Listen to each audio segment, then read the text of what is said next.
I offered only man a chance to get past him, but he's gonna go down fighting. Does that mean?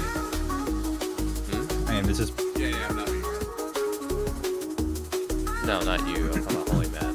Oh, my bad. Sorry, I was like, I already gave you a chance. You said no, so you now die. go deal with him, and then come circle back to the frogs. I have a feeling this would be the last day because even if I don't get the magic victory off, I don't know if anyone else is even close to a victory condition at this point, so it would be like another 30 to 40 turns. Should be fun. My goal is now changed to survival, being the lowest person on the totem pole, and talking mad shit. Yeah. Like last night.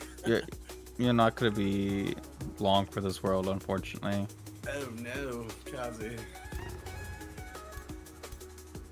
See, you have Well, you have a lot of armies, but they're so weak. I mean, compared to your armies, but I'm probably gonna team up with Fairlight. We'll see what happens. I mean, we're in a quasi alliance anyway, so I'm about to send them some shit. I mean, you team up with Fairlight to help Fairlight.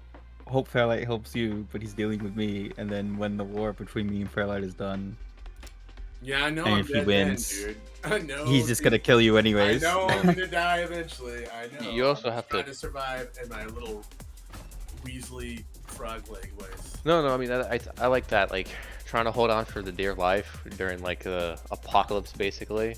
Yeah. I might even make a deal with Raz at the end of it. Shit, if I have to, I'll probably be, Raz's, I was gonna say something else. Well, Vassal. Kazi also has... Kasi has NG as a defensive alliance, and in turn, I'm allied to NG, so... Right now, I'm no one's vassal. I'm open to any kind of diplomacy. I'm down to be somebody's ride or die ally because I have no other fucking choice, obviously. I have a really good ally right now, though, so it's working out. He just evened my stakes with potential. But, yeah, I'm not doing any vassalage yet. But when the end times come, that might happen, dude. Well, hit me up. I just wish I had the casting power for the world map to just keep hitting pyroclastic eruption in every single province and just turn the entire realm to ash. That goes to you too, Kazi. You can vassal me too before you kill me as well. As when I have one city left. It's up to you. I mean, I'm not. I probably won't even be able to get over there to fight. Oh my god, they're still talking about this shit. Wonder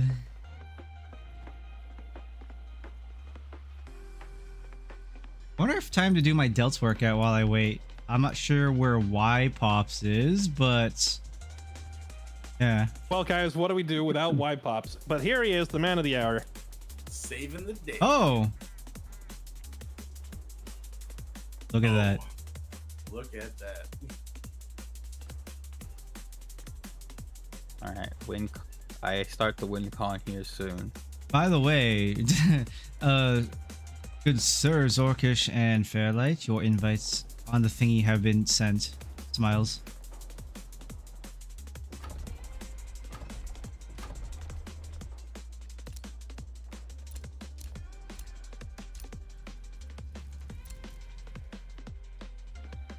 There we go. Brilliant.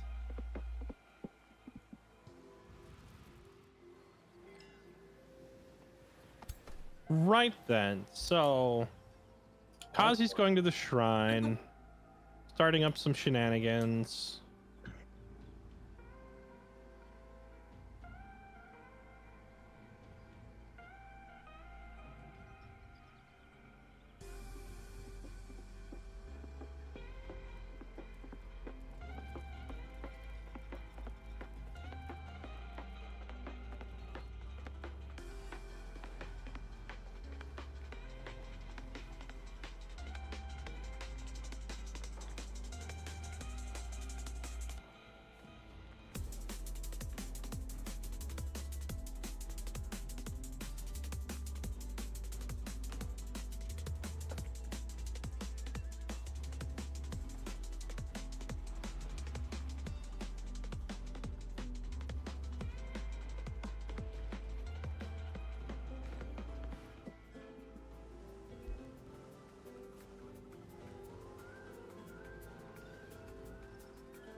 Not entirely sure what the holdup is, but we're just waiting for the next turn to start. We're slowly building up.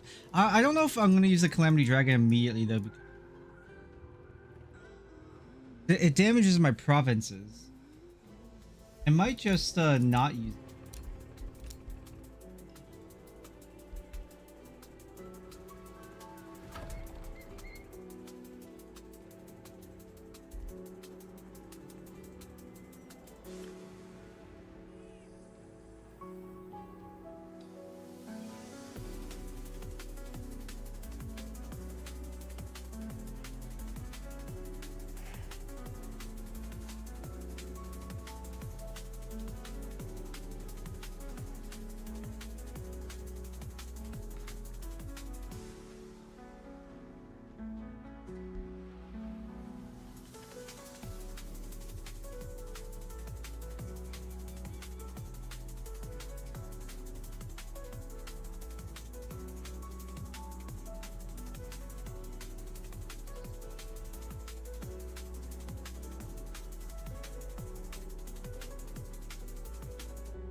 I think of what my disposition for movement is going to be.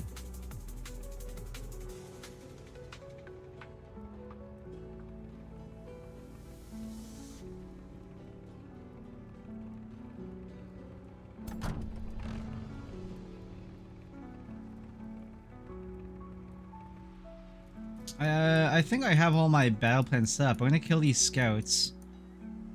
And gonna move on to this capital, to be honest.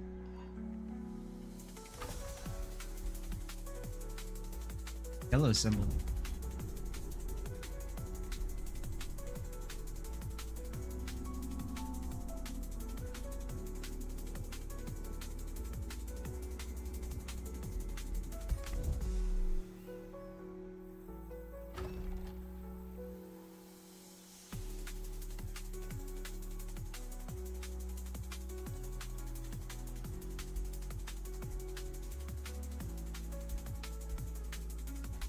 Oh, it just means defensive.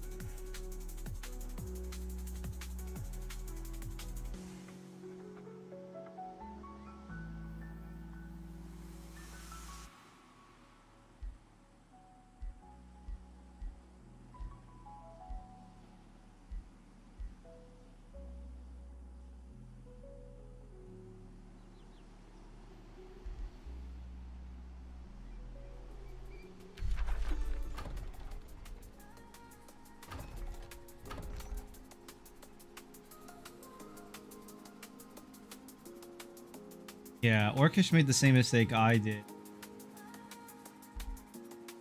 I think it's like something that we all learned, though. Jesse did a better job about moving his provinces out. His cities. Make more space. He has two gold. Like, he has golds right there. All Jesse has to do is bind these two. Then, if Jesse went for the Shrine of Maria, had easily three to bind. Sir Monkey Business, my scouts report that your armies are approaching my border of fantasy mounts for all. Are you just wishing to look at my wares, or do you have other agenda? My agenda is marching northwest from here through the neutral strip of land between your territory and Blightfang's, where you currently have a watchtower. Or, well, there's a neutral watchtower, my scout, and you have one army there of about 1,600 strength. I'm going to march through there because I need to hasten the death of Blightfang. Because I don't think my economy is ever going to recover until he dies. Unless there's some other way to get rid of this unjust war penalty. Ah, yes. He must die for you to lose that penalty, unfortunately. I presume I can't make peace with him because my allies are at war with him, right? I don't know if that's possible or not. I guess that would be the other alternative option. Let me see. Like, If you're in a shit. if you're in a full alliance with someone, I believe it would break the alliance and in turn make you have insane grievances to everyone in the realm. I do have the option. Yeah, it's defensive. Should be. I have the option to make peace, but I am concerned that if I do that, the game is going to be like, you didn't honor your call to arms, and then further cuck me.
Ugh.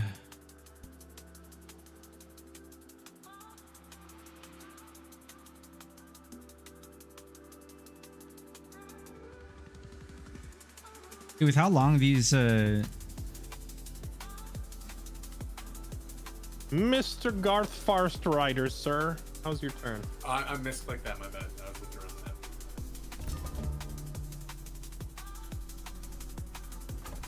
99, holy shit.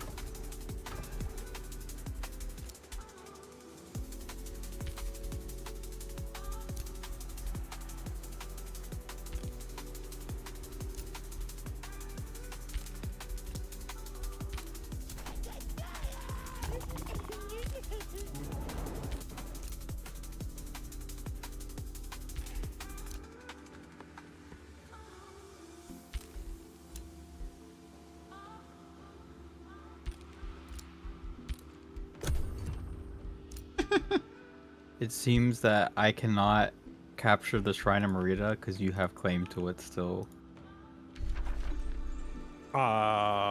With what? I took the outpost down. Oh, it's probably like a distant claim from Wukongo, I assume. You have to release the wonder from your claim. I did not know that was a mechanic. Oh, Let me look and see if I can find what you are talking about. did you clear it, Jesse? I did clear the They fight did. inside, but I didn't realize that gave me like a permanent.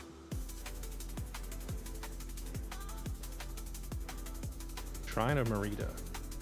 It just says cleared. That's it. It doesn't say anything about claim or ownership or anything.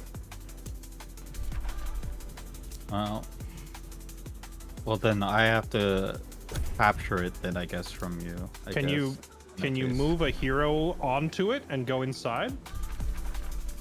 Only if I declare war. Oh.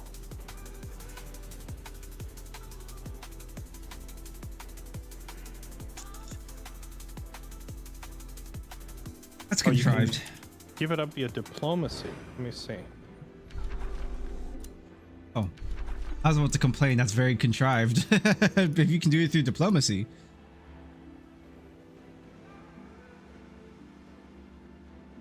Oh, it is. Shrine of Merida is listed as my territory. That's okay. So if you go in and kill it, you just like own that tile. That's cool, but thing. I thought you'd have to have an outpost on them. It looks like you don't actually need to build outposts around these wonders the way we've been doing. 'Cause- Well, actually, I don't know. Yo, 'cause- Nameless, thank you for the follow, man. You do need an outpost to Welcome, secure welcome. it, but you just have claim to the wonder. Well, I guess what I mean is like if you look at them, it provides 30 gold and 5 Imperium and -5 stability to whatever city it's annexed to. But it says when annexed, and that wording is kind of odd because it's not annexed, but it is giving me these things, I think.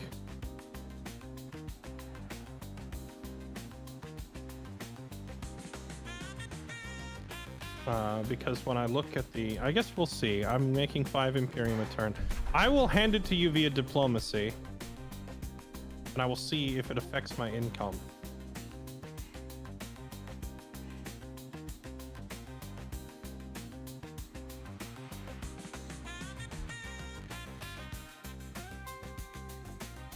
No, well, you haven't accepted yet. We'll see in a second. Yeah, I'm looking at homes at the moment, so.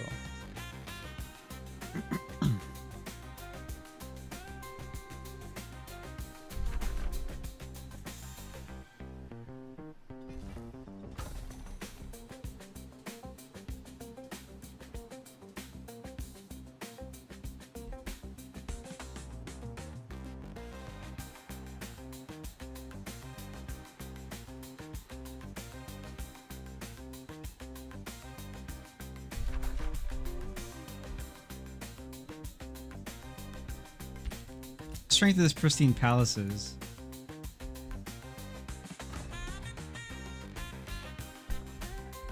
I very much would like to put a portal down.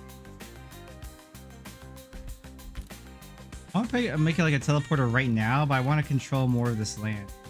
Like, I want this zone. I want this zone right here. And I can put a portal there. This is like a shitty spot. This is a gold vein right here.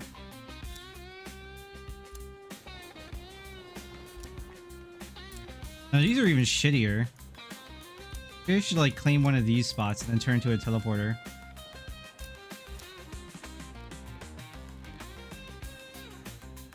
I'll probably do that.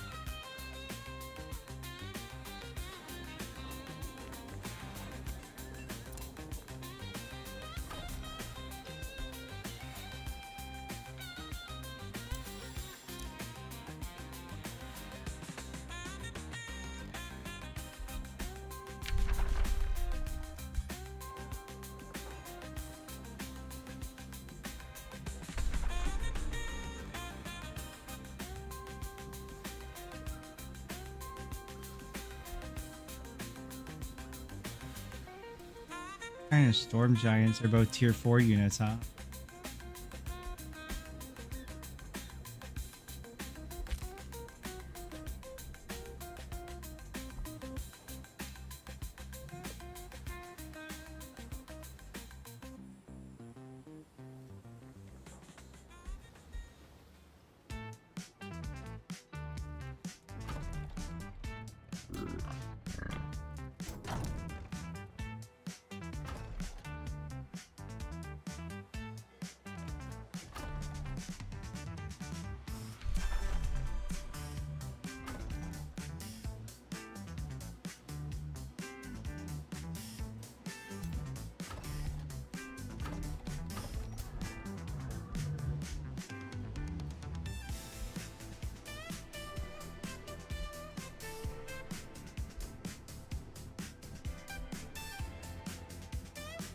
Oh, dragons.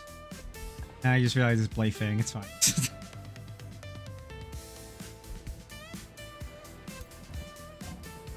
Wow. You're getting stronger.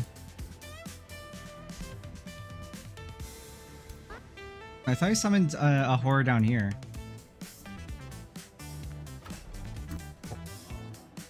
Oh, did. Then Garth is slowly dying to it. Funny.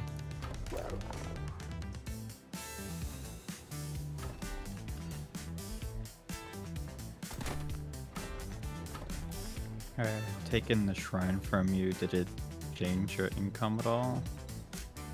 It did not. So the diplomacy screen was a little odd because it was making it look like they were giving me resources, but they were not. Not until you put an outpost there and actually annex it.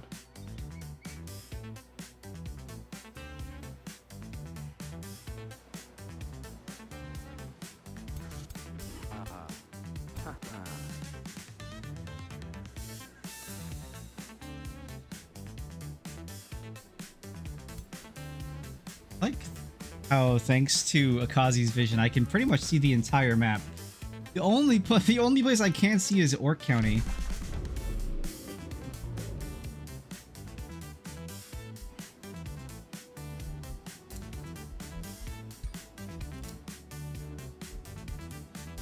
serious damage.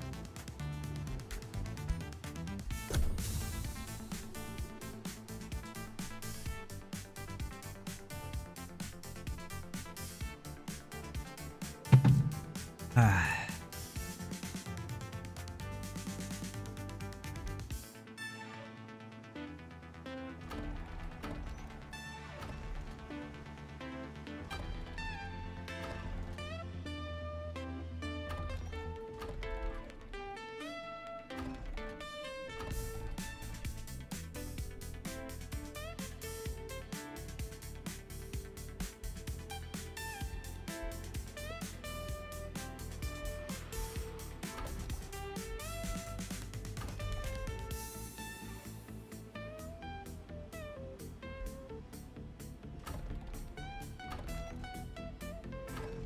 $218 draft here, Jesus.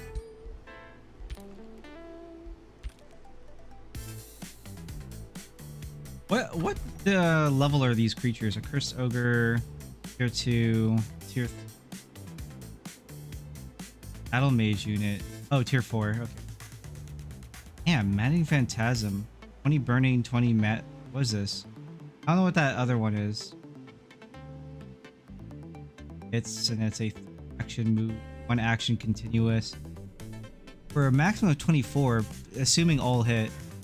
But a guaranteed hit of 20/20 is pretty fucking good. 40 damage, guaranteed hit.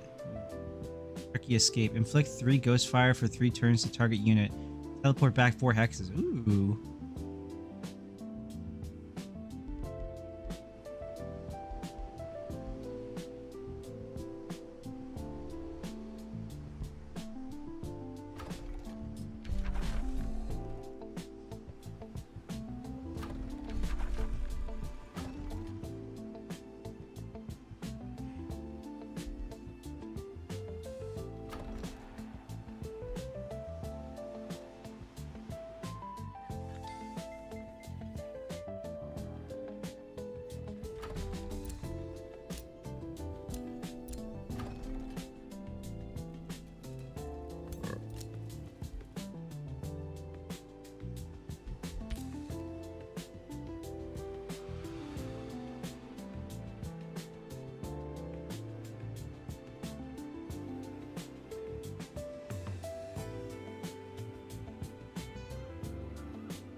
The same key, but it's overlap.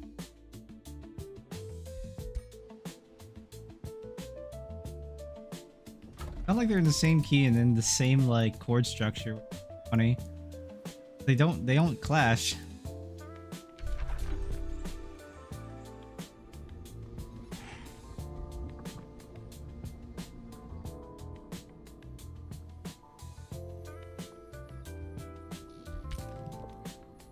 Dude, I think I might just like, I might be able to do like part of my workout while just waiting. I'm gonna check on some stuff though. I made rice and I want to check on my rice and stuff.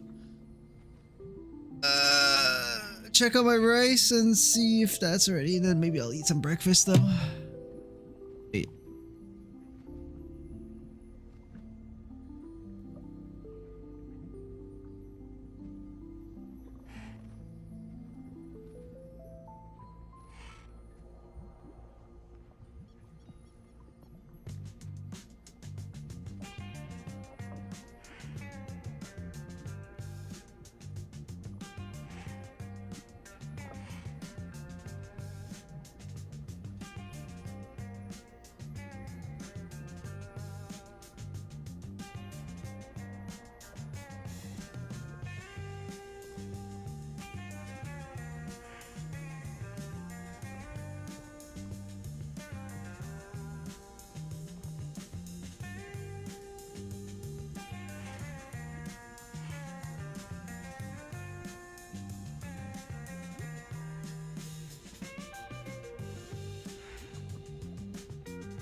turn in history.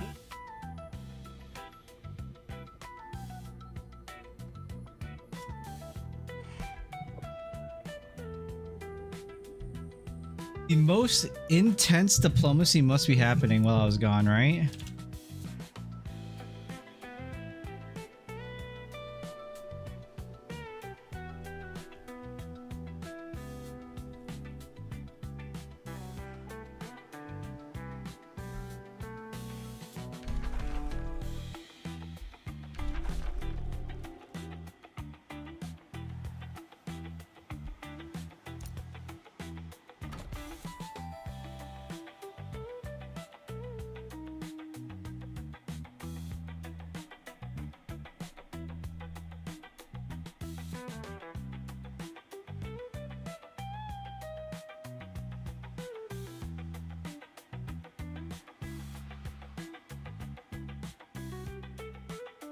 That's just a sample. Like, yeah, a real guitarist could do that. That like strum.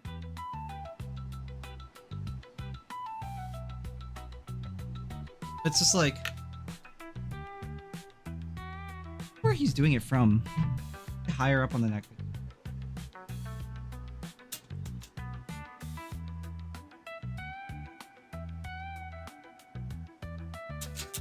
Yeah, it's on the B. It's on B.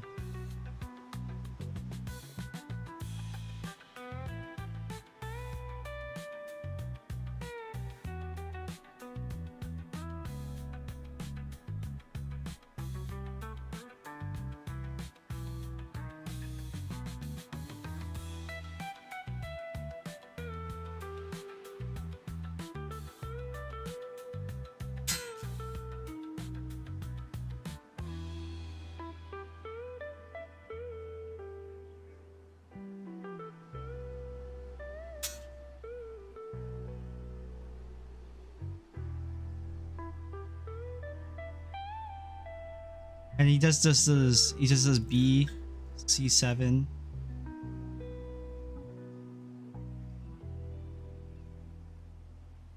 What he lands for? 'Cause he's doing B, C7 something. It's like a one, two.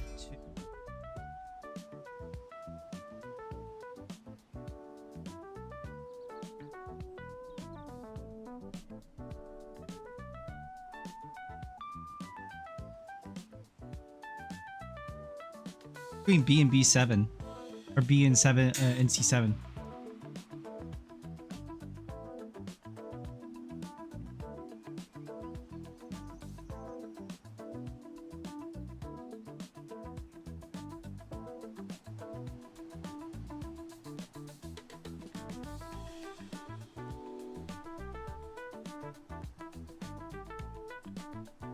Yeah, I think so. It's a 2-chord song. It's not even a 3-chord song.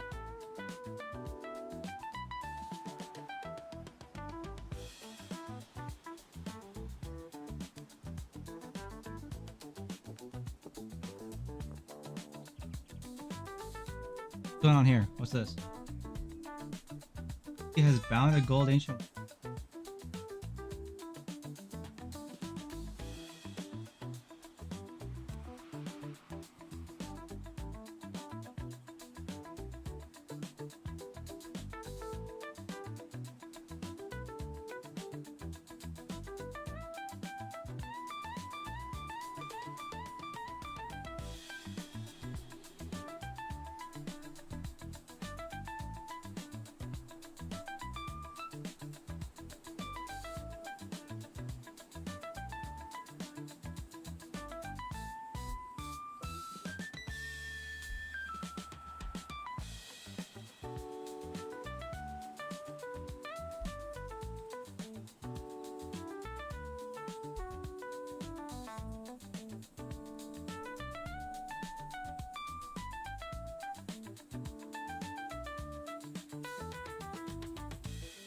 Yeah, it's just a pentatonic scale.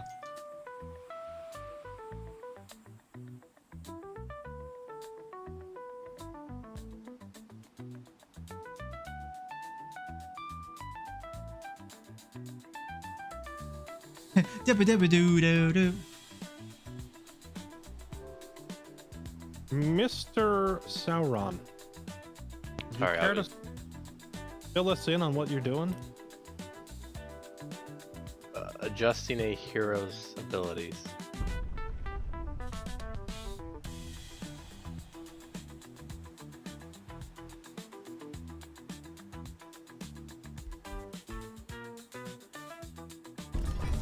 I love the funk in this one.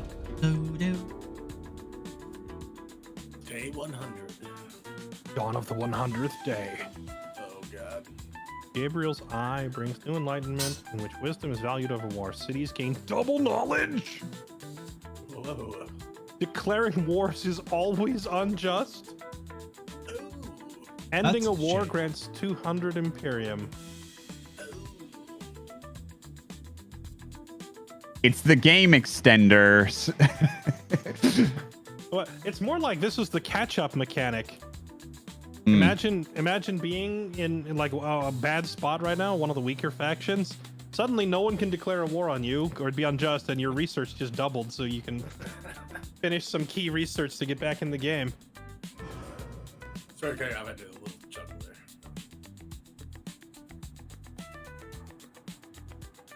Yeah, no one wants an unjust war. I already have one. Yeah, this. But it did say, it said ending a war grants 200 Imperium. Does it mean ending it via suing for peace, or does it mean ending it by murdering the other guy? I mean, Ending it in any way possible, Any I way. believe.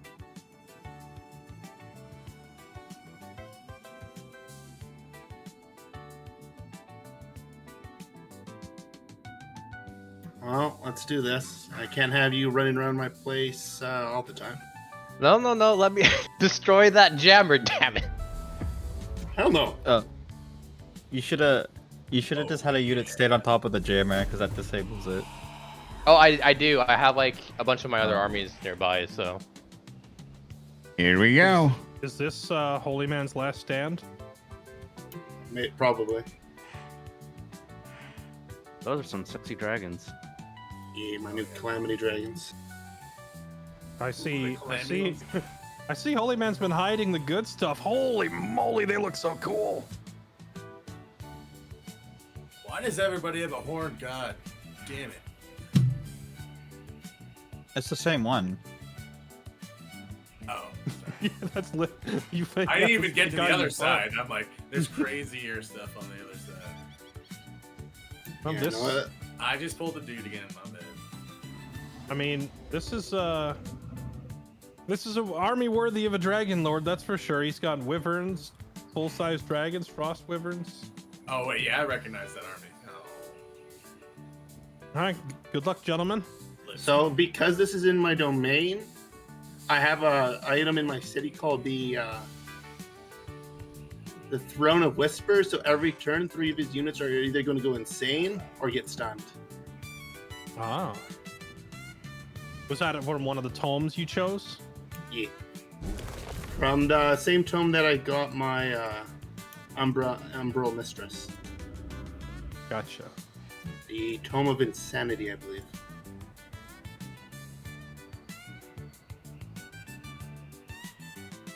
But yeah, so his Gibby Siphoner, that's currently insane, so it attacked his 2 units. Did you say Gibbies? Yes, I named one of my heroes after Gibby. Oh, you have a...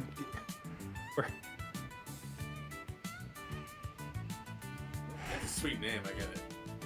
Gibby Siphoner. I do find it thematically appropriate that the Gibby unit is the one that's gone mad and turning to swing at its teammates. Gibbons?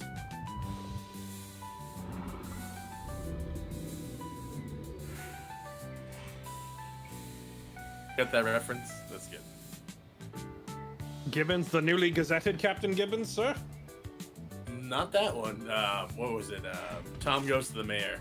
I don't know if you know Oh. about that show. I haven't seen it. I just thought of Captain Gibbons from Sharp's Rifles. Oh, Sharps. Dude, I gotta watch that. That's the one with Sean Bean, right? Yes. I gotta watch that. Great show. Looks good. I've seen like 2 episodes. Kind of ancient now. It's like, what, 20 years old? But So old. good writing never gets old. Damn right. The newly gazetted Captain Sharp, sir. Yeah, they all talk like that. It's so good. It would of course be Bomb, just the one who recognizes the most obscure of all references that I've made in a long time. You got the sharps? When the lieutenant asks if Captain Gibbons has been gazetted, the other guy yells at him and says, "The newly gazetted Captain Shop." Like, I gave your promotion to the other guy, basically. Very good, very good.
So every turn, it's going to take some ghost fire.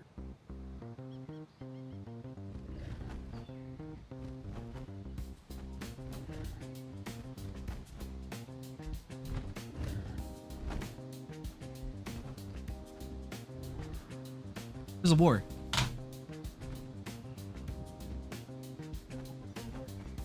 Oh.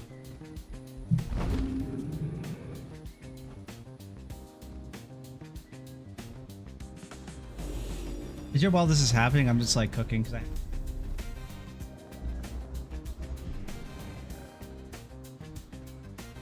Also, I found out that the Marathon Alpha is going to be NDA. Doge.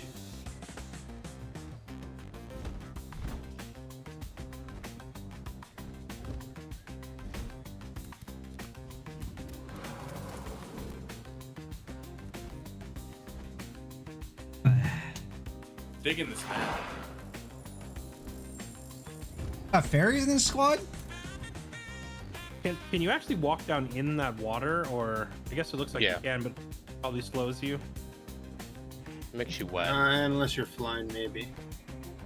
Oh, but if you're wet, can you be, do you gain like temporary resistance to fire or burning? Yeah. Yeah. But you take more Chain lightning and ice lightning. damage. Hmm. Chain lightning. I was testing out chain lightning on the like I played like an hour or two on a frog thing, similar build. It's good, man. Even early on, it's just well, especially early on.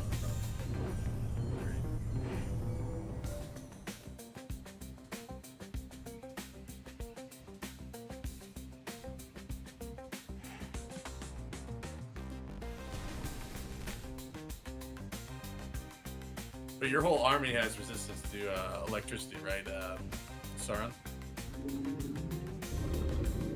Doesn't do as much. Doesn't do as well, right?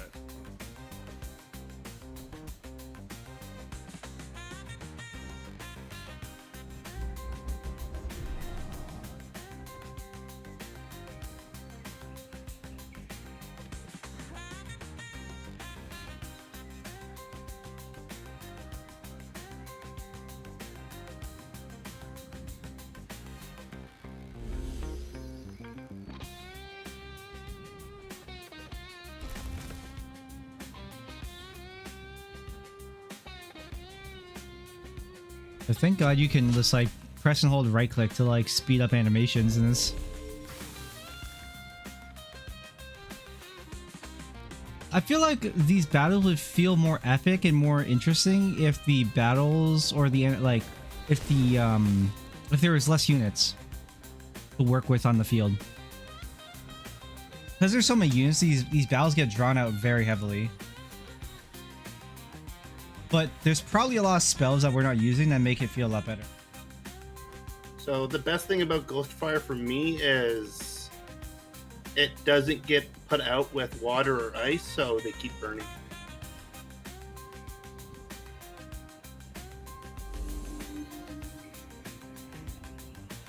Seems strong. A lot of my spells require them to be on fire, so it's really good for me.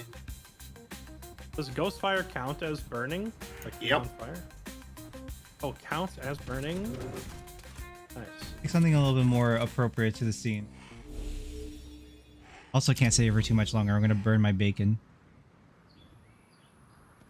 Unfortunately, I didn't get my range upgrade. That makes it so I get to put stacks of Ghostfire on all range attacks.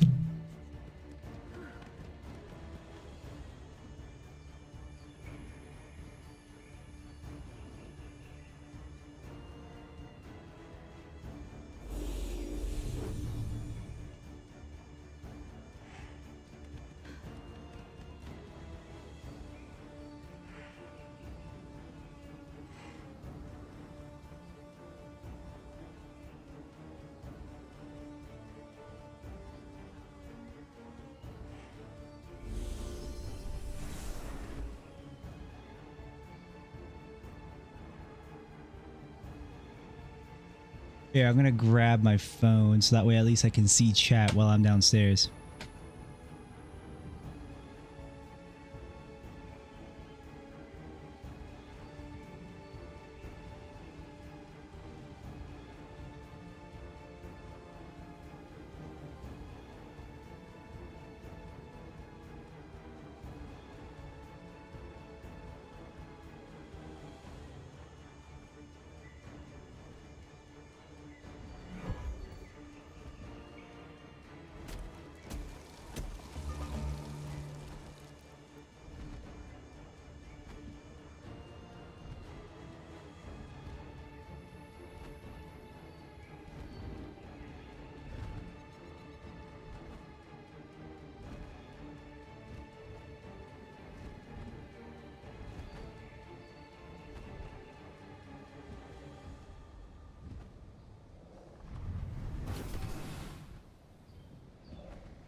Oh, damn it. Is that the spike you're doing? Ghostfire spike? Yeah. Gotcha.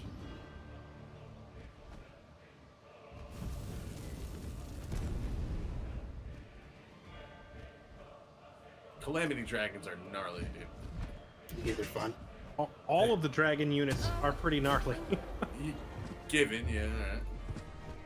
But look at that one. Holy shit. Calamity Dragon is by far the coolest looking, though. Whoa. It's like Like, from some of the dragons from Kamigawa Magic the Gathering. Yeah. I also think, excuse me, I do think it's interesting that they are like very Eastern, like Chinese dragon style, longer and more serpentine, whereas the dragon ruler himself, Blightfang, is like a Western dragon with a thick body, you know? Dragon buddies.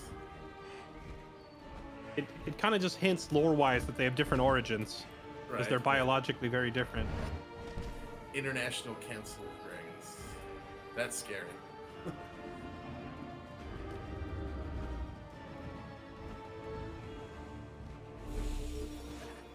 It's like, what if there's like 4 Smogs?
bottle of insanity.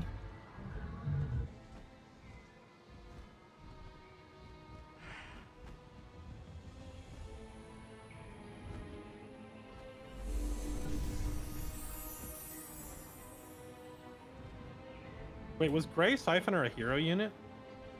Mm-hmm. He's revived one of his hero units, but I've killed one other than it. Oh, I guess I was a little confused because the Exemplar says it's a Mystic Elf, and it killed Gray Siphoner, who's also a Mystic Elf. So I thought they were all Raz's units. No, it's the insanity thing. It's actually broken, so because it's keeping me from doing practically a lot. Oh, with right. I forgot about that. Your guys are fighting each other. Okay. I was so confused when I saw Elf attacking Elf.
That's only for one turn. It'll stop being insanity this next turn.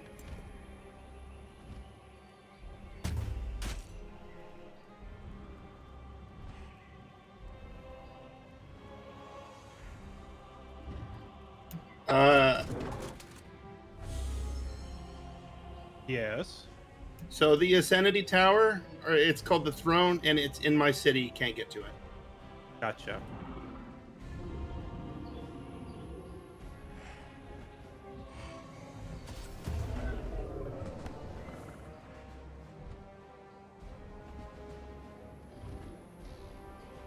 That does seem quite strong.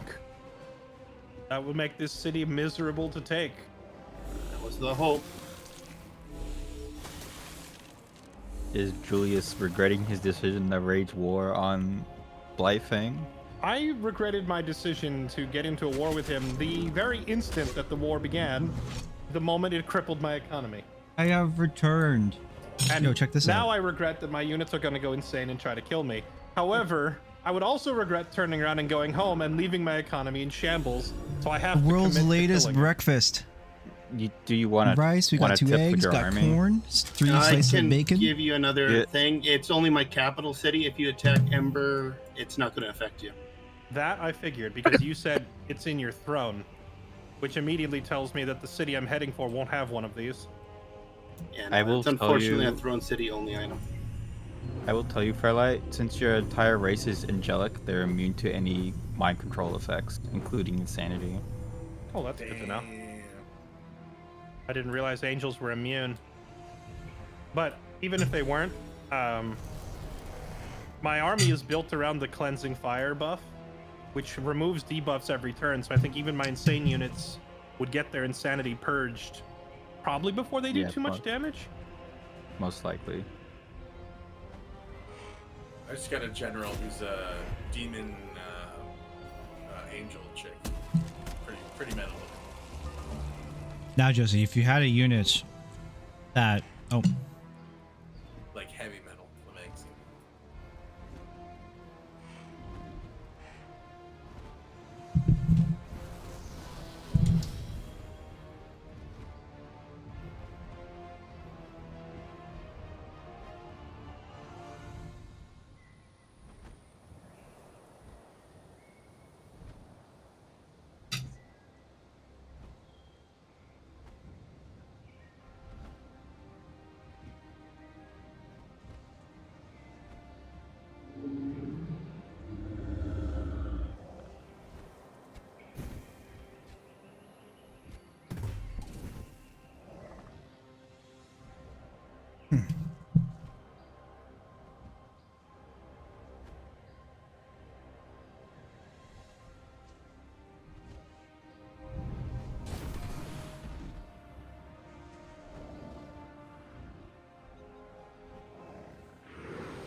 oh god, it feels so much better.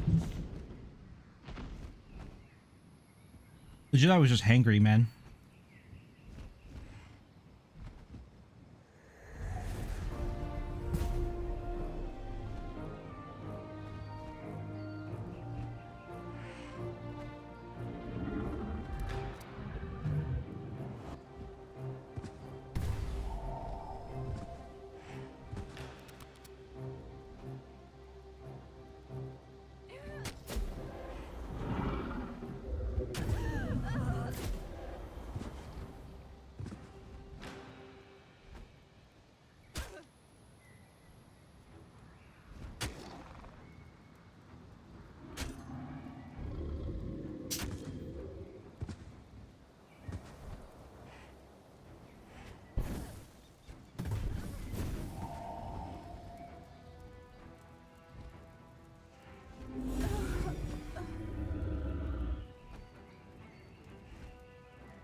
Maybe right-clicking, increasing the speed?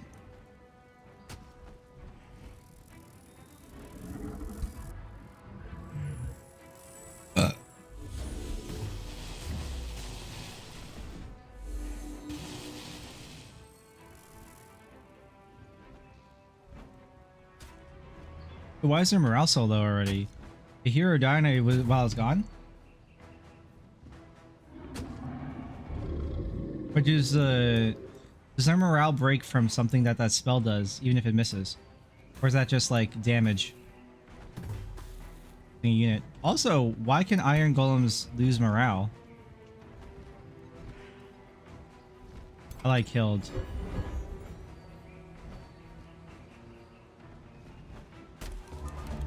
Can someone explain to me why the constructs have morale?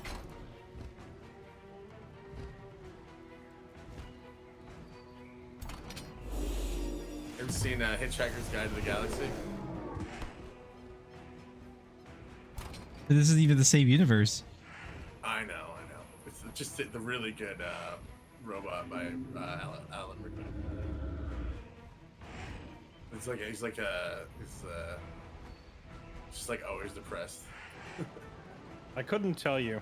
Warhammer logic though was like constructs and undeads don't have morale, and instead they had what was called like their binding, which is how strong is the enchantment that's currently keeping them upright. And if they started losing the fight, the binding would weaken and they would fall apart. That makes sense. So they would never retreat because you couldn't break their morale. But if you beat them hard enough, binding would fall apart and the unit would tip over and die. That's funny. There's your flavor text. Yeah, Maybe but they have not some Warhammer. similar logic here. Yeah, this isn't Warhammer, so I don't know. I don't know why the Golem has. Maybe the Golem has a conscience or a consciousness to it. Lies. Maybe the Golem is like a solid body of steel, but a human soul was transplanted into it with magic, and the human soul can tell that we're losing the fight, and he doesn't like it. I was going something way more grotesque. It's actually like an iron golem, but the inside is actually organic, like some sort of machination. That'd be cool. It's actually just a guy in really thick armor. It's just a dude. You just thought it was a golem, but really it's just very thick plate armor. Or Like a a, squirrel or something. it's like the alien from Men in Black. Yeah. Cool, dude. That was a sick scene.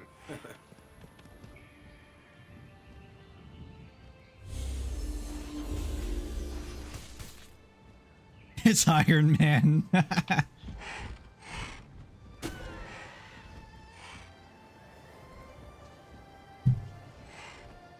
That is one pissed off bird night.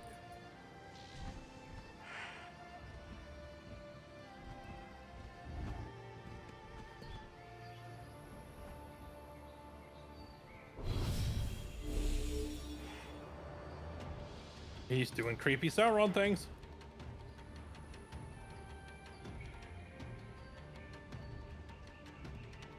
I can't wait to see the aura of insanity grab the Horn God. And We hit it already, but it just stunned it. and then make it turn and fire the... Oh wait, that's right. Mythic units can't be mind controlled, huh? Like Dragon Age and the golems were Yeah. made with real people. It can't do anything to it, so you'd only hit it with the stun effect.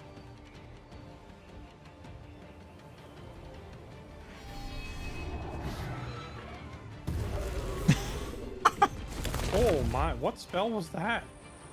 Entangled. Or wild eruption. Did I read that right? That it did 45 damage in that AoE? Yeah, it does 54. That's a dirty spell. Damn.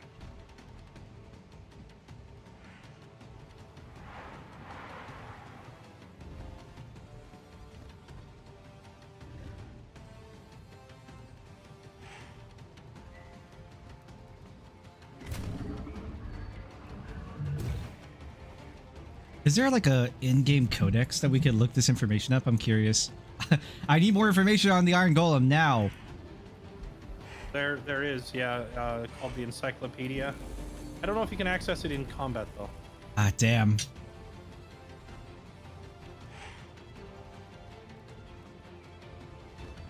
They have a buff that reduces morale loss by 50%.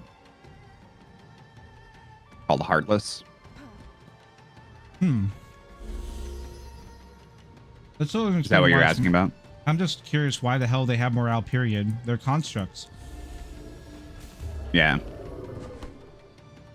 I think the simplest answer is that construct does not mean mindless. Like it could be aware of its own impending destruction. Fair.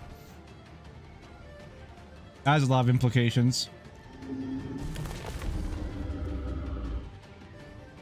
None of them good, but all of them awesome. I like the idea of like a giant robot just being able to feel.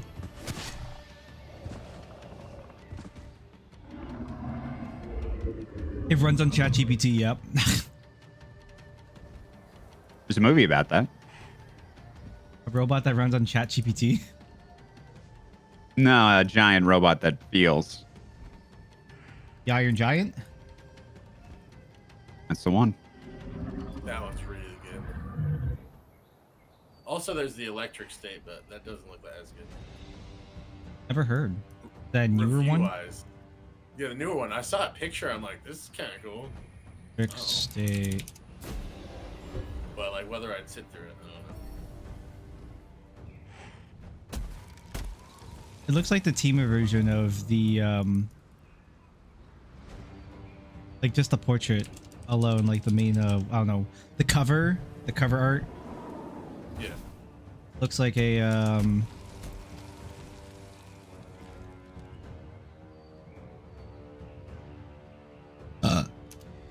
my brain is crying. Survivor's Guide to the Galaxy, the team Right. version. Oh, word. Yeah, it's probably like a rehash of that idea. Lots of robots. Well, no, separate idea. Got like a 61 from Google Movies. Oh, oof. Metacritic at 30%, Rotten Tomatoes 15, Yeah. IMDb That's the part. 5.9. That's the part that can't get you. Well, it's on Netflix, so I assume the writing is dog shit. I didn't even know it was on Netflix. I just heard about it. I saw like some pictures. The pictures look cool. Everything can look good in photos. I would hope that people have nailed the idea of like photography by now. Or giant CG robots. One would hope. No. No. People suck at CG, man. The best CG It's for regressed a Overwatch little is bit. Pacific Rim. And Pacific Rim was a stupid movie, but it was an awesome movie. Just goes to show it's not always the tech, you know, unless it's just like purely AI driven. Maybe.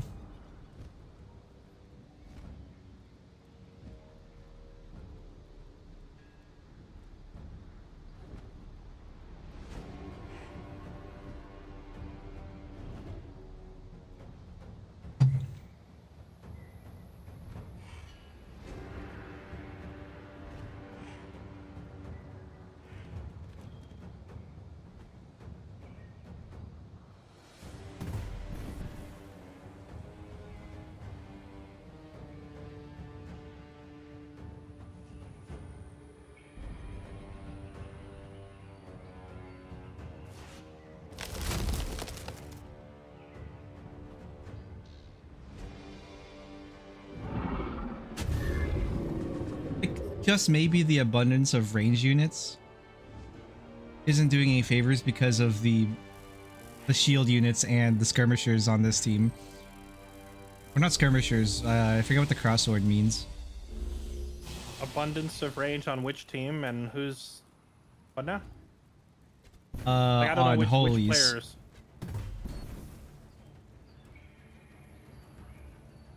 Holy I don't has know, his range. decent bit of units range, seem right? to be doing okay. If the water didn't like cut my movement in half, it would be better. But Yeah, Not ranged up. units. Ranged units also can't fire when they're engaged in melee. Hmm. So if the enemy melee is able to just run over and get into within one tile of them, it completely shuts down the back line. But Exactly. the river in the middle definitely helped Holy Man here quite a bit, forcing Raz to slowly march across all this crap. I got a pretty good combo for any potential siege. I got we're just spot wise. It's electrified shot for your electrified projectiles, and then guided missiles, so they can't hide behind any cover. Nice. Go attack someone's capital with it. Well, no, I'm gonna use it defensively too. Ramirez, pick up the Predator drone.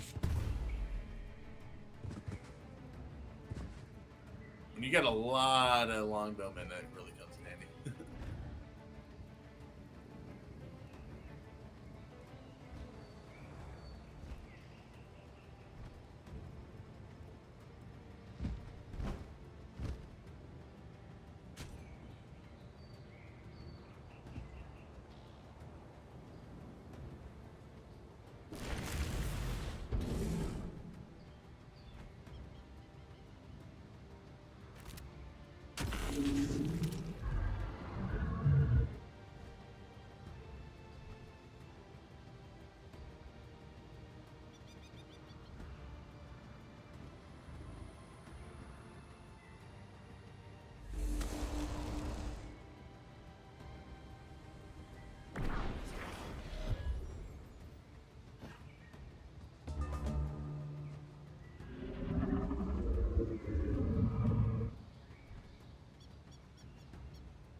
Oh my god. Those astral serpents aren't part of your army, right? Are those summons or are they actually like creations? Oh, That's it's part of my army. Oh, okay, but I okay. can just summon them every turn. Yeah, those are pretty sick. I picked those up too. That's like the biggest thing, I think. This unit, not even a shock unit, but it runs like a shock unit. As a fighter, that's what the cross swords is.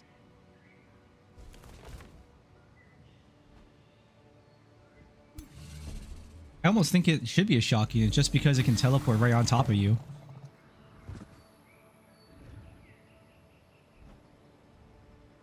Well, shock units in this game are have the different purpose. They have the charge attack, which removes defense mode. That's what their purpose is.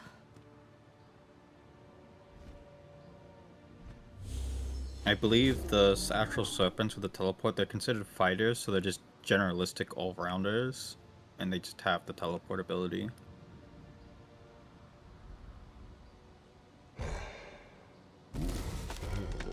I just think it's very funny how one note some of the unit types are.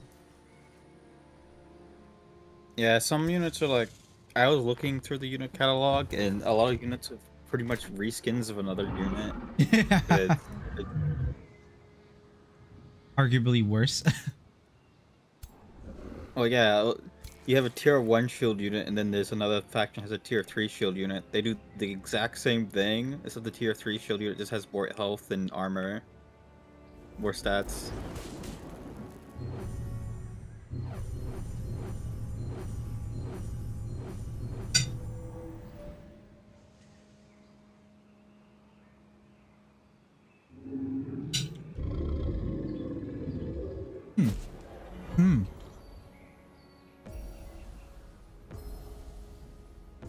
I guess the real question now is, does Sauron win this?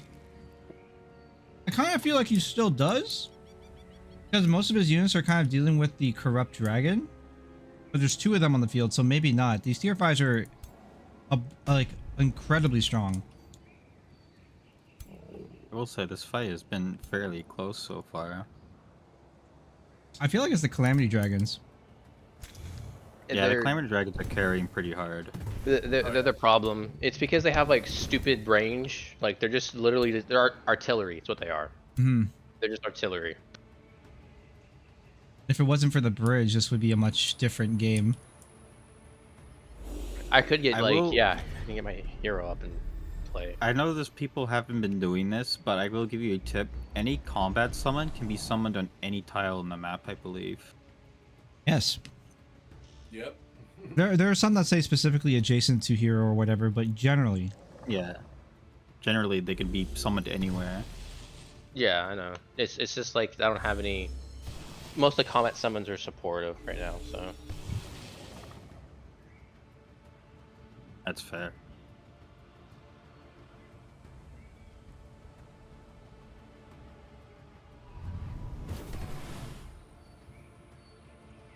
Yeah, because it summons, one could argue that mana is the best resource in this game easily. Because you have summons, spells, a lot. It's a fairly abundant resource, at least on this map. It could depend on map too. But like, you need gold for things, obviously. Yeah, but everyone generally will have at least like 1 gold mine per city, unless they put their city in a really stupid place. Alright. I had bad real estate in this game, dude. Sucks. You don't even need a gold mine, because if you get all the mint buildings, that's like 150 gold per turn, per city. And mints are really cheap to build. Yep. True. Or you could be like my capital city that makes like 700 gold per turn. Lamau. More gold always better, though. Your city is probably making that much gold now too, because you probably ran out of things to build, so it's also just like producing merchandise, right? Yep. It can't produce any, it can't make any more buildings, so...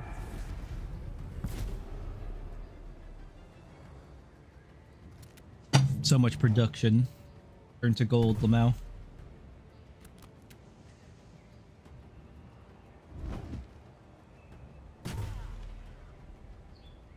Man, that retaliation hits so hard. Yeah. Even gives retaliate. Is it the weapon or is it just maybe... By default, all units retaliate. Oh. Usually, if they're in defense mode. Oh, okay. If they're in defense mode, or they have an effect that gives them retaliation. I really like the retaliation of the action point system in this game. It's pretty sick with that. Just wish Yeah, and there's units have more specific movement. heroes and items that give. Sorry, I cheated to interrupt you. No, you're good. I was just going back to retaliation. There is specific heroes and item skills that makes it so you have tireless retaliation, which means you have infinite retaliations. What? Yeah. Because usually it's capped at like 3, but tireless retaliation means you can do it infinitely. You can find if you, as long as you're checking whenever your hero recruitment gets reshuffled, you should check for that. It's always a good one, especially if you're going on a warpath. It's good if they have a lot of melee heavy armies too.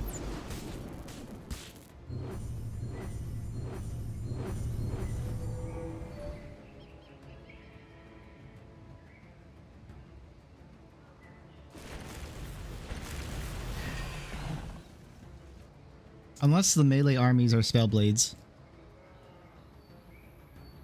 Spellblades are heroes though. Yeah, but so what I'm saying, you know, you just build a whole like that'd be hilarious. But if you build a whole spellblade army, because it does magic and melee. Call the stack retaliation. friends. Retaliation is any attack that hits you in melee range, regardless of its damage type. Right.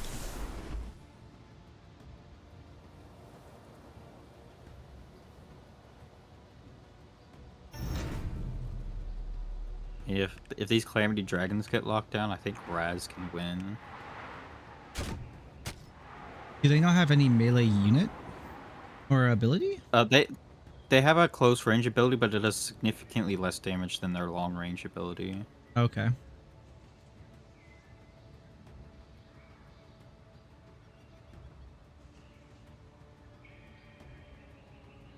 I So wonder they how are tanky big. bastards.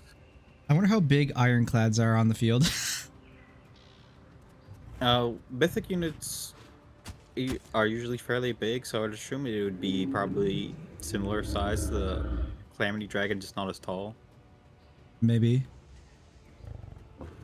I just want to see its sheer size on the field. Oh, These phase beasts are nasty. I know. I wish I had more of them, and I can summon them though, so at least I can just start popping them out. do you not summon them during combat? No, they're world cast. Oh, Warcast? Actually, there isn't that many in-combat summons that go above like tier 2 or something, I think. Maybe a couple tier 3 units. They're very rare. A lot of the tier 4, tier 5s have some sort of condition. Unless you're Toma the Creator, and then you can summon a tier 5 mythic unit. Yeah. The Earth Golem has 0 condition, just summon it, Lamau. It is very expensive though.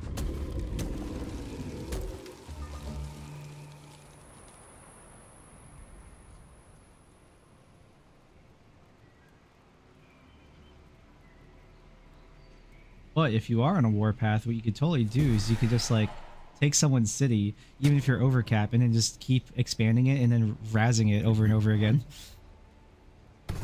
Right? You mean expanding and raising it? Yeah, raising the province so that way you can like make, for example, corrupt dragons. That was a Gibby, you nuts beautiful little bastard! spar You hit right so there. hard. Thank you. I'm still annoyed he hit That twice. was nuts. That was nuts. And those archers actually do some crazy damage. Wow, I'm surprised. Gibby Are those pulling the Zephyrs? Those are Zephyrs. No, they're Glade No, Runners. they're Glade Runners, which is the other tier 3 ranged unit. Oh well. Oh, wow.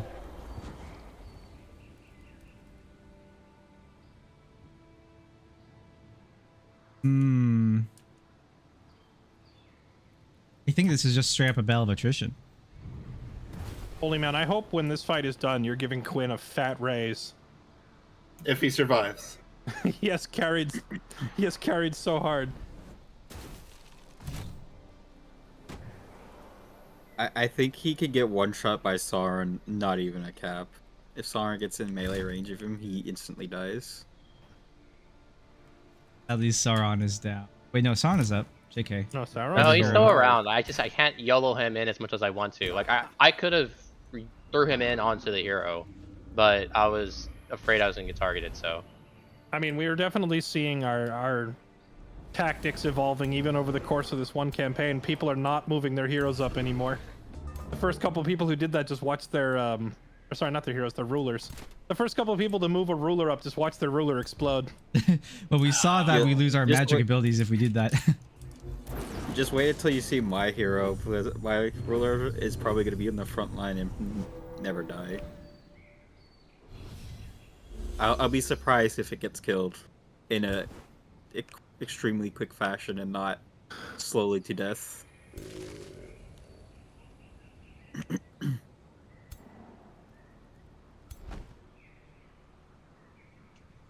Hmm.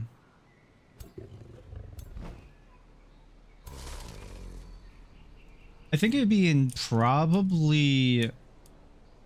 It'd probably be in Raz's best interest to take out Blightfang. Yes! Ooh, that was a crit and a half. Huge.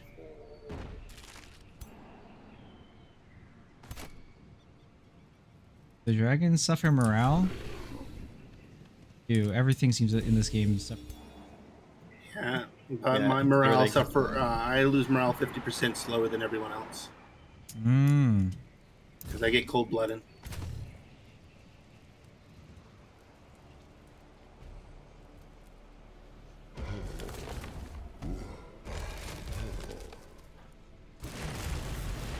Oh. Wow. I don't think Quinn can take another one of those. I don't know about moving the healers up. Oh. Oh, I am was a like, healer, but I am a healer, but loads the Glock. For a second, I thought I was gonna kill Quinn. Close.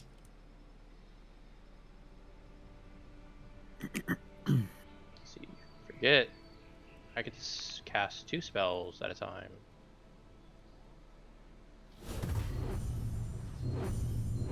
No. I'm more phase beasts. That's what I've learned from this fight. Yeah, I'm watching this fight, and I thought Holy Man had it, and then your phase beasts just run across the screen and do 70 damage in one swing. It's So they have the charge strike, which, you know, the farther they travel, the more damage they do. But they also have sprint, so I can just get away from you. They teleport if you hit them and heal, and they also have a phase ability as well. They've been very annoying. Yeah, How are I they- believe there how are were they- 3 of them at the start. how are they healing? I see all the other stuff you mentioned, the teleport, the sprint.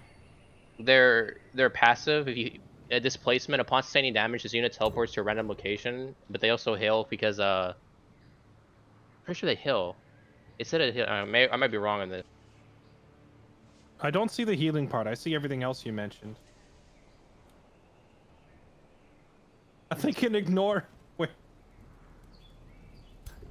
Ignores slowing terrain like water, and ignores enemy zones of control, so you can run over obstacles through the enemy army to one-shot their mages. Mm-hmm. This is a stupid unit. This from a book? I assume it's from a book because Yeah, the elves it's from wouldn't a have book. this.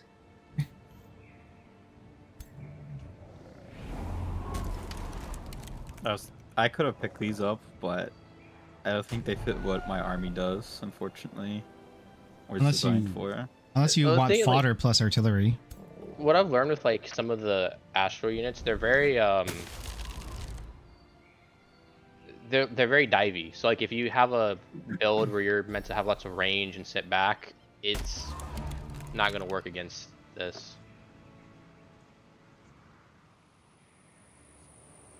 No. No.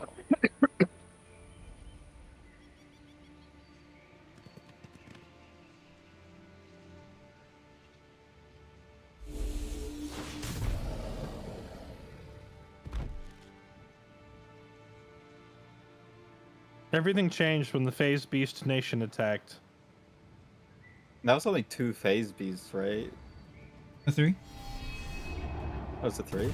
Yeah. No, I only had 2. Oh. I meant to have more, but I got distracted with fighting, so.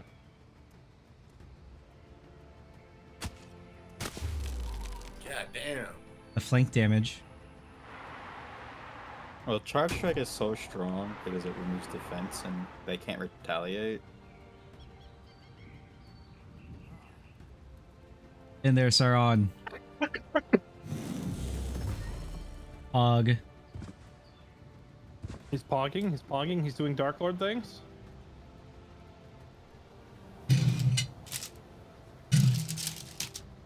Oh, I mentioned that there was there was something in the game that it would help with, like, when you lose units, you can still, they still do, like, more damage even if you lost, like, 1 out of the 3 stack. Holy Man actually has this, the racial trait, I think it is.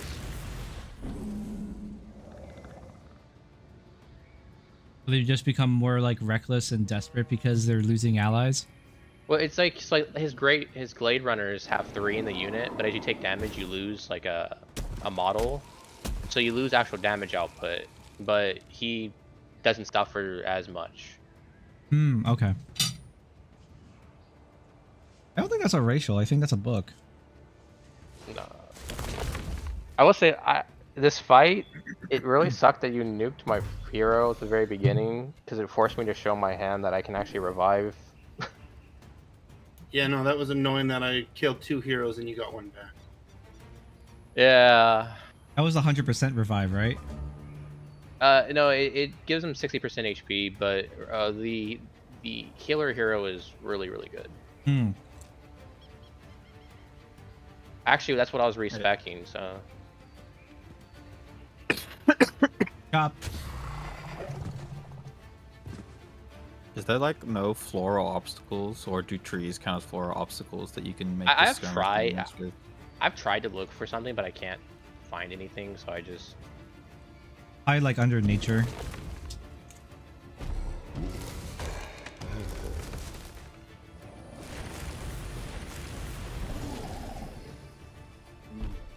Good job. Good fight.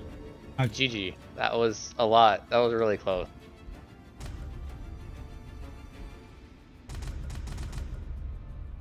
That was a tough fight. That was a nuts fight.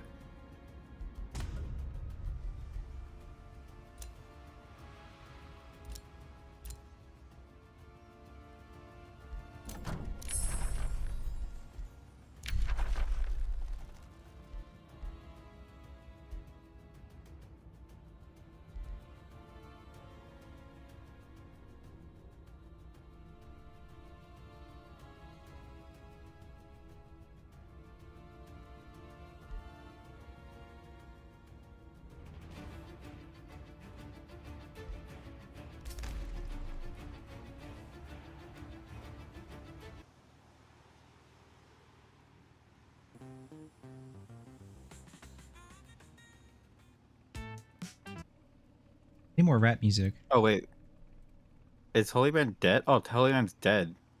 What? Wait, I saw that. I saw that it said Yeah. Blightfang was defeated, but does because wait, it was a battle in his city. Oh, damn. There's a battle in his throne city. Rest in piss. No, it was I lost all my army. There's no real reason. I didn't want to become a vassal, so I surrendered. Oh, Oh, okay. you can choose to do it. Like, I can't make you, so. Yeah, but once again, I have no armies. Without my lord, I can't really summon anything. So it's once again, there's no real point in making you guys have to sit there and raid my city. Well fought. Well, though, they're dude. AI now, and I'm at war with them, so my war. Never continues. mind. Your war still continues. You know what? I declare war on I'm gonna take Everflame. It's right next to me. Might as well. You have enough cities. I mean, The dragon God. hunters. I just saw the notification Blightfang has been defeated. Does that mean Holy Man has bowed out of the game? Yep. Yes. Gotcha. Well, Yeah, your GG, honor's sir. back. Jeez. GG's, dude. You got your We, Imperium back probably fairly. You know? Oh yeah, finally my income is fixed. yes. Oh my god. I'm We appreciate your sacrifice and being the first to attempt to lead a siege so the rest of us can learn how it works. Hopefully next time I'll do better. I mean, I think you did really well. I think it's just position of map. You had the short end of it. You got cocked harder than anything simply by being in the center of the map, which means you could get attacked from every direction. Center of the map, right beside Kazi.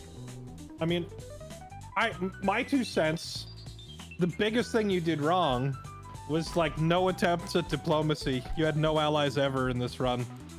That Well, could have saved your bacon. unfortunately, by how I played my character, I killed all my allies because I didn't realize Sauron was full on, oh, you've encroached on this one continent, there's no way we're being allies. And I decided why Pops was the first person I saw, so I fought him, leading me to be pretty isolated. You killed all your ally? What do you mean? Well, I burned the bridge with you because you're like, I want gold. I'm like, well, I want gold. Therefore, we cannot coexist. The other dragon wasn't very much. I didn't have the money to pay for Kazi's alliance. And then once again, I start. I could be wrong here, but I feel like you didn't put a lot of effort into attempting diplomacy in the first place. Plus, once again, I chose the person who wasn't very much of a diplomacy. I'm going to get along with everyone. I'm a stubborn dragon who's going to go and fight everyone if I must. You know, I respect you sticking to the RP of your evil, greedy dragon, even if it means you go down in flames eventually. I'm just happy I got my Calamity Dragons out. I hate those things. I'm not lying. Like that fight was so difficult because of them. They did so much damage to me that I'm gonna not lie, the Calamity Dragon's ability to send out fire everywhere was not what I thought it did. It did better than I thought it would. Yeah. I think one thing you could do is, because I didn't mention this in the fight because I didn't want you, because I was looking at the beginning of that unit myself, is when they're every ability you do from the Calamity Dragon gives me a stack of Ghost Fire or whatever. Look for units that have that high stack, throw the mask on, and then rip it off. And then you do like 20 damage per stack, I think, or something like that. He did that to one of your heroes, and it did 54 damage.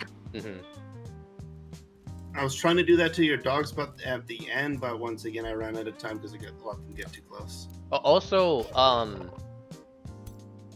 with the summoner build, my summoners are really important because they do buff my summons. Like I eventually had the summoner linked to my dogs so they do more damage. Your mask overrides that. I didn't realize that until you did it at the very end. So, well, no, now I know for the future.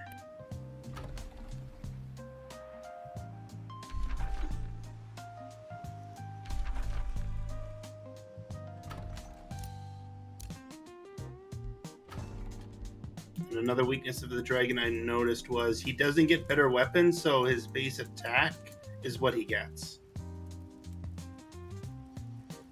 I would assume that your probably disposition would be to like gain magical abilities, right?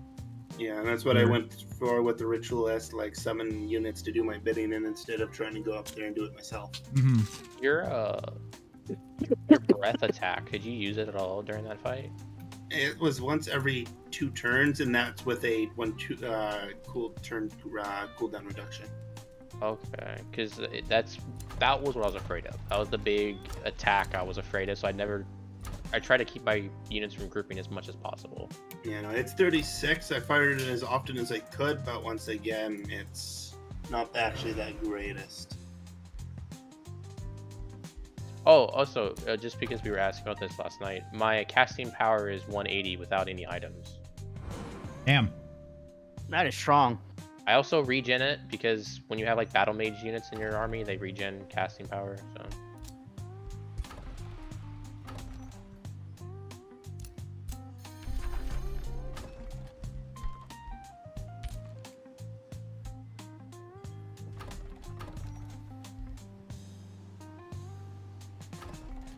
Okay, time to summon more face beasts. I like how every war is now unjustified because of that stupid thing. Oh man. Yeah. For now.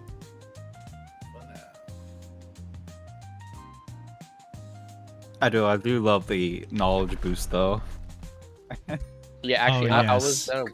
I was gonna wait 3 turns because I'm in my tier 5 tome now, and I was gonna get 30% more damage to all my magic origin units. So my phase beast would have 30% more damage and have very fast, so they can move farther.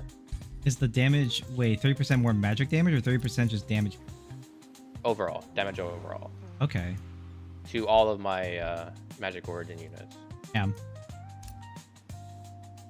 So that would also include the Horn God.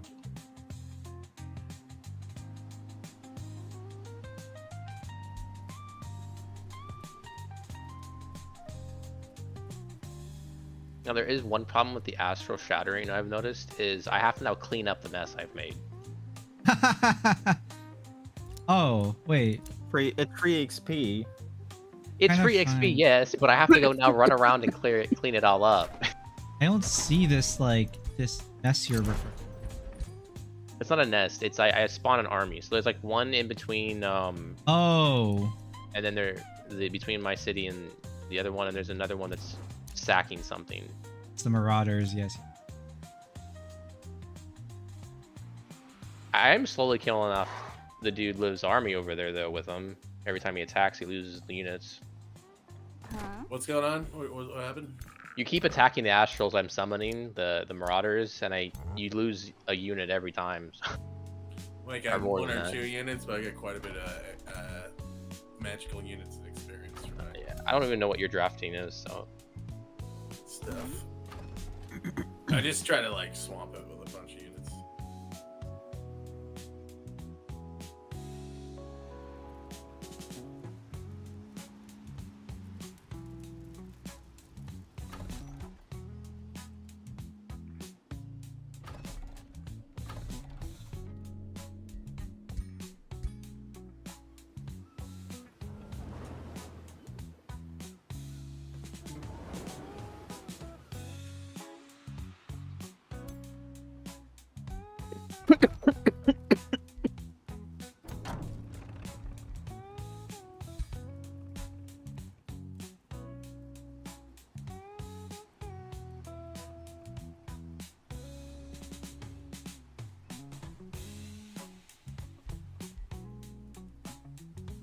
No, I don't have much to do, so end my turn. Woohoo!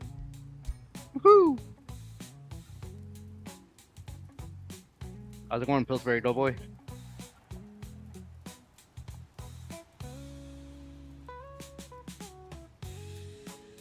I don't even know who he's referring to. No, I just got the joke. Actually, it was the sound.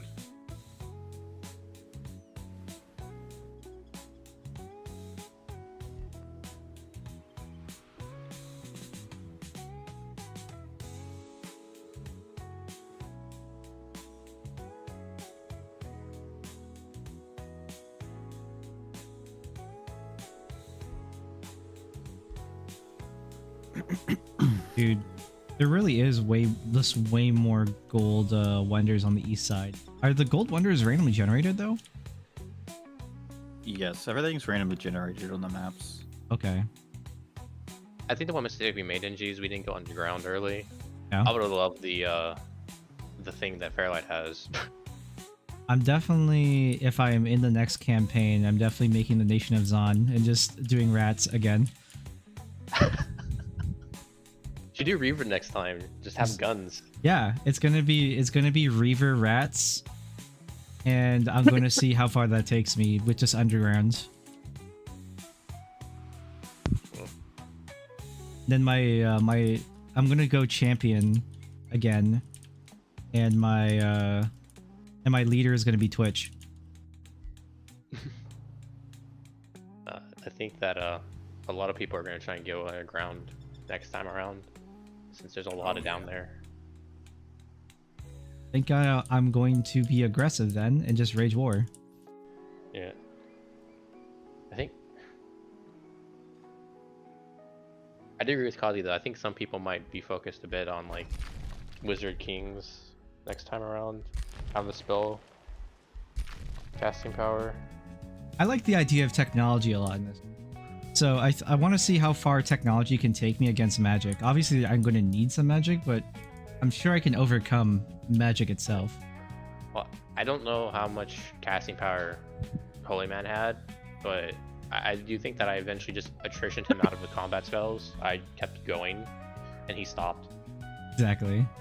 I was Magic also resistance. constantly spamming Chain Lightning too, which helped a lot. And whenever a Wizard King uses, I'm not sure about the upgrades the others have, but when Sauron uses his ability, I of course can cast a second spell in that turn.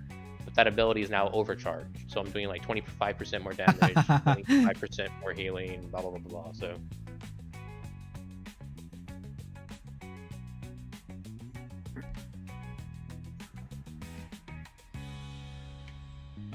I need the excavate ability too. Well, excavate can only excavate so much in the underground, unfortunately. But it would still be valuable if I'm playing Nation of Zon, especially in the early game. It becomes less valuable as game goes on, but I'm gonna need it if I want those provinces underground.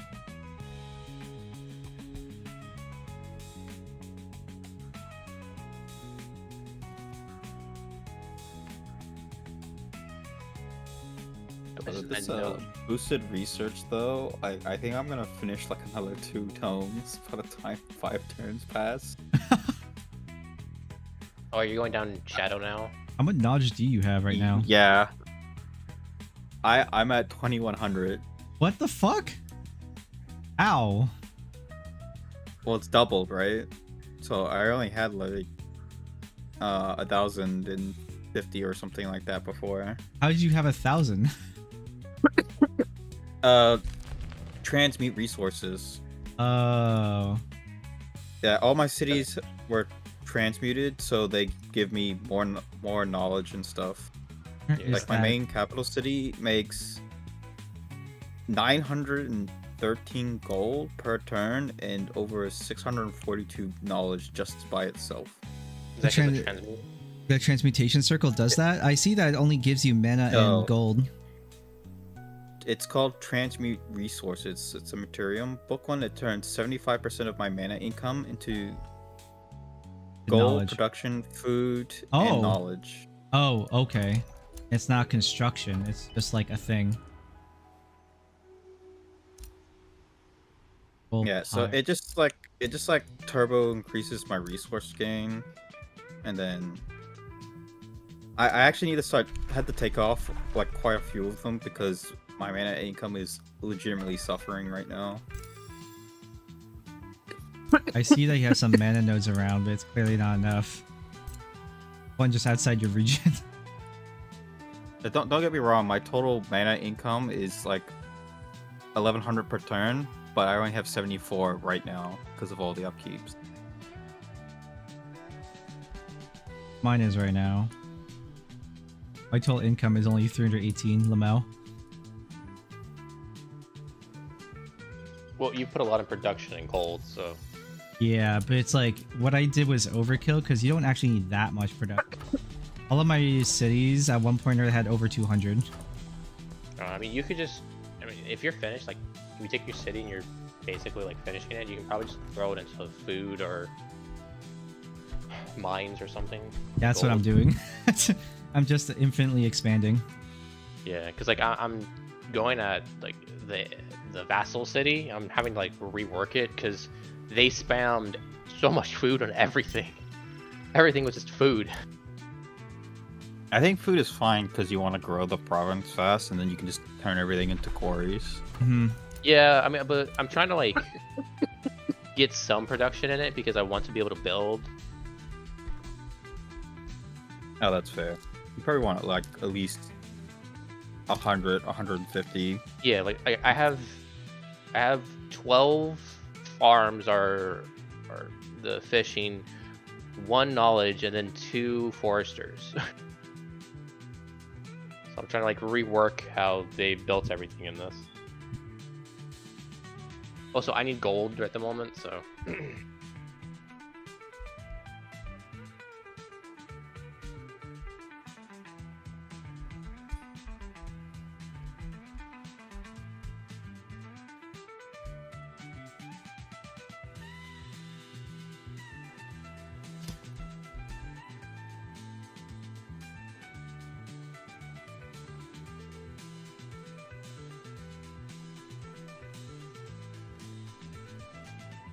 Yeah, but I'm coming for that Everflame free seed. Oof. I'm just gonna farm it. Yo, could you just like spawn some of those Marauder armies over there for me? I'll pay you. Fine. If you'll pay me, I'll do it. I just want to beat them up and get my hero to level 16, my ruler to level 16. Star runs 24/7 EXP farm service. Built and ready. Hey, I'll take another 1,300 stack if it turns out that shit. He'll pay you better.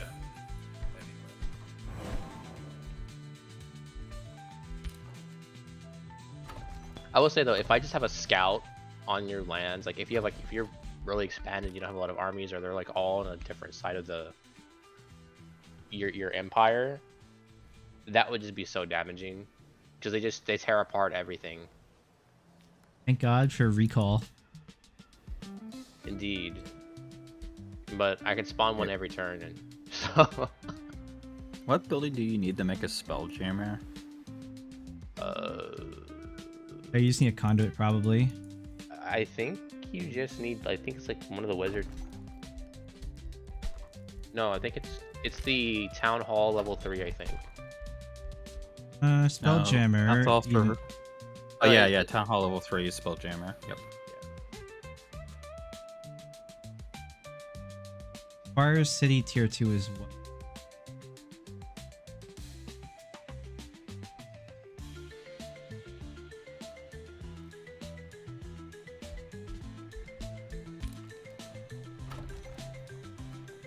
It's just so I could put a Spelljammer on the Shrine of Merida. Which is gonna take a while. Because it has 0 production. Yippee! The struggles of a new city. I feel like popping new cities down at this point in the game is pointless because they take so long to develop. I have insane funds, so I can just rush everything, but it's so expensive.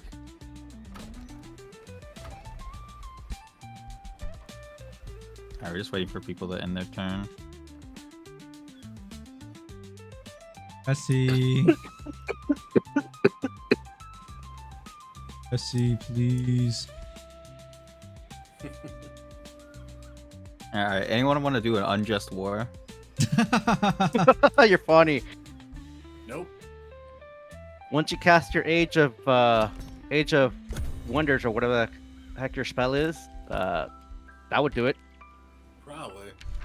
No, because the war would still be unjust. So it'll be unjust for a couple turns after I finish casting it.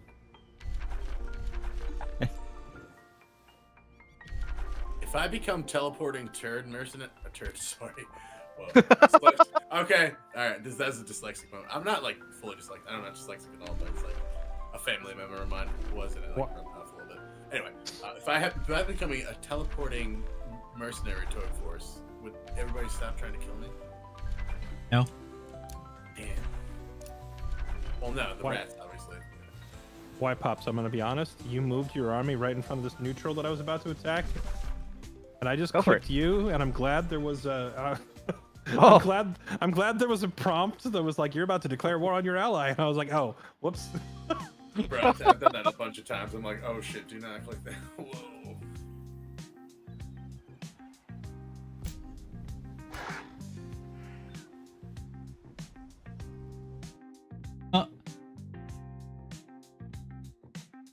It's because Fairlight did a battle, I believe. He crashed again. Oh, he did. He autoed. I clicked auto. How dare you, Jesse? How dare you? How dare you auto a battle?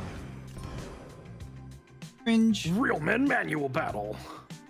You got a manual battle to get that 99% efficiency rate, so your dudes take less than 1% less damage. I'm brought back to the days of Total War Napoleon, where the battles were like just always not in your favor for some reason, even if you had a better army, and everyone just manualed.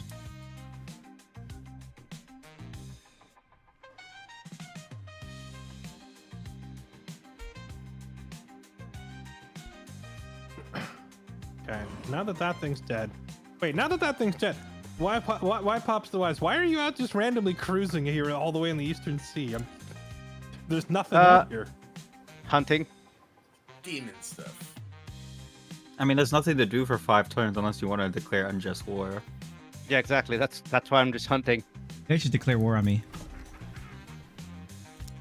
All right, I'll do it, NG. Oh no. Okay, the Great Gold Dragon. I need my payment. I mean, he's got rat Wait, tanks. That would be cool to watch. Did you spawn it somewhere? Where'd you spawn it? It's You on don't the, have it's to on the take other any side of cities, you Everflame. can I don't have fight each vision. other. I'll just keep spawning them. How much what do you want for it? Is now the question. Okay, let me... Just know that I'm rich, but not. I make a lot of gold per turn. I don't have a lot of gold in stash at the moment.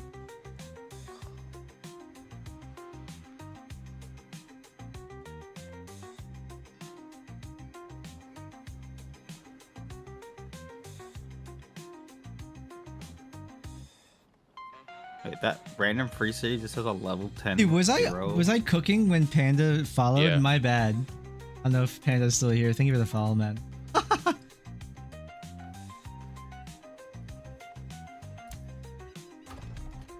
When does Splitgate 2 come back out? Must know.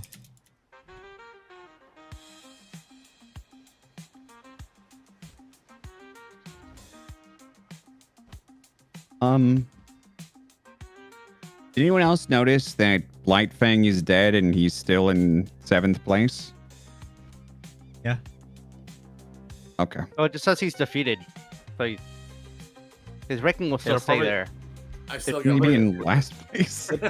It wouldn't. Still It got wouldn't. work. Up, it probably doesn't update until the next turn. Oh, okay. Yeah, that's a pretty good point.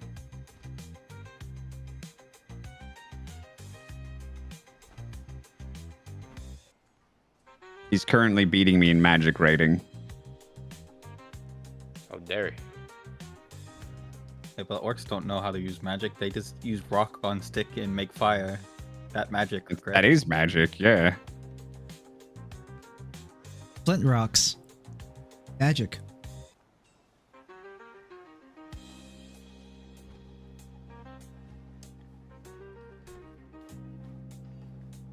I wonder if there'll be a crab person DLC.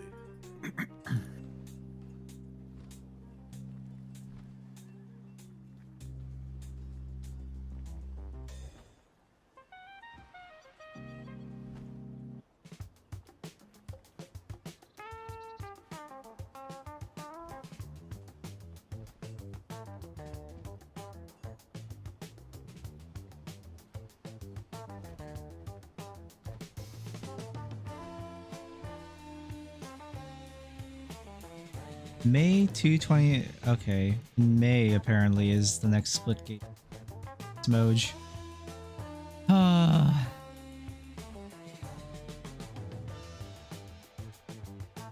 Fun shooter. It's a shooter, right? Yeah. I'm just waiting for a new shooter to come out. Right. Sadly, I'm pretty sure Splitgate 2 is going to flop. It's not a bad game. Marathon looks fun enough.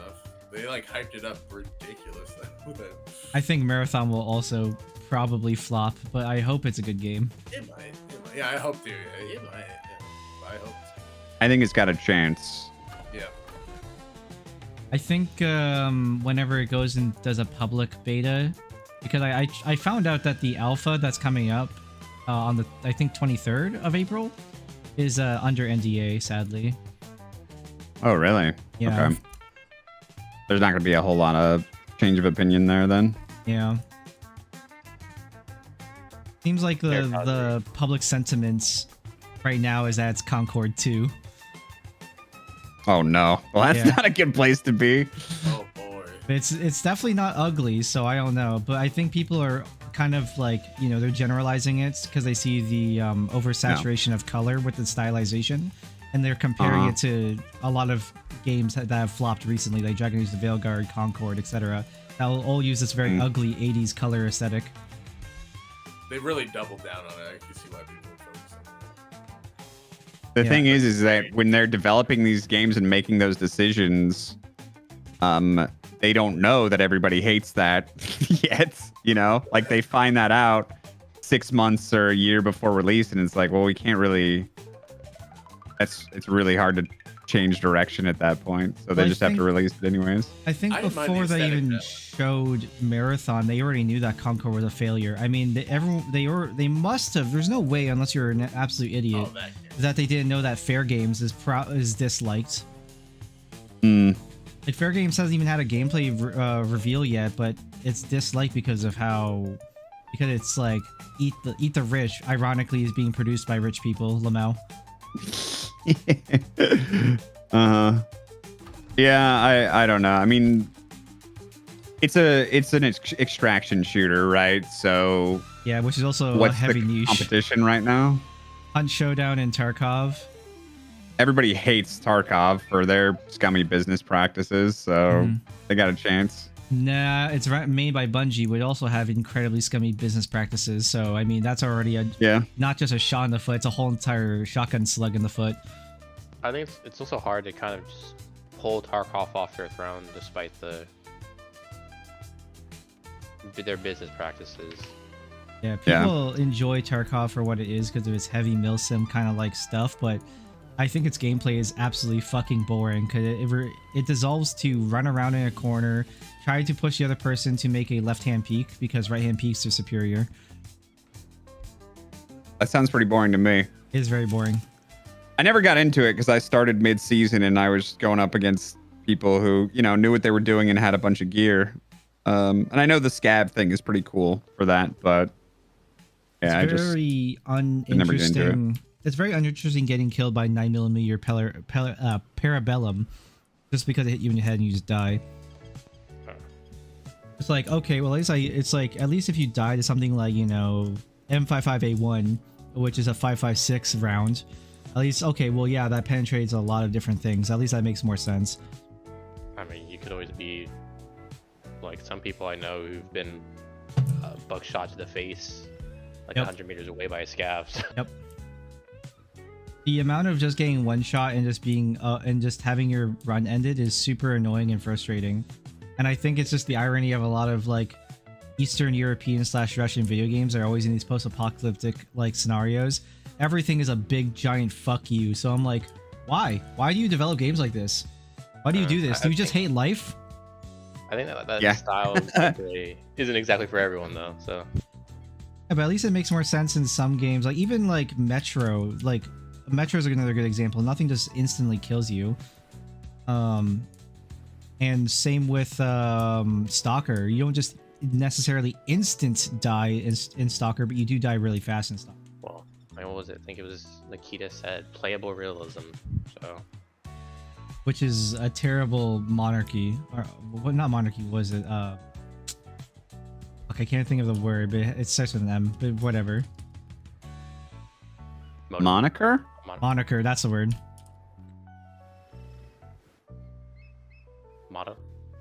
Moniker, yeah. I think that's a really lame way of looking at it. Because you can have realism, but also have fun. Yeah, I mean, a lot of games have kind of tried to follow that. I think, like, what was it? A Marauder? I think it was called, like the space one, where you're like a... Oh, yes. Yeah. You go into, like, space vaults or whatever. Yeah, it tried to be a little more friendly to the player, but at the same time still follow the concept, and it's done okay, I think. I just haven't really seen too much about it. And then there's that free-to-play one that I think a lot of people enjoyed because it also was a bit more forgiving, but a Minecraft kind of one, something craft.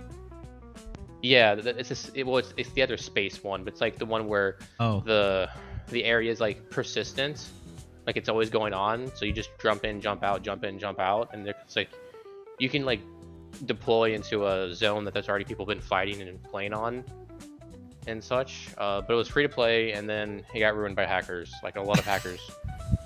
That sounds about right. There's also Forever Winter, which is kind of in that similar vein, but the biggest problem with that I've heard consistently is people complaining about water, which is a massive resource which continues your run. And if you run out of water, because it's always going, even if you're offline, you just your characters just dehydrate and die. You're just like, okay, well I started zero again. The art direction in that game looked wild. Well, Art direction is incredible, but the game itself is just annoying. Doesn't run benefits now, right? from also not being like, at least from my understanding, it's not like a PvP game. You're just trying to fight the environment. So Yeah. I ran out. It's very stupid that it's persistently always counting the time. It's like, why we do this? the game must be life. Very obnoxious that people develop video games and for some reason forget like what makes things fun. It's like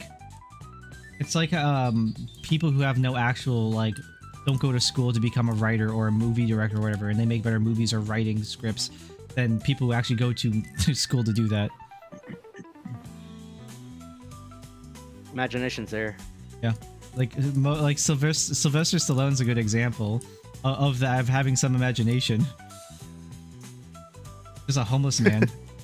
That's Yep. God having an imagination right there. Really don't think it takes very much effort to have an imagination unless you were born with Asperger's.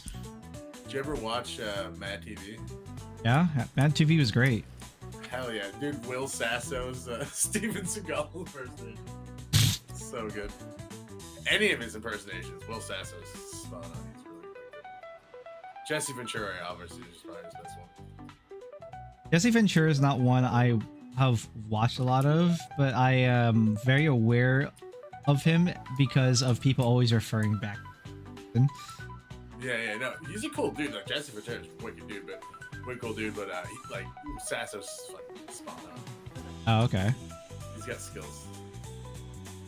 He was in Predator, the first movie, and then he like. Was it, Oh, yes. Which state did he govern? I have no idea. Well, some states. I always forget that actors become governors. Montana. The only one I can remember is obviously like it was governor of California, right? Arnold Schwarzenegger. And then one of your presidents was an actor. He was Bill Clinton. No. Don't be leaving like maids around the house, bro. Not when Arnie's around.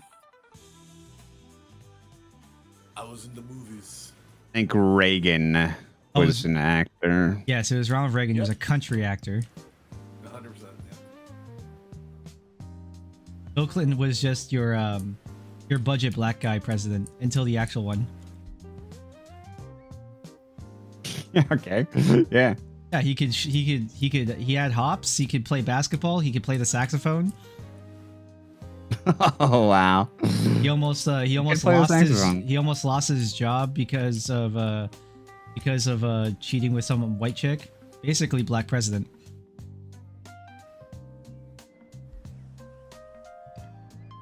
Welcome back. How was the mute? We were talking about presidents and governors because it was funny. Yeah, I just unmuted and it's like, oh, it's NG. He's going off again, being weird again. We were talking about a lot of different shit. It's just happens every time you hear me. We talk about something that even sounds vaguely politics. What do you mean? It was funny. It was funny. It was weird. No, yeah, I was sitting there respecking my main leader, and then I realized I'd been respecking him for like 10 minutes. You don't say. I'm probably keeping the other guys waiting. Yes. So I unmuted to see if you were all done. We've been waiting for like 10 minutes. Sorry. We were talking about like various video games originally, and all the extraction shooter stuff. It was pretty tame.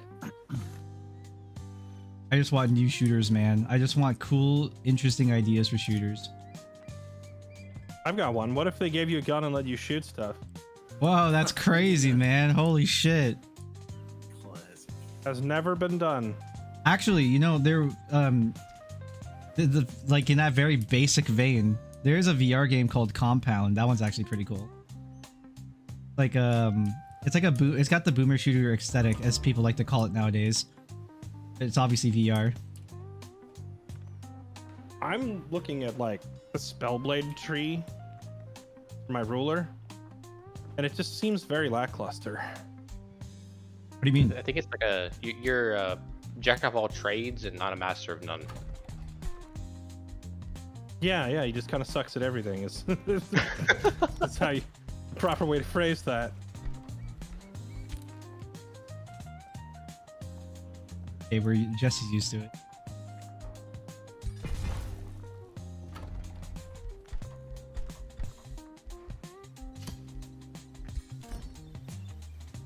The fuck? Oh, never mind. Free EXP. Oh, the negotiations went through?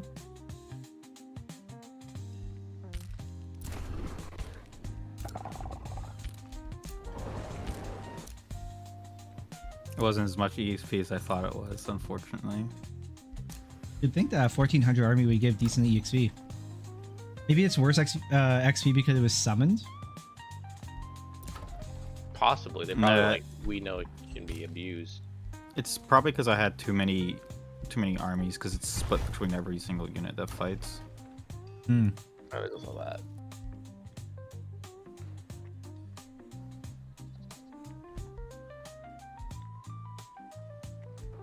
And why is everything swamp right here? This sucks.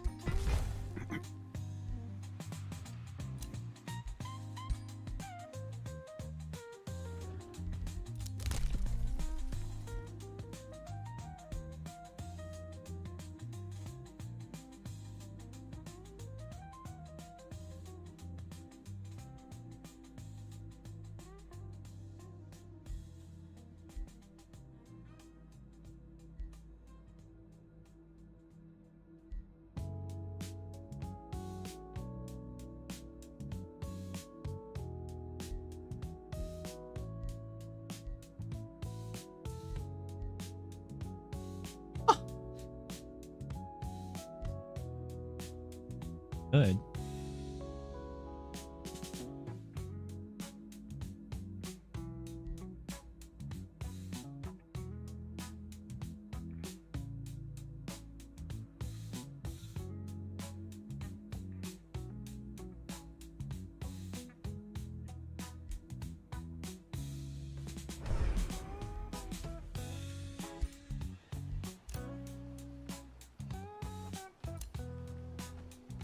Oh, well, you started a war. Oh yeah, I declared war on the free cities, so Oh, okay. Wait, does that still give you grievance or does it not count? no, it's only grievance to players. Oh.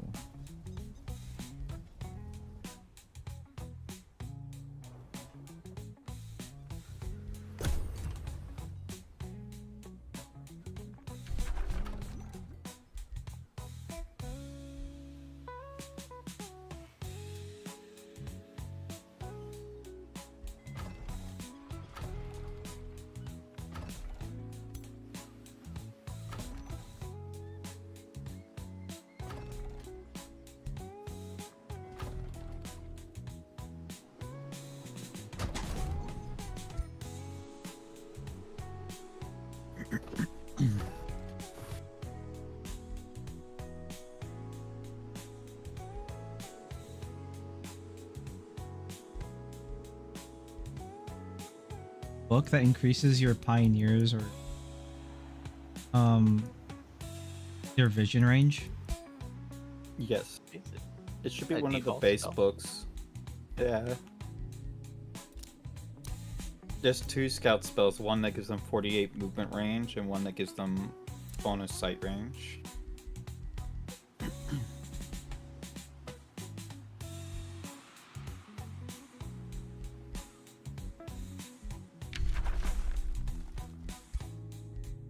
Is it?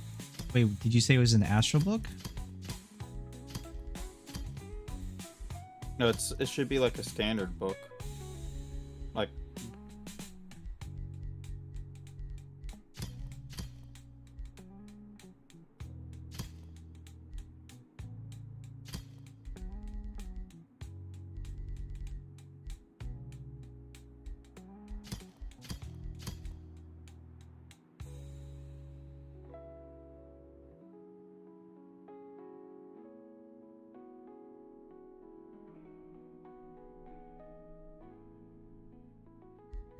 I can't realistically remember which book tome it comes from, but it's called like the Wayfinder enchantment and Enchanted Crow Companion. But it's a tier 1 spell, and I believe it comes from like a tier 1 tome.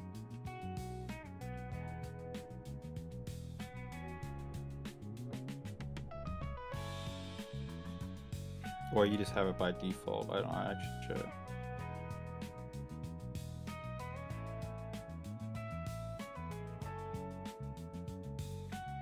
I just see. I'm looking at the Tome of Scrying right now, which is Tower of True Sight, but that's not it. Yeah, I look at it under my tomes and I don't see it. Is it I just think not it- in your spellbook? I don't think it's a tome. I think it's just like a base spell you have, like a general one that you're given to like research. Oh, it's in your research tab for your when you're doing your research of your tomes. Yes, what Raz said. But it's still under a tome, so I'm trying to find it. No, it's not under a tome. It's just a generalistic spell that you can always research regardless if you have the tome or not. Interesting. So it's just a random roll then. Yes. Yeah. And it's probably pretty hard to find at this stage of the game because you probably have so many spells to research. Yeah. That's a shame.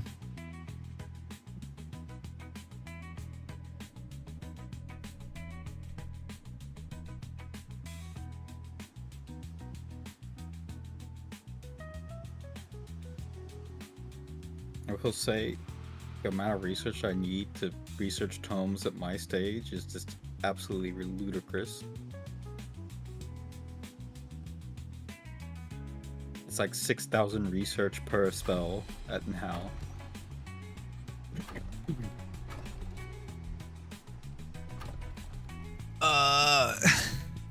I've just kind of gone back and started researching some of like earlier stuff that seemed kind of cool. Oh, you are. You legitimately mean you were going to take over that? Okay. What, Everflame? Yeah. Well, I'm gonna turn it into a vassal state. I'd rather not nuke all my income by 25%.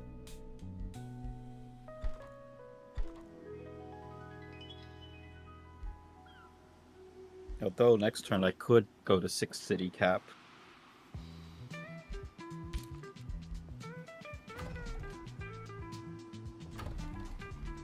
I'd say if you have the vassal perk, it's better to have vassals.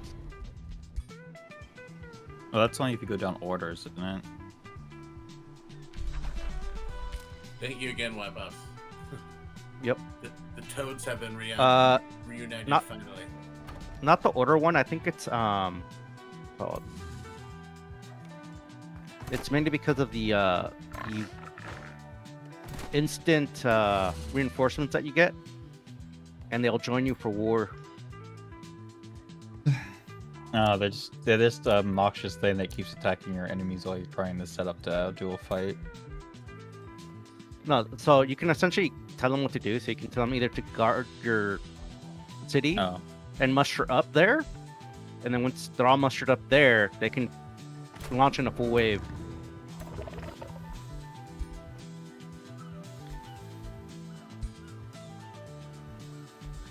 So AI vassals you can actually control and tell them what to do.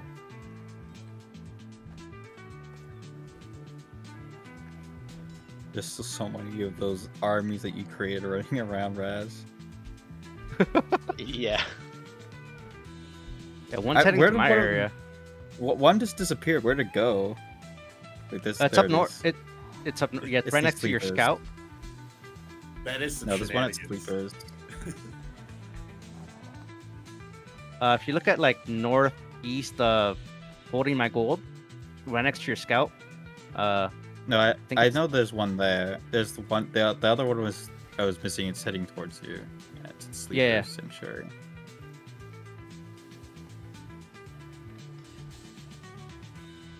Wait, wait. There's a training camp here. Wait a minute. I want to see if I can trade with him.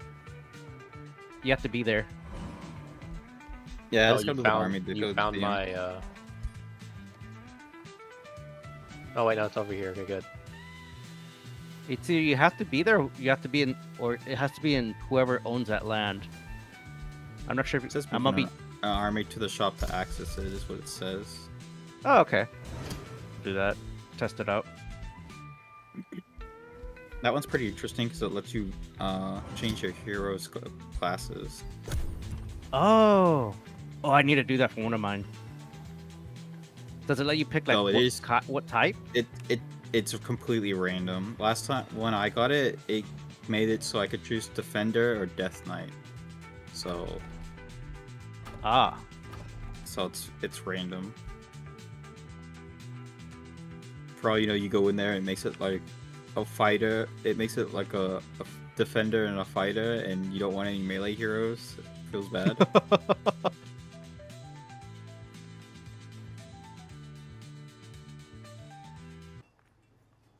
Oops. My music. All right, do I press the button next turn? Which one? You're Oh boy. The end of the world. Maybe. go for it. Sure.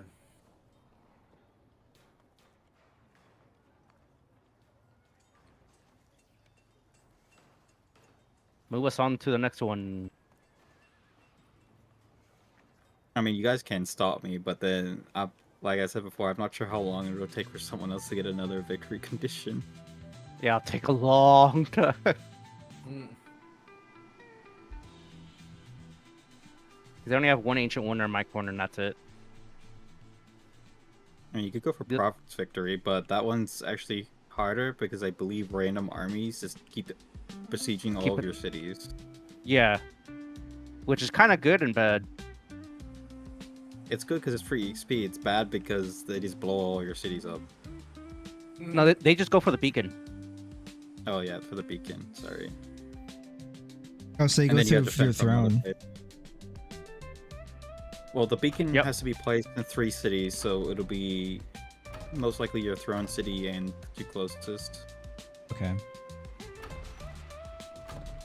You just put the beacons on the provinces that like intersect with all 3 of the cities, so that way you don't have to really run around that much to defend them. They're just all right there. Yep. Roads, roads, roads.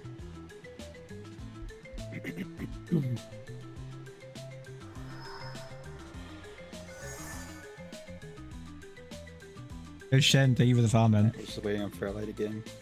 Can't believe we're gonna wait unfairly again, and I'm gonna talk about black presidents again randomly.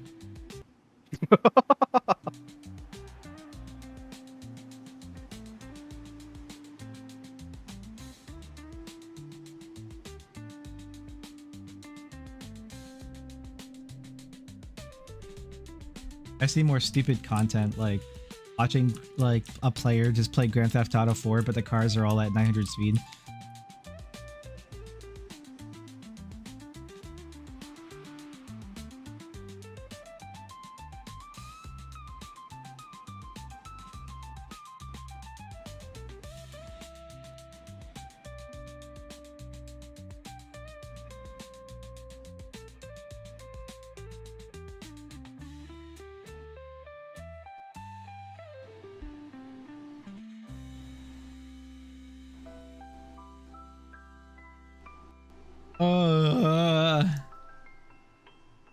What could Jesse possibly be talking about? Monkey business.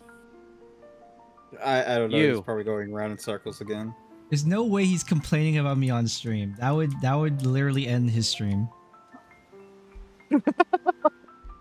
I mean, when on your co-stream, you would see the chat if they were talking about you on stream, right? Surely.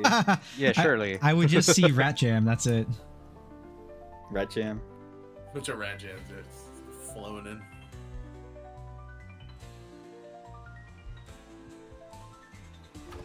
That's all I've ever wanted and all I've ever like talked in memes. I don't talk in normal speech.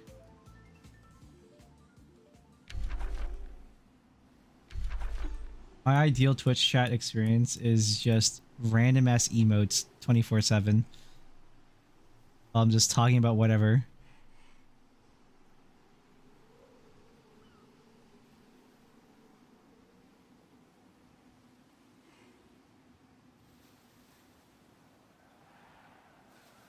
Need more rat music.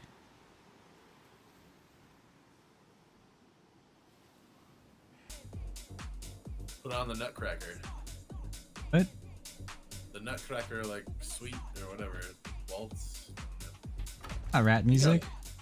Dude, oh, did you say rat or rap? Rat. Yeah, rats like rat. Yeah, dude. Have you seen the Nutcracker before? The beginning part with all the rats, dude. This isn't that a Christmas movie, or am I thinking of something else? Yeah. Yeah. No, why would I watch a Why would I play Christmas movie music? Bro, there's so many rats. How is that? How is that rat music? Rats. 24/7 Christmas music is the play. Yes. Also, I'm happy to see that I'm not the one everyone's waiting on this time. You were. I decided since we were waiting were. so long, I went to redo one of my heroes. I don't believe you. Shenanigans.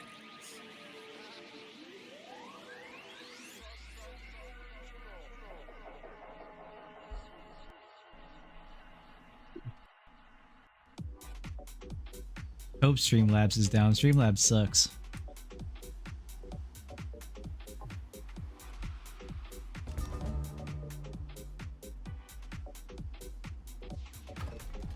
Hell yeah, more expansion. Let's go.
I don't like this mechanic where it just randomly decides which hero is the leader of the army.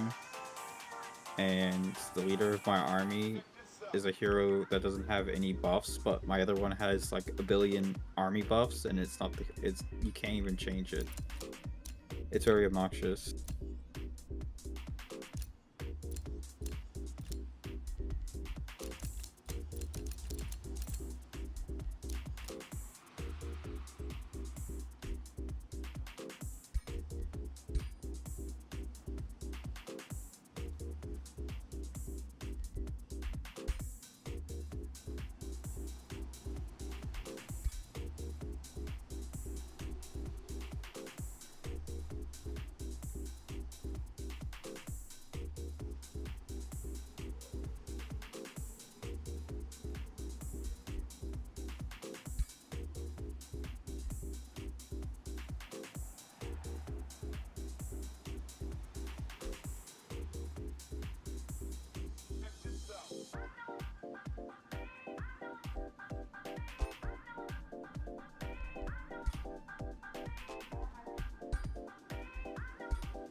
Adjacent enemies are all negative states. X deals 12 random elemental damage.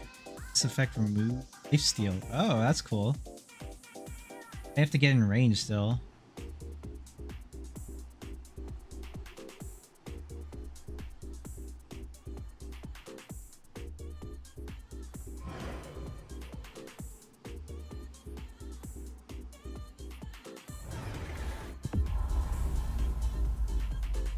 On.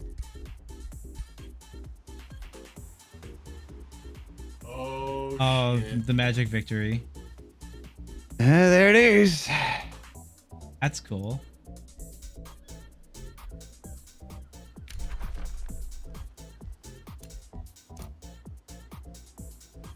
there it is. That is crazy.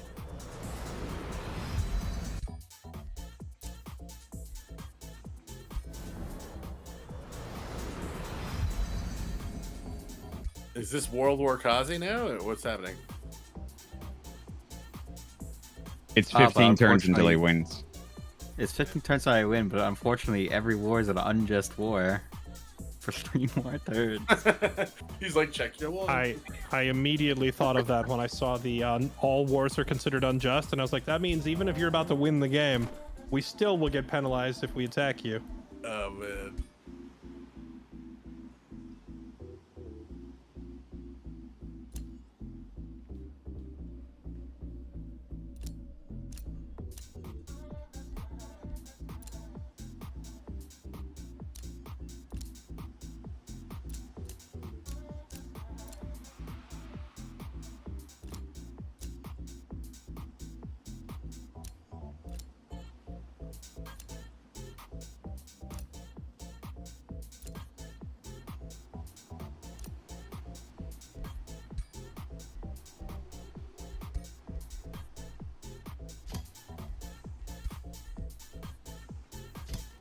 Give me even more.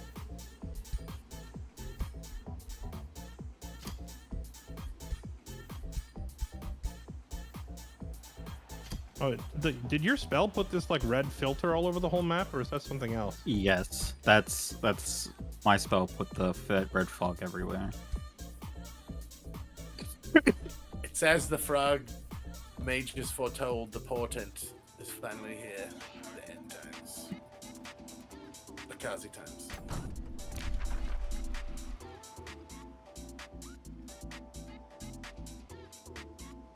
The spell should actually just be called Age of Kazi.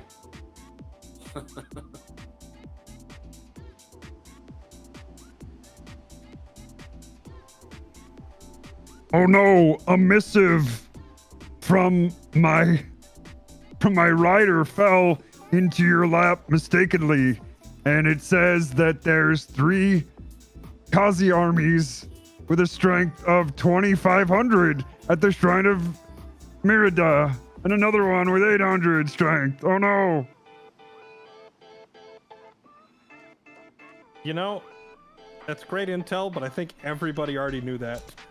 Oh, okay. We all have scouts flying around this area because of the war against Holy Man, and B, knowing that the game was going to end at Shrine of Merida. Fairlight, I cannot afford scouts. Come on. Okay, 7 of us have scouts crawling all over this area. Thank you. Thank you.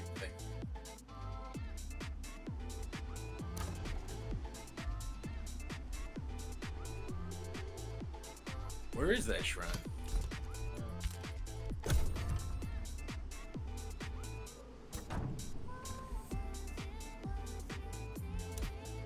I think technically you can take any of the 3. So that's the real challenge. Is he has to defend 3 different places. Game on.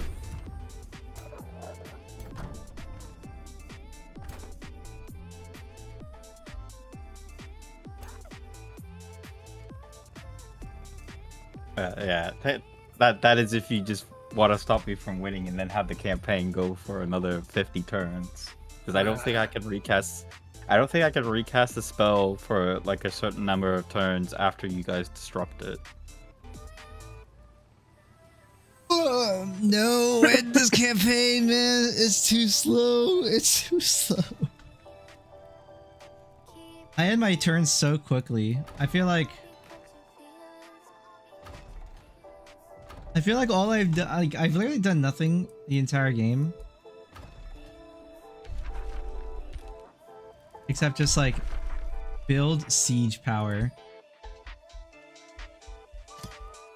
I have probably some of the most insane siege power in the game, but I'm just not in any wars.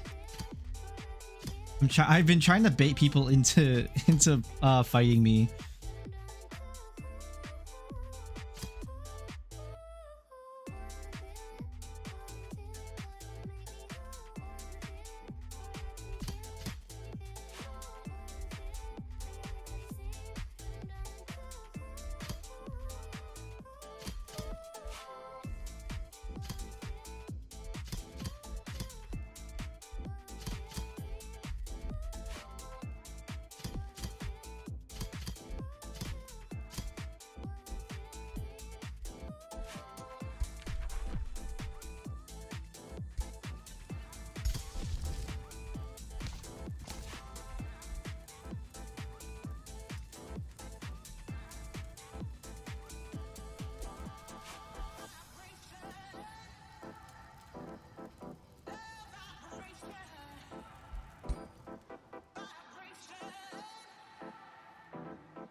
Nothing of real interest, to be honest. I kinda want this. Let's say if the champion do free, just 2 defense, grants 20% damage with melee. Melee attacks, grants a 20% critical hit chance. I kinda want Eric to just be like a crit machine. He already is a crit machine. I'm about to do a war crime by sacrificing one of my heroes. 07 to him, everyone. Just so you can pull out a stronger hero. Yeah, so I could get a stronger hero. Yeah. 'Cause he's like level 4.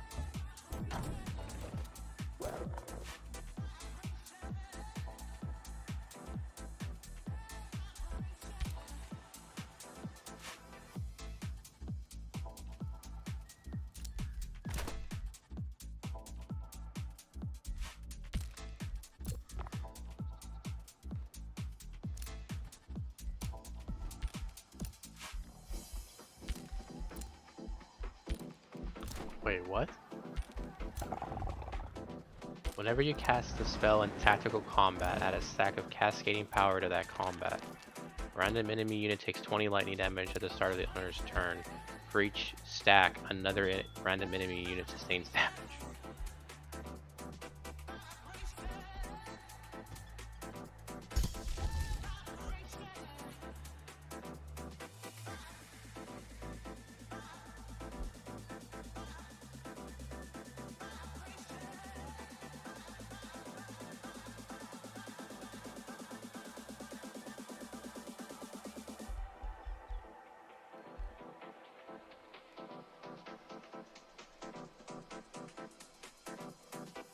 Damage represents the speed at which siege progress to breach the defenses of a city. Fortification damage subtracted from fortification health of the city during the siege until it reduces to 0. Fortification damage in a siege comes from a base value of 10. Siege projects seizure is undertaking with units with siege breaker. City.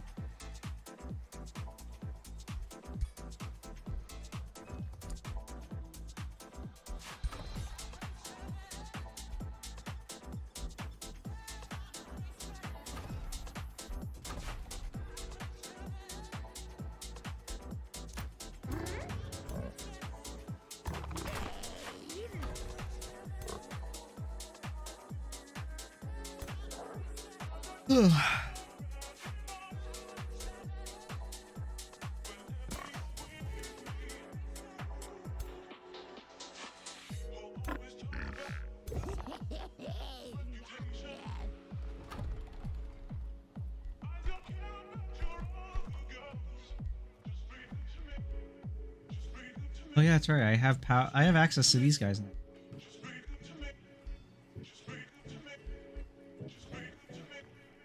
For battle mage, that doesn't. Well, oh, it does have Imperium upkeep. No matter what it is, they always. So what does migrate do? I've seen it a few times, but I've never chosen the option. What do you mean for a free city? Yeah, when you conquer a city, just in general, any city, like you can migrate the So population. So there's two ways to like conquer the city and turn it to your city. You can either take it pretty quicker, but it loses population, or you can take it slower and it fully converts the city to yours. I believe is how it is.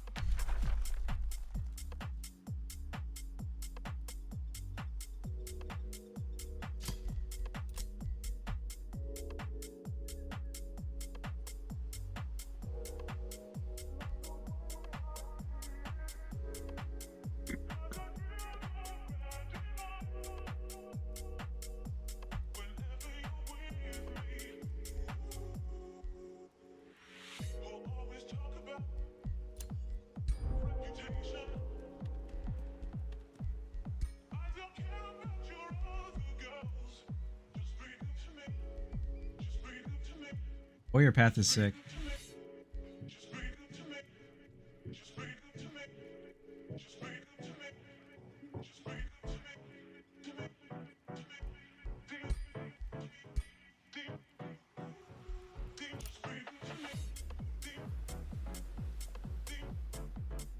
Rest in piss, Birdman. He was sacrificed for the greater good. I still can't build a Spelljammer in the city.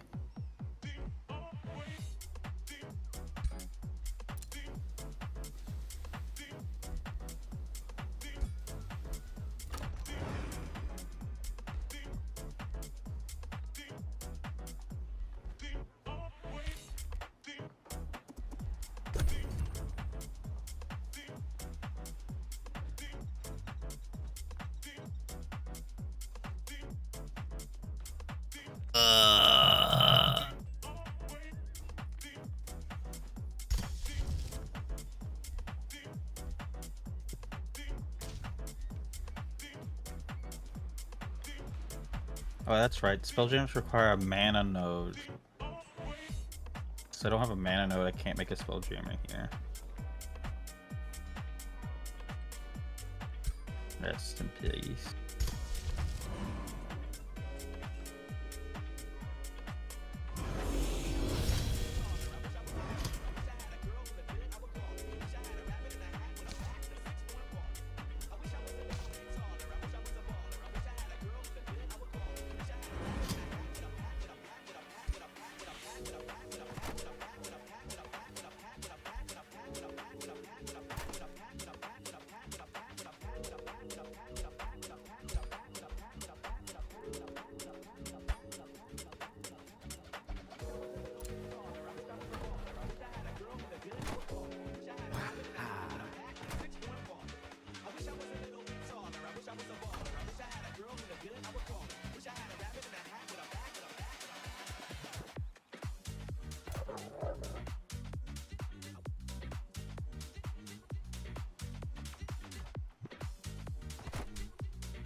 I am just dying.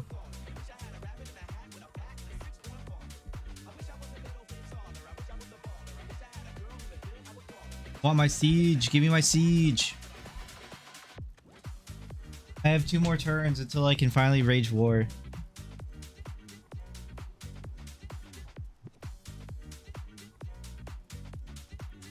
Ugh. Yeah, BRB.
Oh, why, Pops, were you able to buy from the shop or no? They did not let you.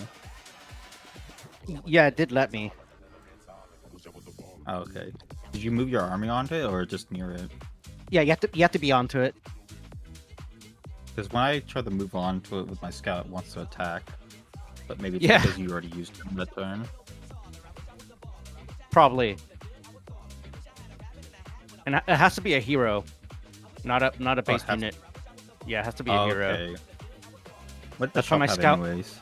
Anything useful? Let me check again. So they have enhanced vigor, which is 15 to max health Oh. for 1 hero. Frostfire detonation, which is a mage Oh. spell. Intensive training and the rest of the training. Unfortunately, it takes me too long to run all the way over there, I think, with a hero. Oh well.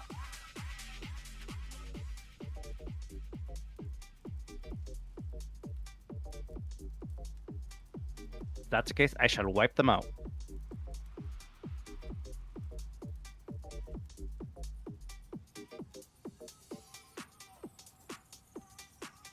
Your experience shall prove quite delicious. Better get.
I have a proposal for the Rat King.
Oh my god, orders required? Turn. Wait, did the new turn happen?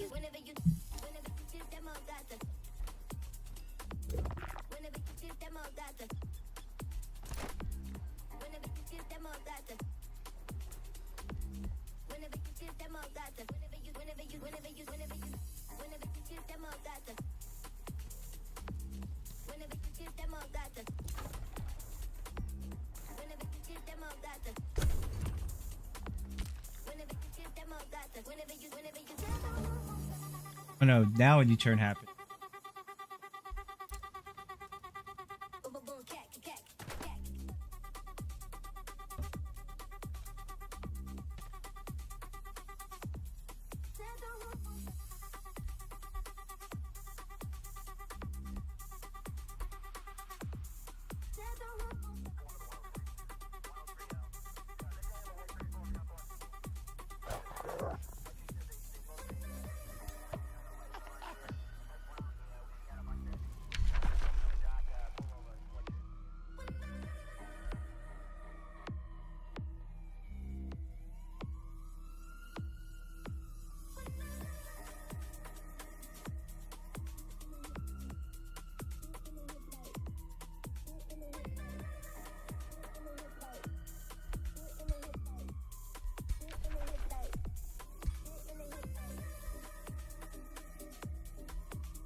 And I really don't have access to any tier 5s yet. Fuck.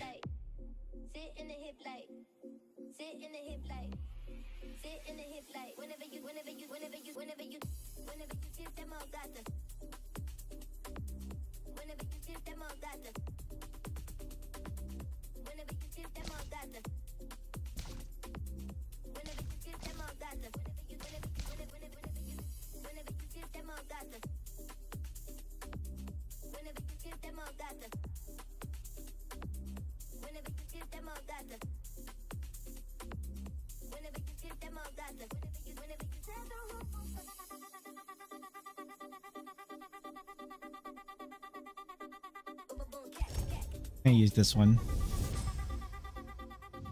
Slaying a wizard is similar to slaying any other monster. It necessitates preparation.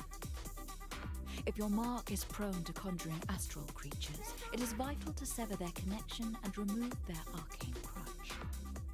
This is achieved through a complex incantation, by administering minor astral siphoning pests, or, should the opportunity arise, by simply slitting their throat.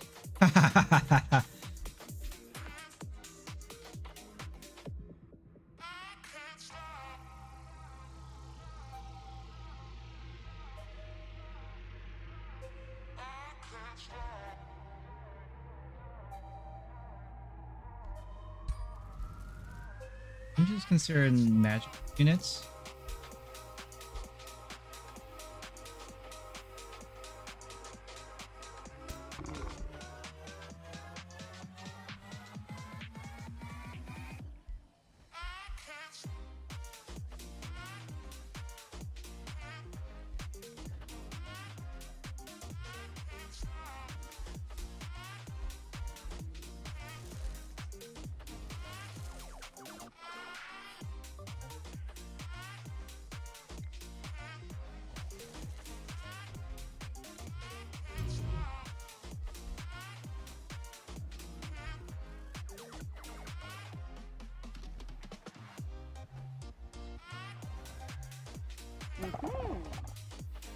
I assume because because White Pops is an angel demon thing, he's considered like angels now. I can just get the you should kill yourself now magic.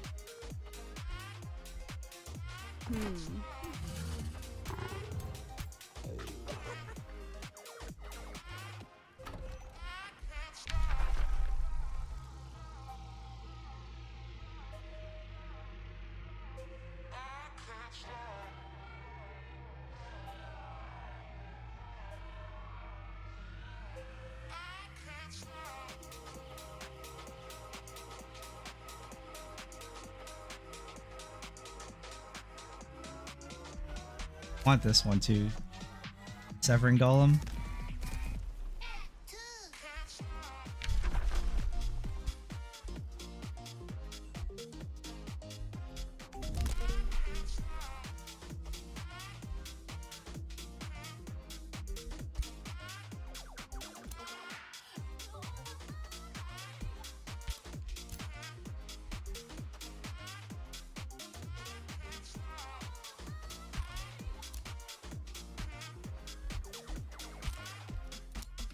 The military is starting to get a little expensive.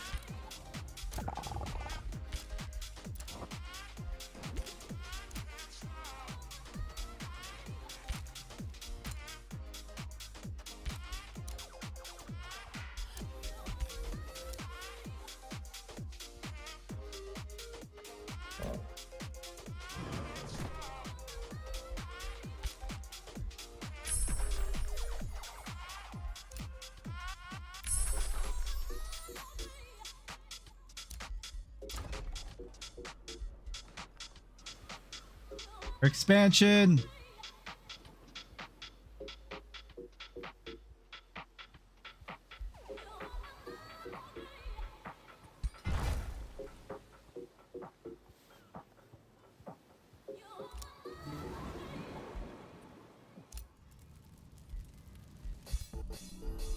I want from you.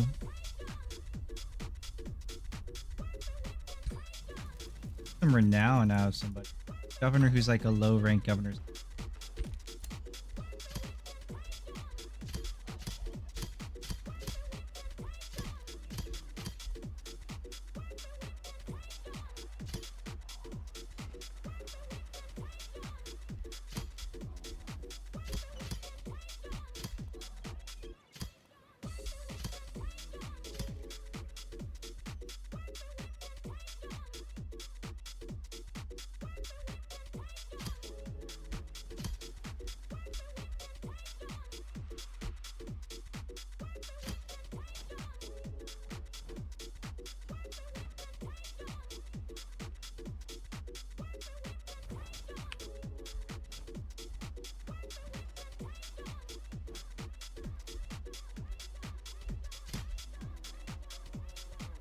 Is useless right now.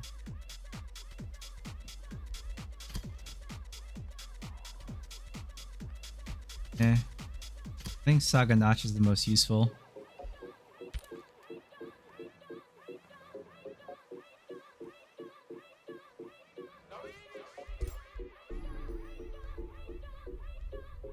Mage re-education, Ranger re-education, and defense.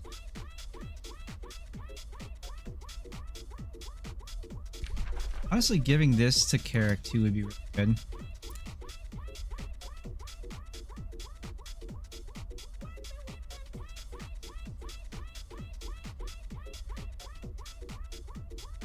Governing training. Who'd I say? Saga, I think I said.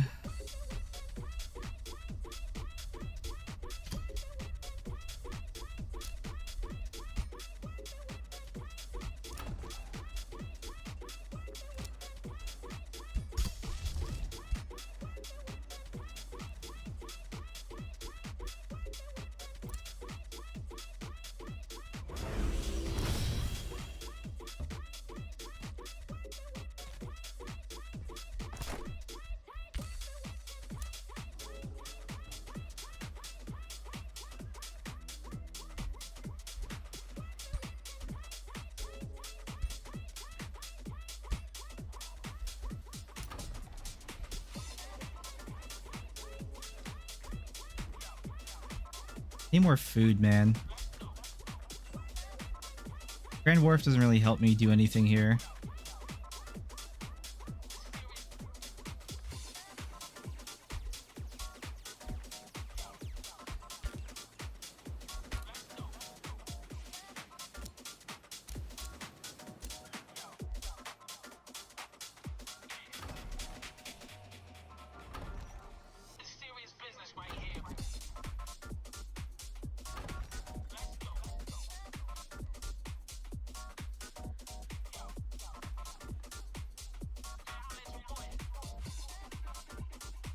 Summon or a create? I think it's a build. Yeah, recruit in cities.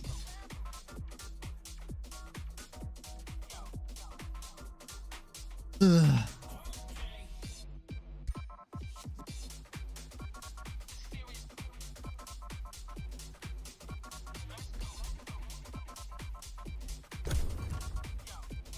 Oh.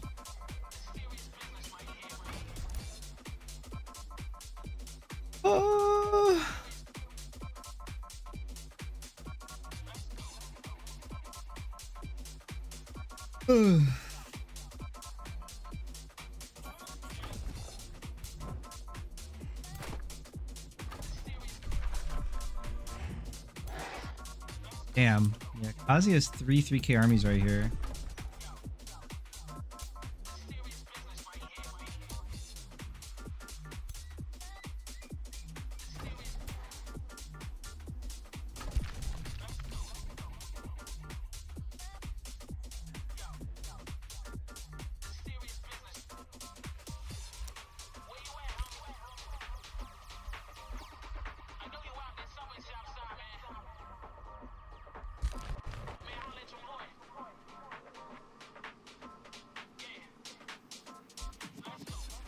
See a lot of other Kazi's armies.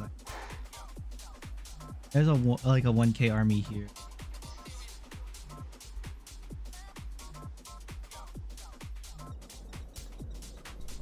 $600 army here. Are these marauders? There's a bunch right here.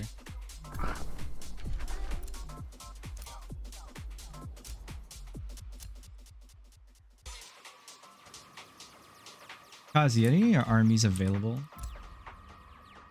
My armies? Yeah, or are they all guarding? I have to kind of all guard.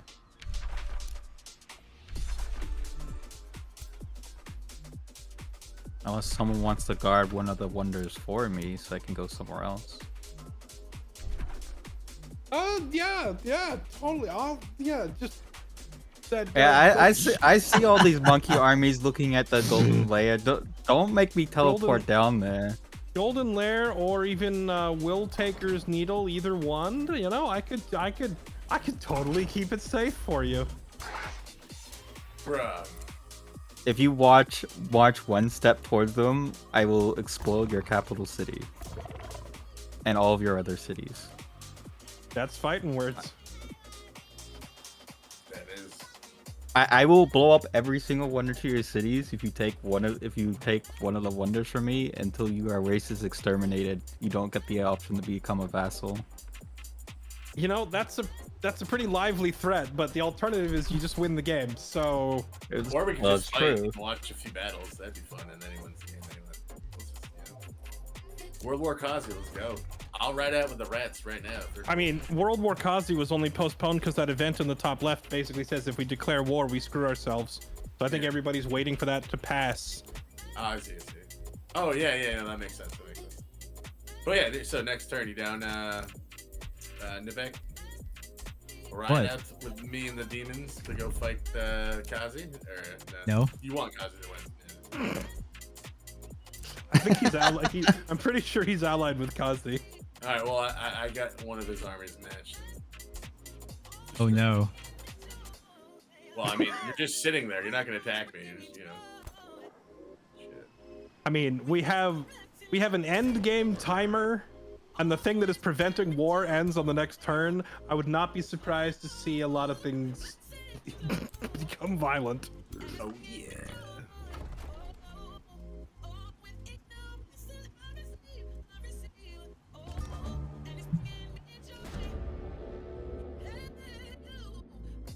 Like right now. There I it think you is. should declare war on me. Dude, go away. Do it. You should add troll to your transformation or whatever. You said if I move towards your things, you'll declare war. I didn't budge an inch. It's too late. I already declared war on you. Those gold piles will get into his brain. You're the only one that I have a justified war against, unfortunately. Ooh, spicy. Do it. Do it.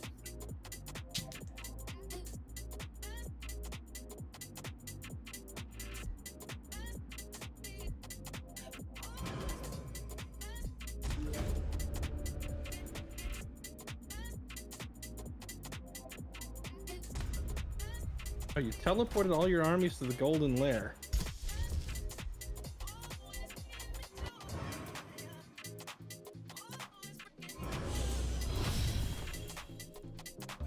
Yeah, but all my other armies are teleporting everywhere.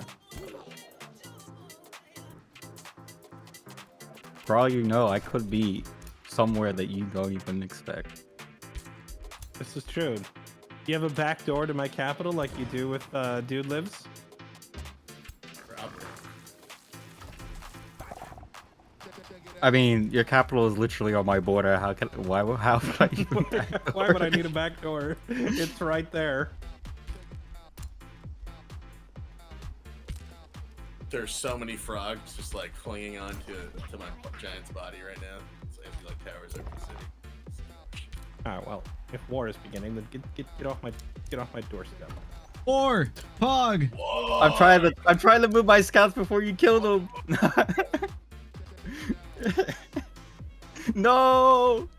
I was trying to move all my scouts before you killed them. You know what? I'm just gonna...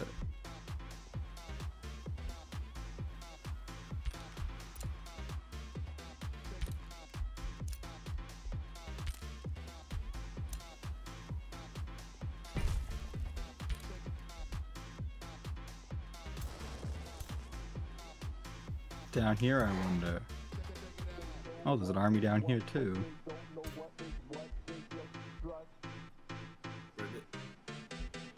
You get off my teleporter.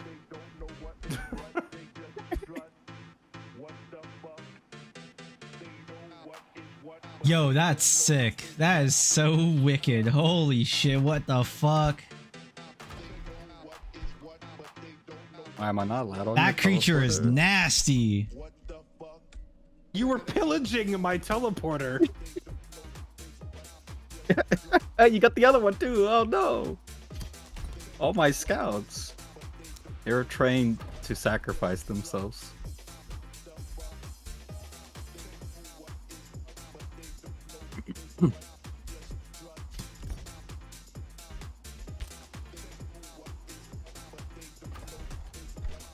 Yo, why pops?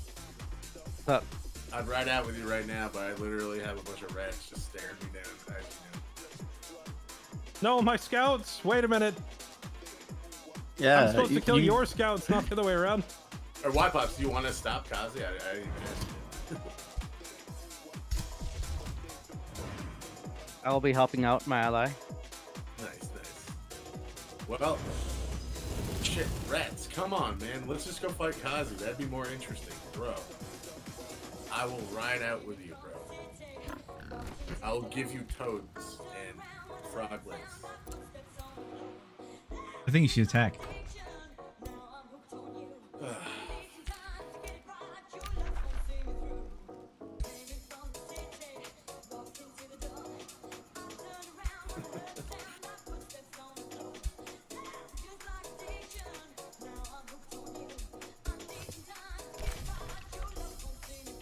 Throwing the game? Never.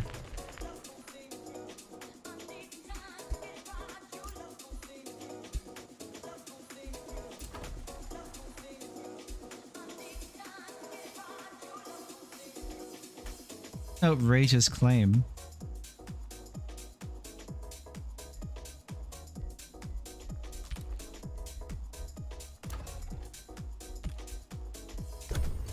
The game must end some point, and if I don't get it through Wizard Victory, I'm going to Rampage.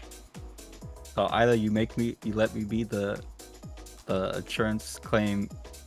The insurance claim will be free for all if I'm the leader of the domain, because everyone will have no need for insurance. Essentially, we would all be working for you. Yep, everyone will be my workers. Oh boy.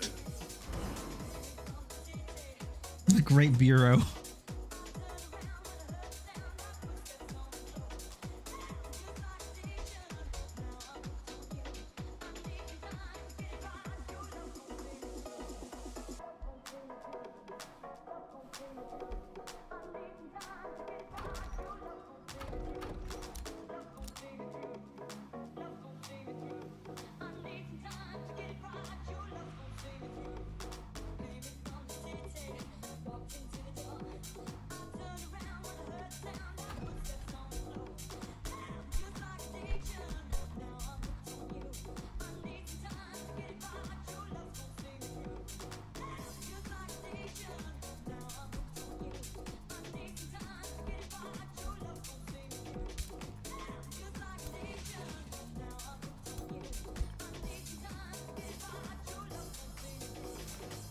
But look at this accursed trickster unit.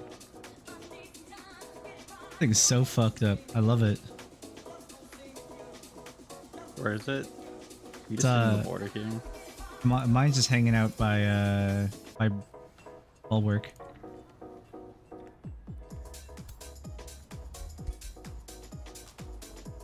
And one of your armies that's in here? No, it's just by itself.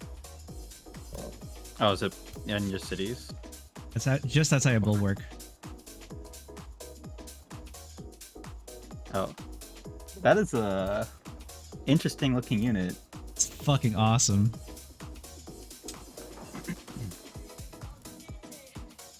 Like Hinabi, except centipede.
Well, that does make this interesting, doesn't it? So Raz and Engie have both sided with Kazi to help him achieve his Gold Wonder victory. Yep.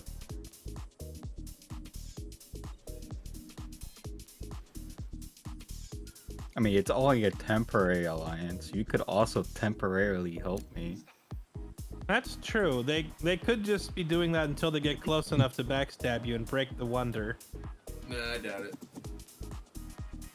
But I think realistically, they just want the game to end so we can move on to the next lobby. Yep. They're like, I want to try again now that I know what I'm doing. They want to end the game. I mean, RP wise, world domination conquest through any means for me. So if I have to ally and help the dragon do it, then I'll help the dragon do it. The Industrim Nivax is in agreeance with the dragon in order to secure the Golden Wonders for the continuous understanding of technology and industry.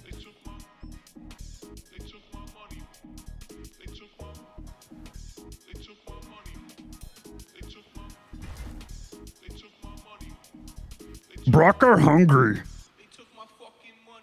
If Brockard, See, if that would- Brockard joins my alliance, I will feed you for eternity. This would all make sense if Allied Alliance or Allied Victory was turned on, but it's not. No, it's not. So if Kazi wins, the rest of you just straight up lose. But I do understand that people are probably ready to move on.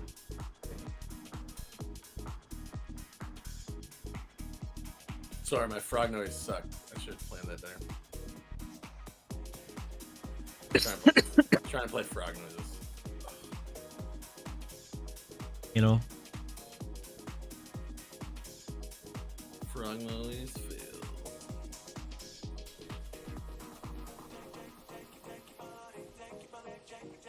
Finally, we're gonna see some action. Let's do it. I want to see a dragon fight. We did. Oh, I mean, but with like the dragon. That's been Damn. ruling, that's been ruling this fucking game the entire game. Who's been rolling what? I haven't rolling anyone. Said just like the insurance company. Oh man, to the very end. Spawn on RP by Cosby. Insurance is all fair. Oh my god. Well played though, man. Damn, terrifying.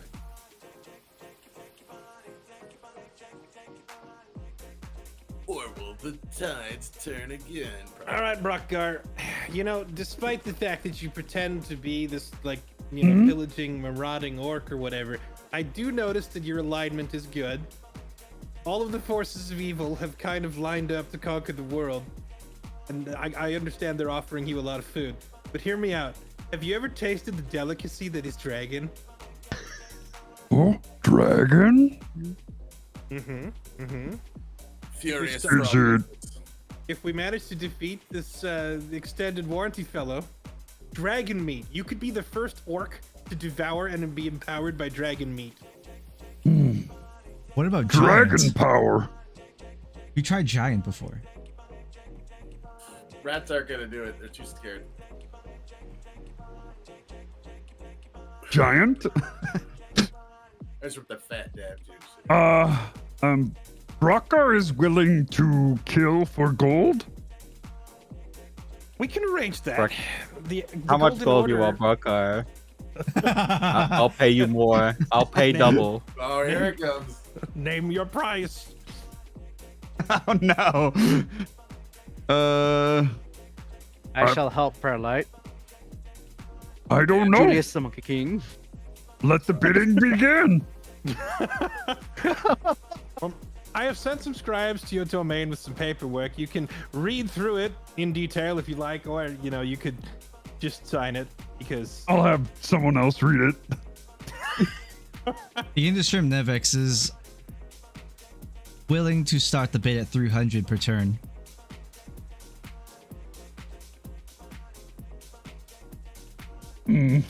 My scribes tell me there is no gold in this negotiation. I sent that. I sent that before the conversation of gold even began.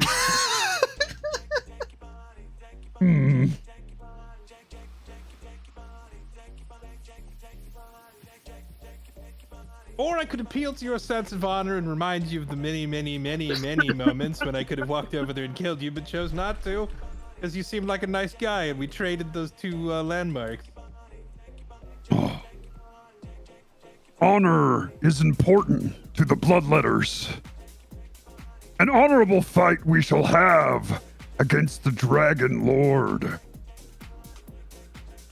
I just say that he would do it for gold? Gold Give is to his honor. honorable.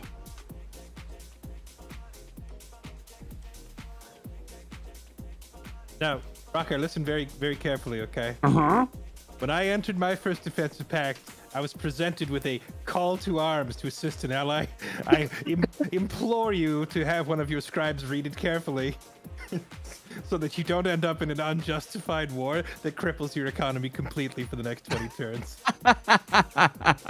Okay. Somebody say streamer loot?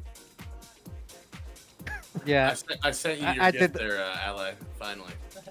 I did that as well. Next turn I'll be joining you, Fairlight. I'm paying Fairlight because he's more far away, but I got stuff for you too. I owe you my life though, likewise. Yeah, damn. Then we shall join against the dragon. Well, no, I'm gonna end up killing these rats do on my anything border for if you, they don't dude? fuck off in like 3 turns, straight up. I got a rat problem. Snoop Froggy Frog. I love it. You should totally rage war on me. Snoop Frog. Oh my god, this guy with the grievances. I declare a fair battle to happen at the Golden Lair. In the Fairlight. What? If we are to fight a clean battle over by like Wukongo or near Wukongo. Roger that. I should have said that. If you decide to move Or- up, let me know. Or the Golden Lair. I can't move anymore this turn.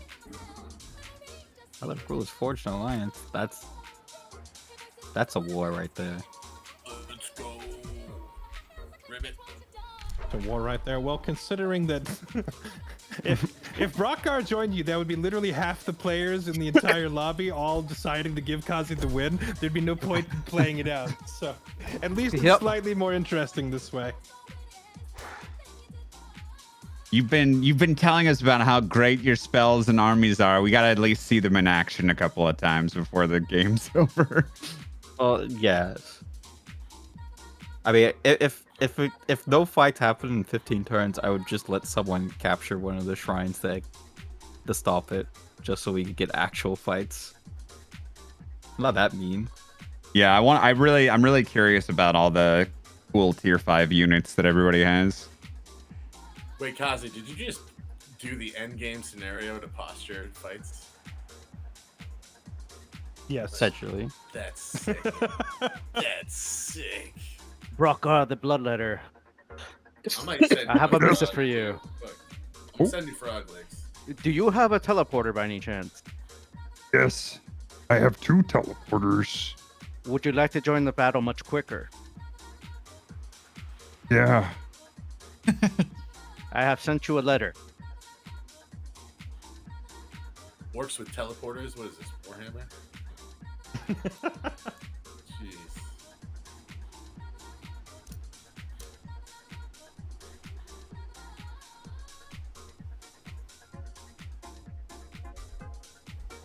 This also makes me want to play a Warhammer campaign. You may use my teleporter at any time. Sexy world maps, man.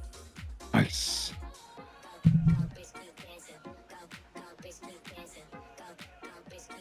Sexy cities.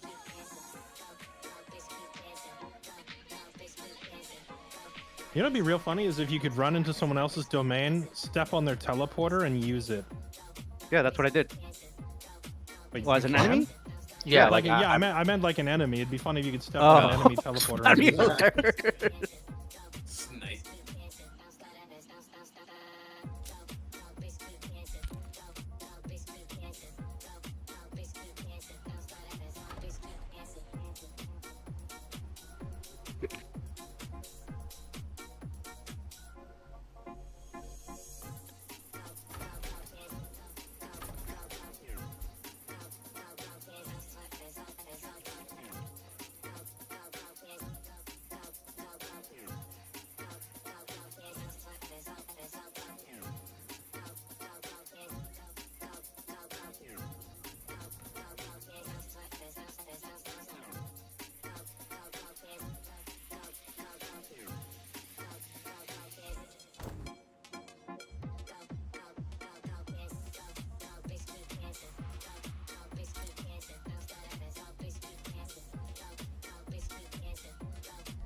Oh, also, I did note the war funds that were sent, Mr. Farstrider. Appreciate it.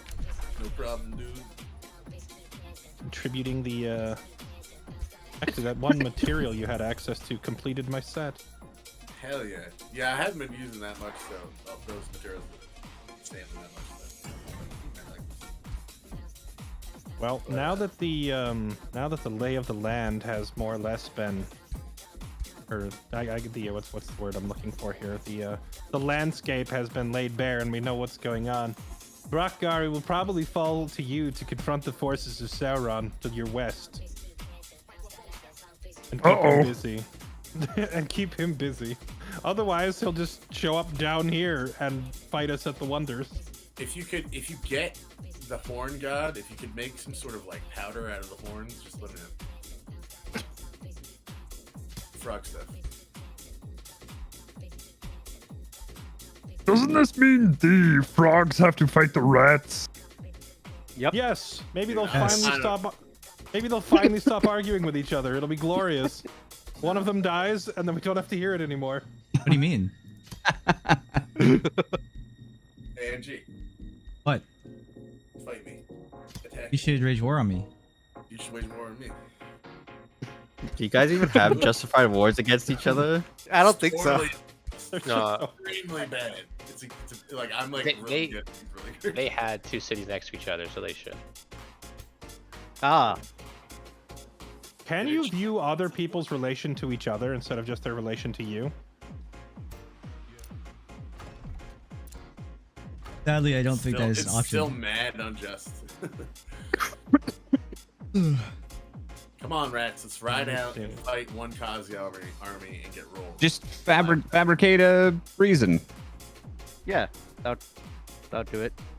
Yeah, then come fight. Come attack my walls. Academy.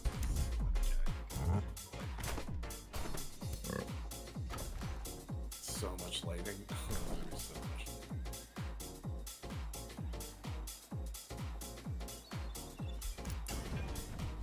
I know those elves are shock resistant, but I'm not sure about the rats. Yeah, so if you're looking for an excuse to start a war, what you need to do is go to your diplomacy menu and then look under the pronouncements tab.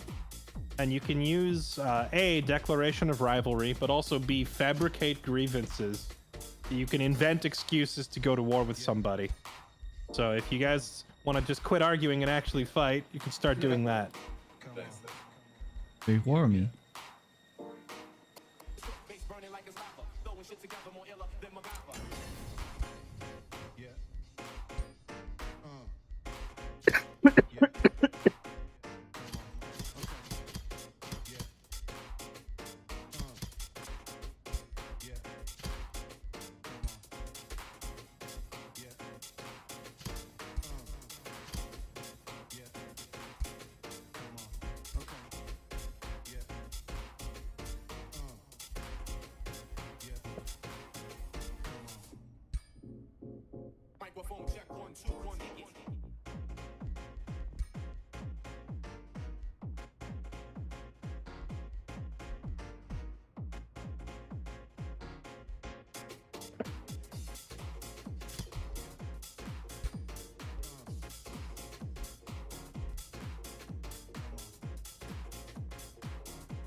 Oh, I see.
Holy dragons.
Oh yes, a new day, dude. Holy shit.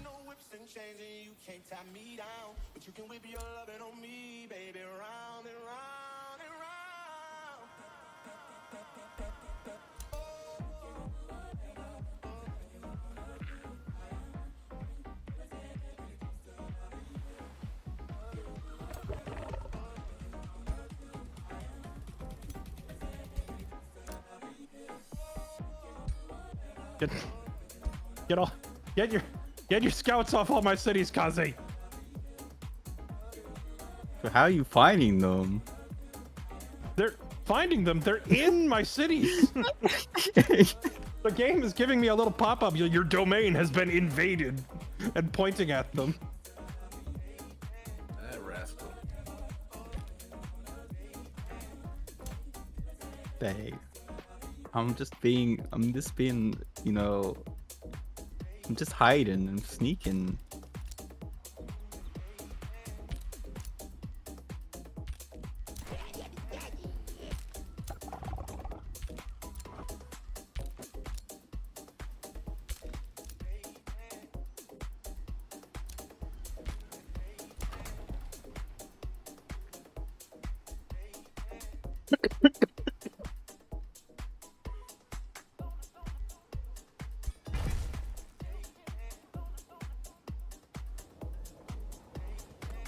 I didn't know that. What the hell? Look at that. Awesome.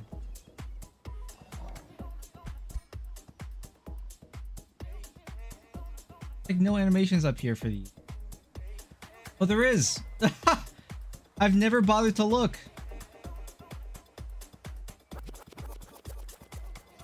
Only animation here is just a windmill, which is very, very just simple.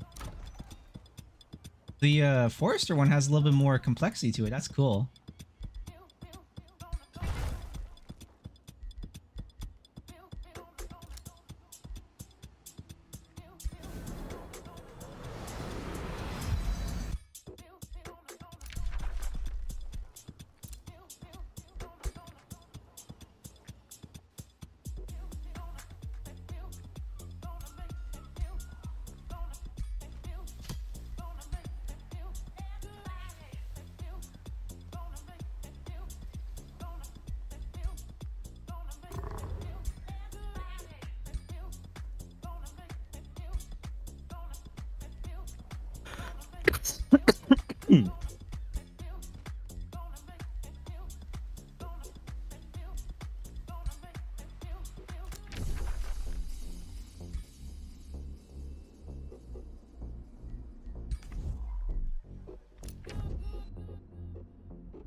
No, not the scouts.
And not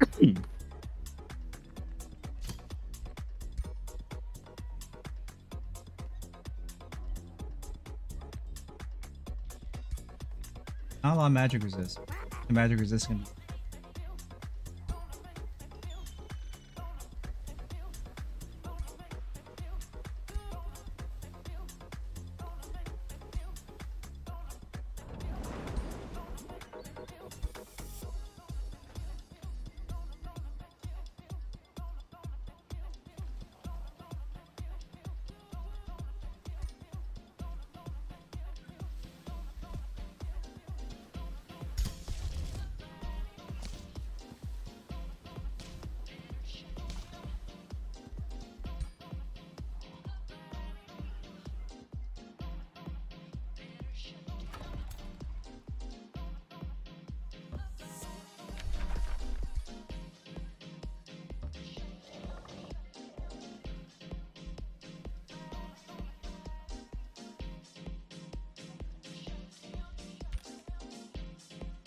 well, he has no backup.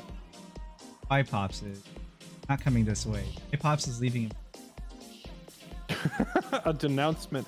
Let it be known that the extended warranty has crossed me. He is not to be trusted. Extended warranty trespassed in my domain. Why, Pops? Why would you denounce extended warranty when... Can't you just declare war on him now because he's trying to conquer the world, or do we still have to pretend this is about insurance premiums?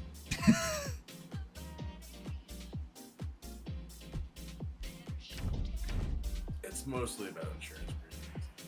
I see that the Golden Monkey Army is going for the Shrine of Merida now, leaving their leader and Wukongo completely open.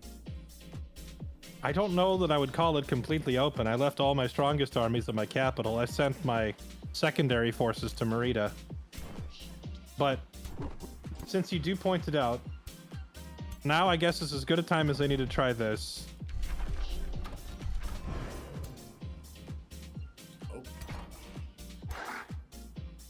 Oh wow, you blew up my teleporter.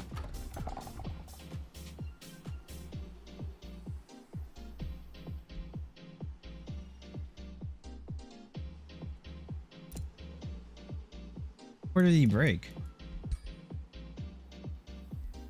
Wait, did I miss it? Was there a huge explosion? No, it was more of like a small fireball, but Oh, nice. I saw that one of his teleporters was not protected by a spelljammer, so I thought this might limit his mobility to just hop around the map a little bit. Nice.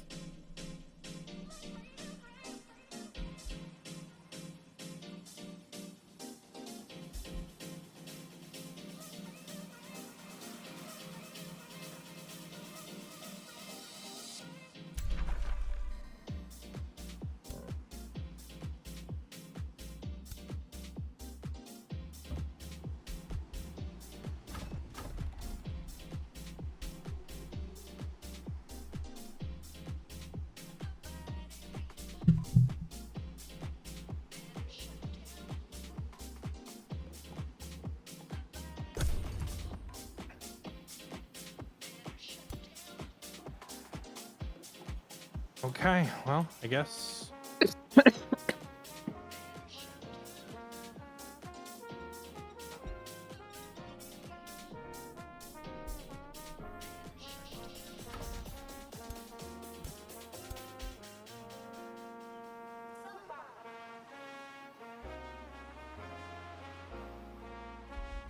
Might be down in the Mystic.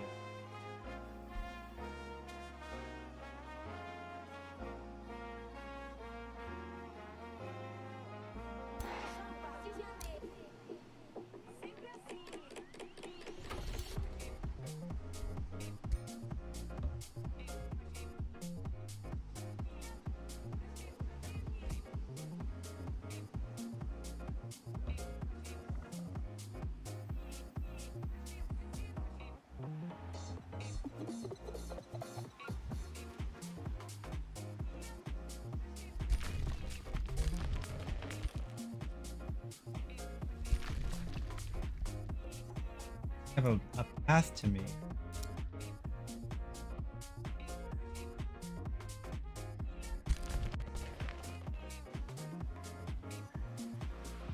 No, my scout that was slowly moving up to just have a peek.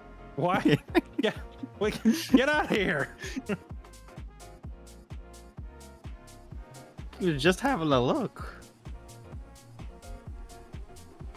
Jeez, I guess he just hates birds. What do you even need to take a look at? I already told you exactly what I did. all of my strong armies are at my capital.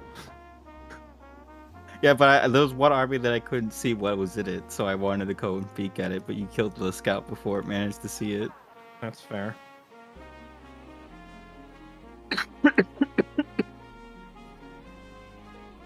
Were those dragons recruited at legendary rank? No, I've been spamming the spell from the Tome of Exaltation that levels up a unit. Oh wow. Oh. So I've been turning my Dragon Doom stack into all legendaries. Yeah, the I want that only too. reason the other two are not legendary is because they joined the stack after I had already cast the spell a couple times.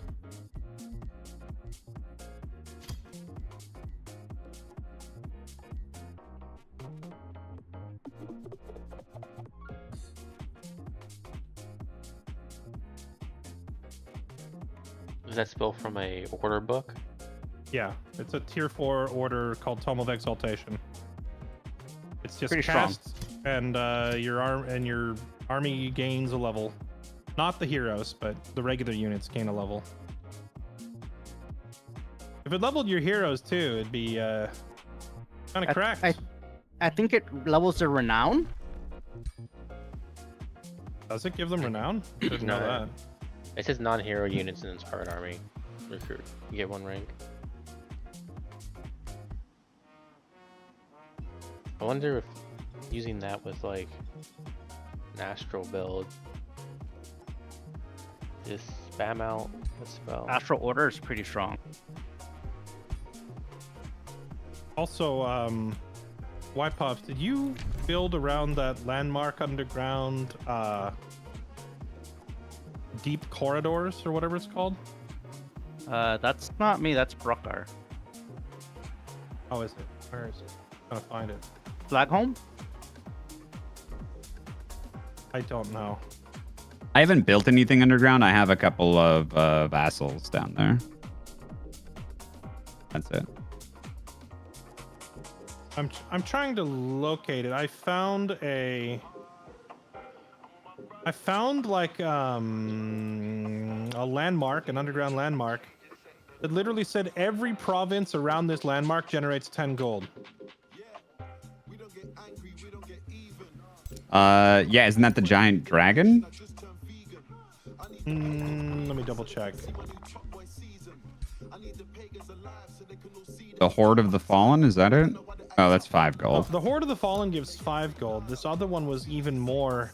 It was even more gold. It just didn't include dragon recruitment. But Yeah, it's Florin, which is Brockar's vassal. Where is it? Top left. Oh, the there it deep is. corridors? Yeah. I see. Yeah, deep corridors. Look at that thing. Oh my. Every mine in this province provides 10 gold. Every quarry produces 10 production. And any city with 3 provinces adjacent to this gets 20 binding essence and 5 fragments every turn. So you can craft. You can craft like magic items for your whole army set. Pretty nice. You better talk to those people at Florin about signing up. Join my empire. I might just. Although. Yeah. That's a good idea.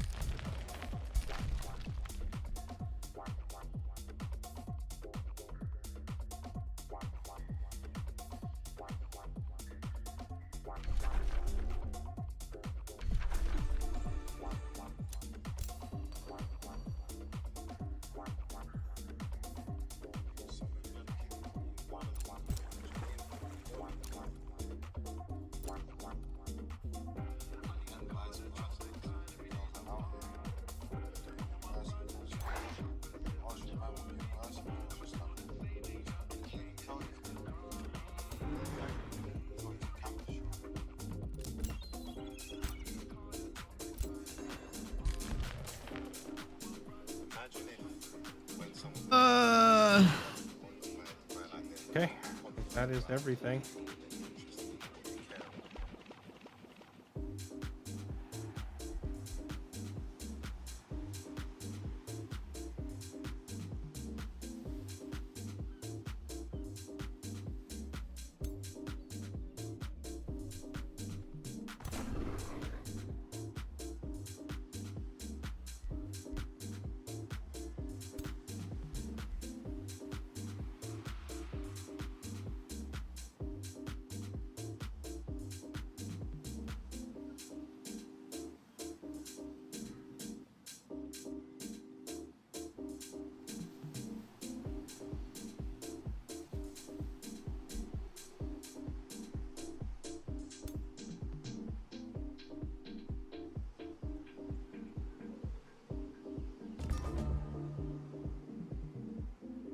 Yes. All right, Kazu, you ready for our first of probably a few battles? Which one are we doing first? Golden Lair or? This one.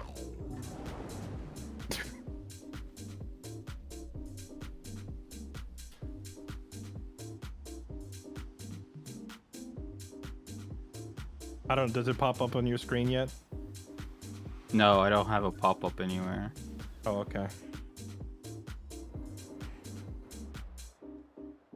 Oh wait. So I choose auto or manual, and you don't get a choice? Nope. That's a little rigged. We're gonna have a scout off?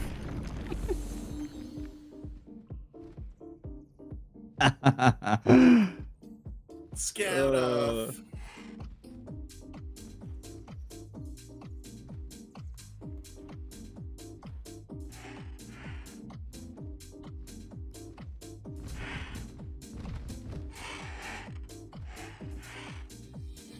I wanted to make sure our first fight of the campaign was a banger.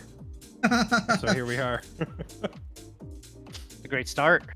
Amazing. I'm leaving the chill music on for this. Should I just cast some spells? I honestly, I went into this fight knowing there was the potential that you just rain fire from the sky and kill him.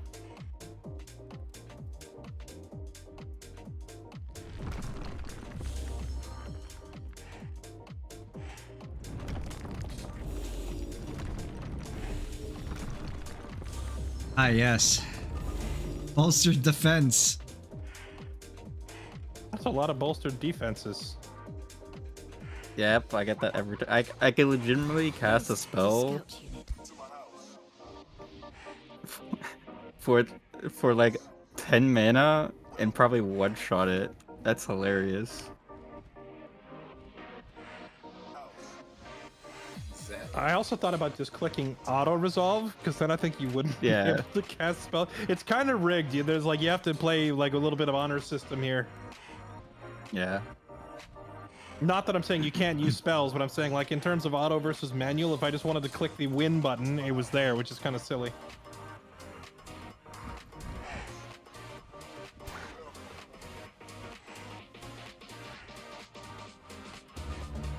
We're gonna have a thrilling fight here.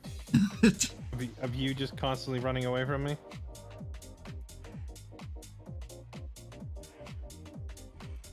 Perhaps. He's playing Templars. Are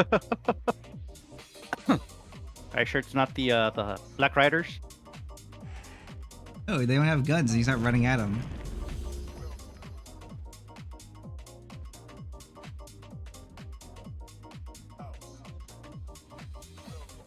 Just fortress dropping in feudal. As taking of my scouts are, I don't think they can kill those things because it doesn't do enough damage.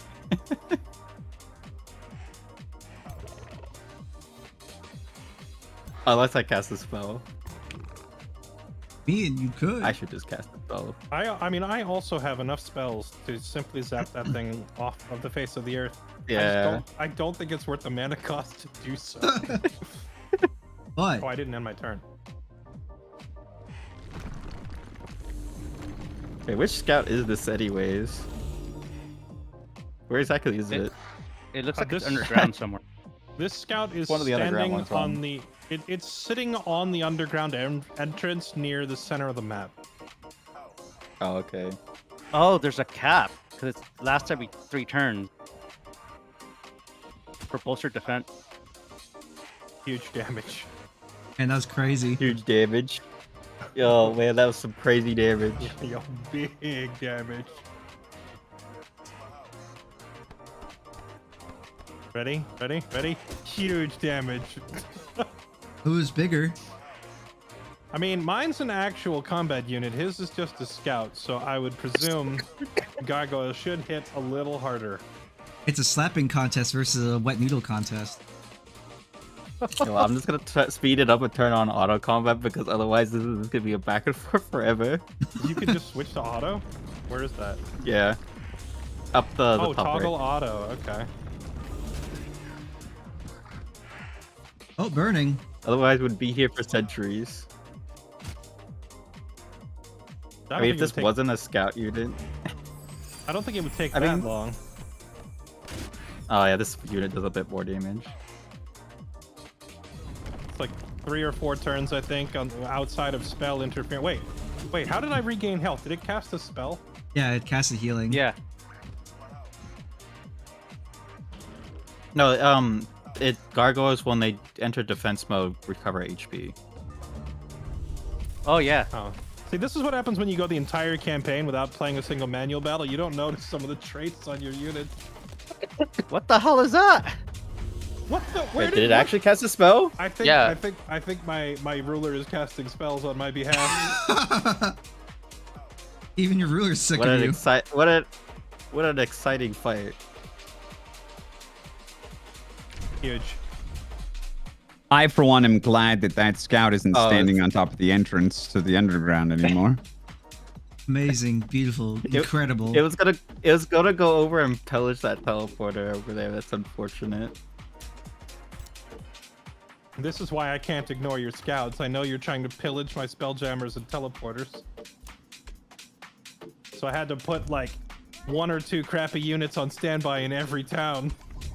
Don't worry, it's not like if he destroys a spelljammer, I can call in hordes of enemies.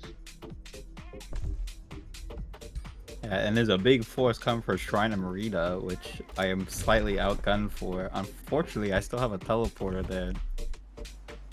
You do So have if a I so teleporter wish- there. Sorry, go ahead.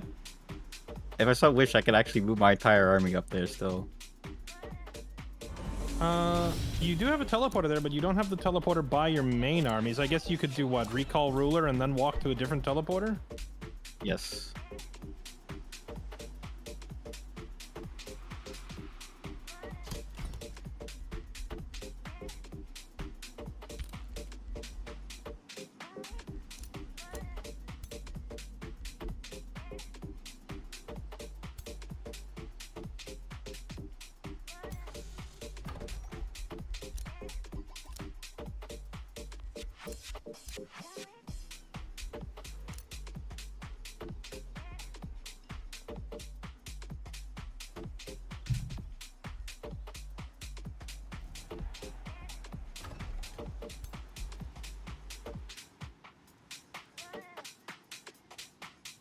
Want to see some more exciting battles? This one's a bit more one-sided.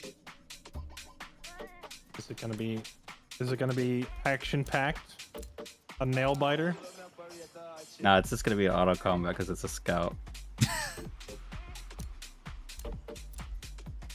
No, which scout? Oh, rip.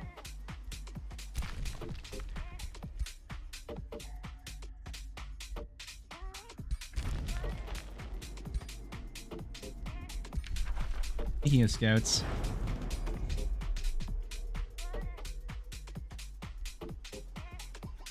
Oh no.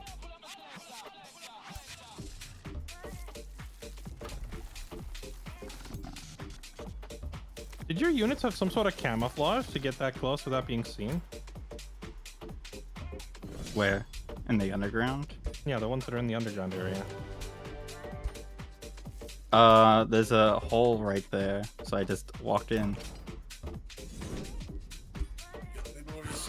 You got multiple entrances. I just kind of came in from the above ground and went in. Yeah, well, I saw like 2 of those units approaching. I just didn't see the others.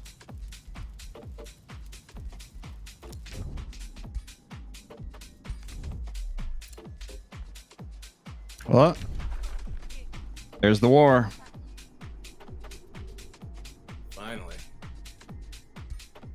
Which war? Garth and NGB and dude. Oh, finally an end to the bickering. Right.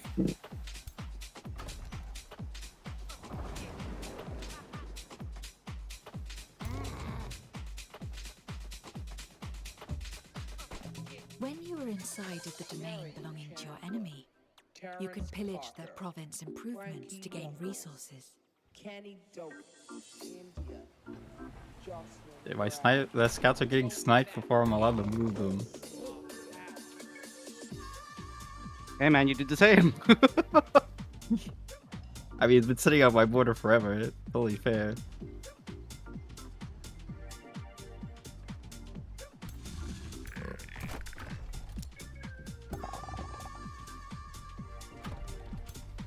I mean, yeah, yours was on mine as well.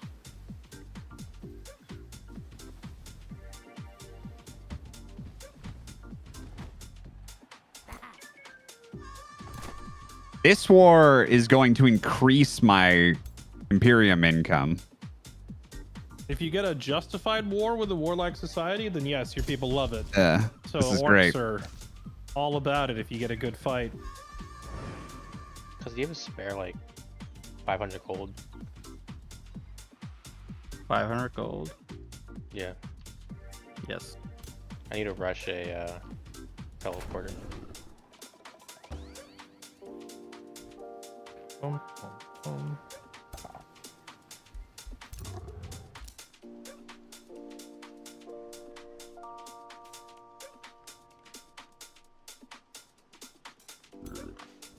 I'm going to come meet Julius himself in the feudal battle on the peninsula outside his city.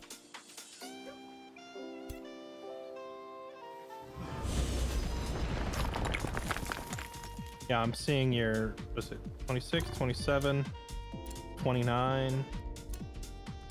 I have one army that measures up to yours. The rest, not so much. Yeah, you want a big battle? This is the big battle right Oh, here. I know. This It's gonna be the big. It's gonna be the big battle. It's just I'm going to lose. I can see it. But you know what? Heck with it. We brawl. Let's go for it. I recommend not fighting on sea because you get a bunch of penalties on sea. Kind I of recommend you do it. Any non-flying. Oh wait, I think any unit gets minus defenses, and it's a different map. Well, my whole pretty race awful. is flying, and all my heroes are on on flying mounts. I don't know if it affects me much. No, it affects him more than you. Yeah, if I want a clean fight, I want it on the land. That's a fair fight. No, that's not fair. It's clean. Clean, yes. Doesn't have to be fair.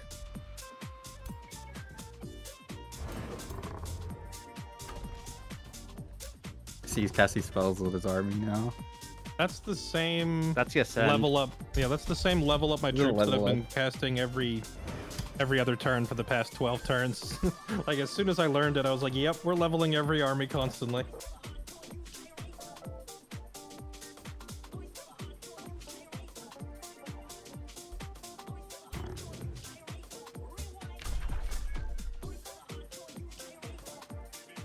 You have started a siege on this city. It takes a number of turns to breach the city's walls, depending on its fortification health. Get this scout The out of following here. assault may be bloody, Yo, but Wipe the Up, city is a valuable prize when captured. What's up? could you get an army up here to help me out or not? Or- Nope. Nope. It's cool if you can. I was checking. I got like 3 turns. All good. Just checking. Going for Kazi, so. Get him. Yeah, he teleported up to the Godspeed, north of sir. me to come for the Shrine of Merida.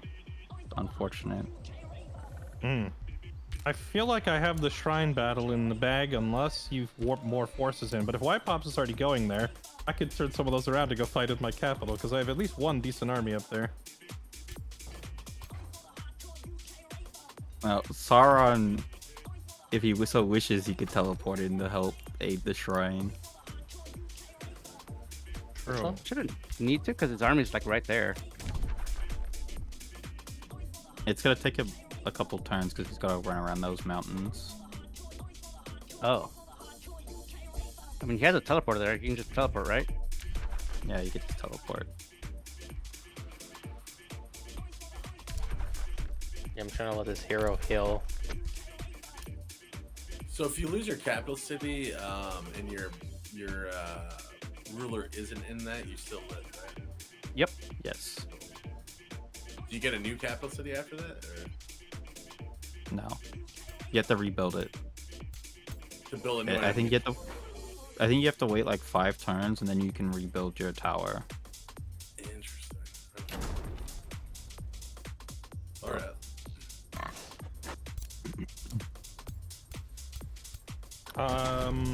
This is weird since like in Warhammer you could preview it and decide whether you want to auto it or manual it, but in this case you just kind of have to take the other player's word for it, I guess. So I'm assuming you don't care to play this one out, but it's 2 of your arbalists down near my underground city have been caught by my stack of 7 with like mostly tier 2s and 3s. Oh yeah. Oh, you teleported them. You teleported an army in. Makes sense. Yeah, I did. I mean, that city's too valuable to let it go down for free. I gotta stop something. You can get a drink. I'll be right back. It actually says you killed one of my units, so that tells me the auto combat's kind of stupid. And maybe I should be playing it manually instead. How do 2 archers kill one unit? Oh, granted, one of them was legendary. It's still kind of dumb. There's no way you get in position to like nuke my mages like that without getting blown up in return.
heard electronic music. I knew back then this illegal computer sound was gonna be my call.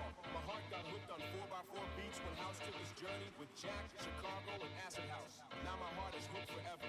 It's in my soul, in my veins, on my mind 24/7.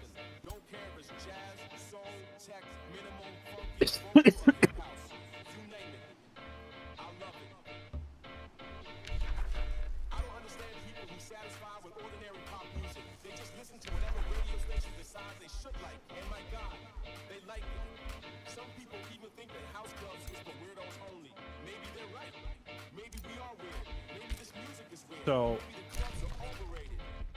I almost wonder now that we're divided into like two different teams if we should separate voice comms or if we just continue excuse me knowing that all of our stuff is being intercepted by the enemy. Anyway, to whom it may concern, I'll just go ahead and make this global announcement that any of my allies who happen to have a teleporter pact or whatever, the Will Taker's Needle, which is one of the 3 monuments being used for this spell far in the southeast, seems to be pretty much unguarded, and my my teleporter right near the city of Guerrilla Tactics is very close. Oh, Oh, we started a combat somewhere. rats in the border. Oh snap! Okay. Rats. Okay, I in my guess. land. It's the rats. Wonder what a house will be like in the future. Wonder what the clubs will be like. Now that technology has taken over the DJ world, what will a DJ be like in the future? Let's just hope that house music will keep its soul. Let's just hope that DJs will keep their skills. But actually, Rat fog battle. give a shit. Oh yeah. Give a shit. Because it's not about how you do it, but why you do it. Is it? Oh, is it like one army versus one army or something? Yeah, it's Very sometime. small battle. I had to do this as a contingency. It was like a low risk battle, but I was almost gonna ask him if he wanted to auto, but we haven't done that. So. For PvP.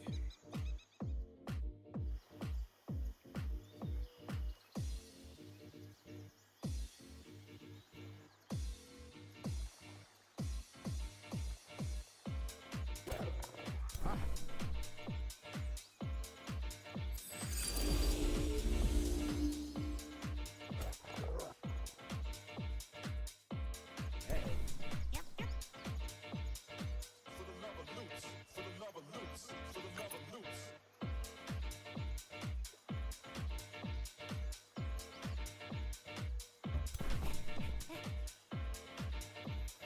So who initiated this fight?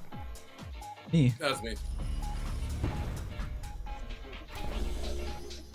Did you mean to choose a fight where you're outnumbered 2-1? I mean,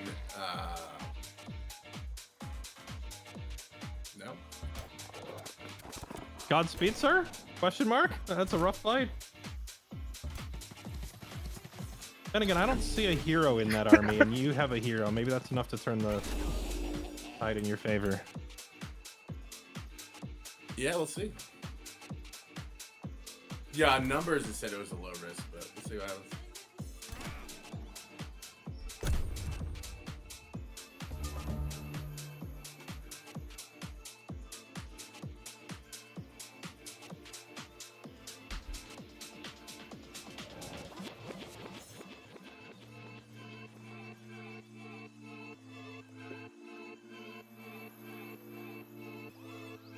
Friendly combat summons spells.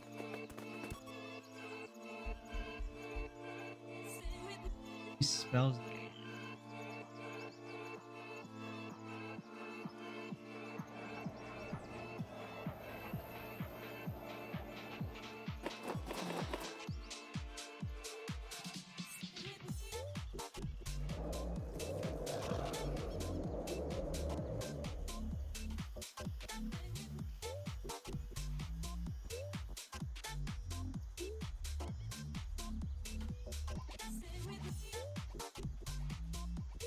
Your spells are now ready to be cast.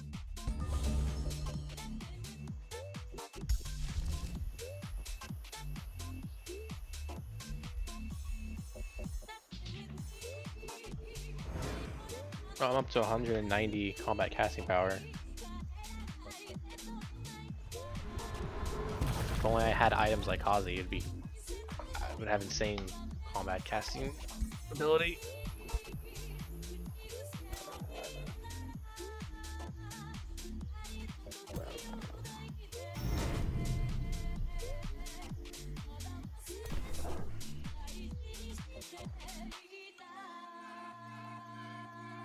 Can I reach that?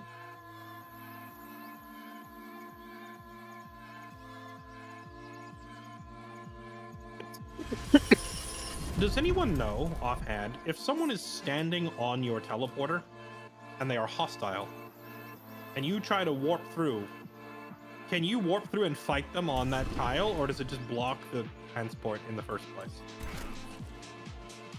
I think you can teleport through and fight them. Yeah, I was thinking you probably couldn't, but then I realized, like, the way the cavern transfer system works, you can step through and fight them. So I wasn't sure if, like, stepping through the teleporter would just trigger a fight.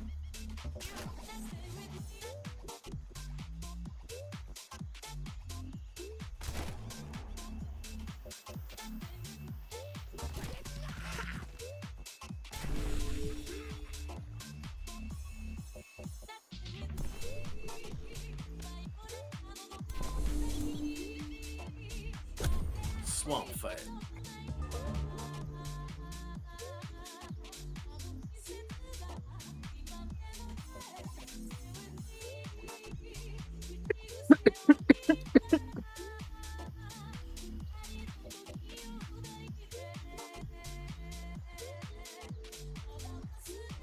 Have any like funny rat combat music? Just running? What is he doing?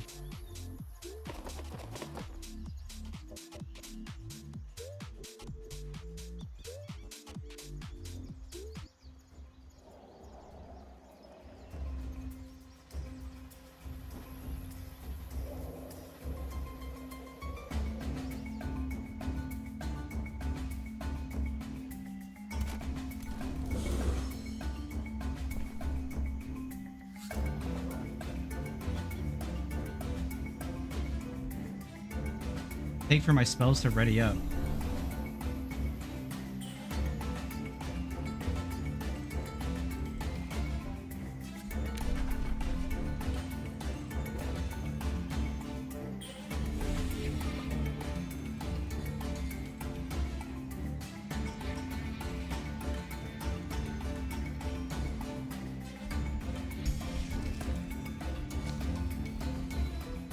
I have more.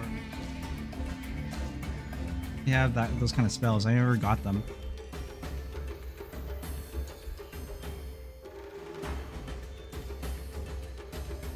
The silence, the tension, the intensity, The strategy.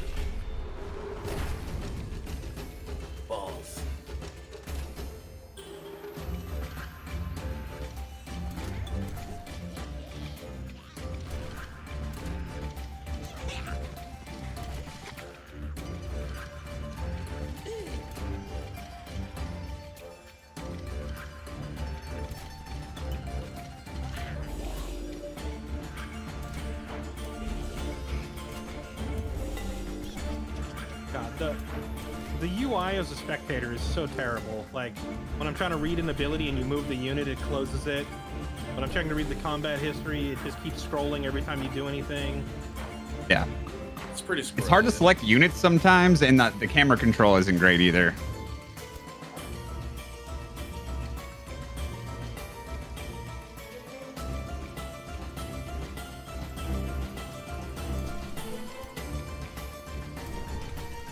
I'm gonna try and tell.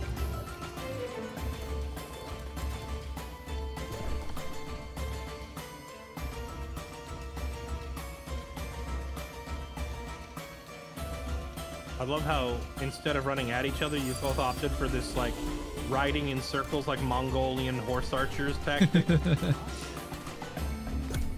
Circling their prey.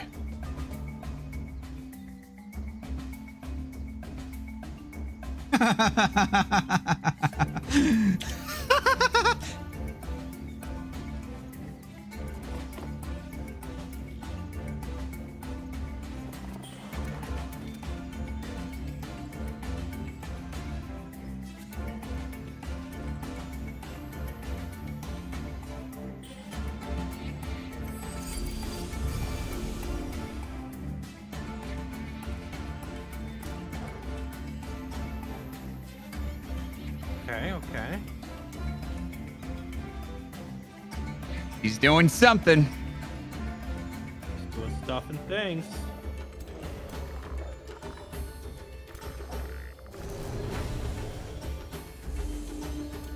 Me.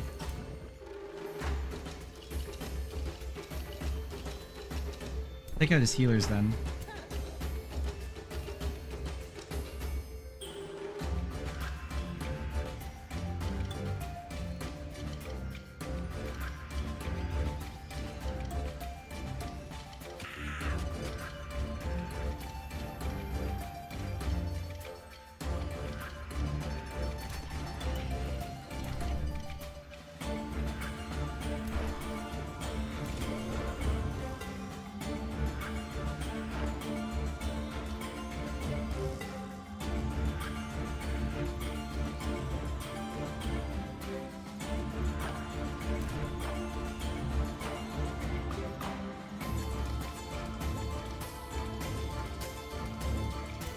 Of them have lightning. Some lightning.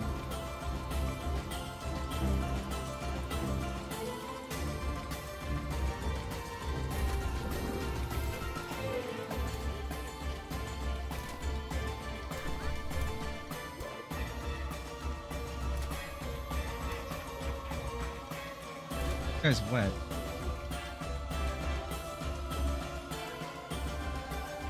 Why? Because they were in the marsh.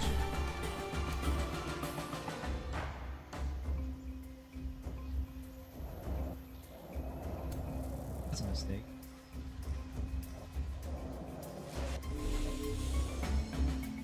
Free.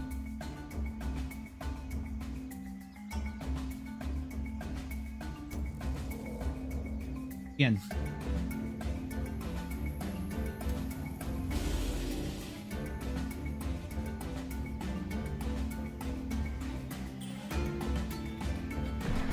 We have a lot of temp HP.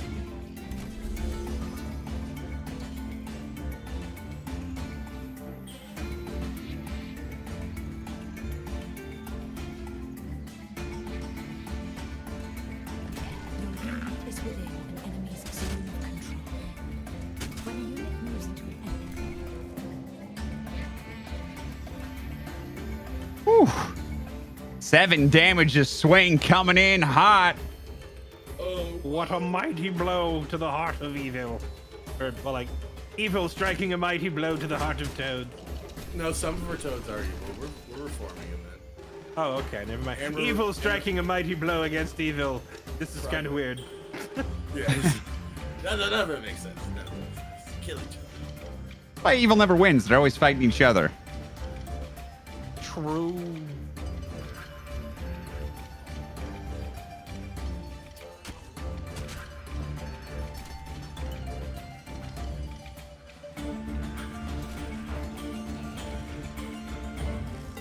You gotta.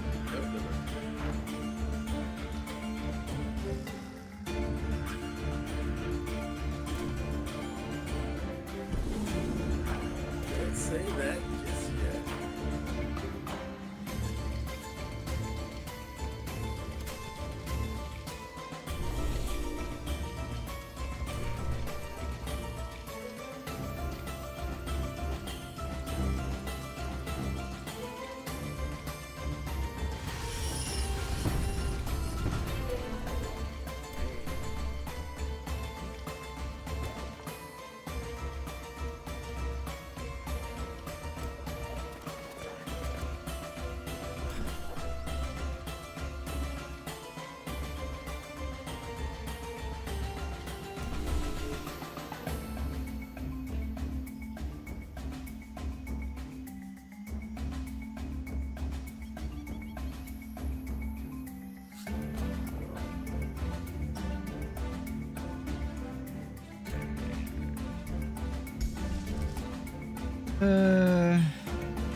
Can't use Walter enchant because I don't have it.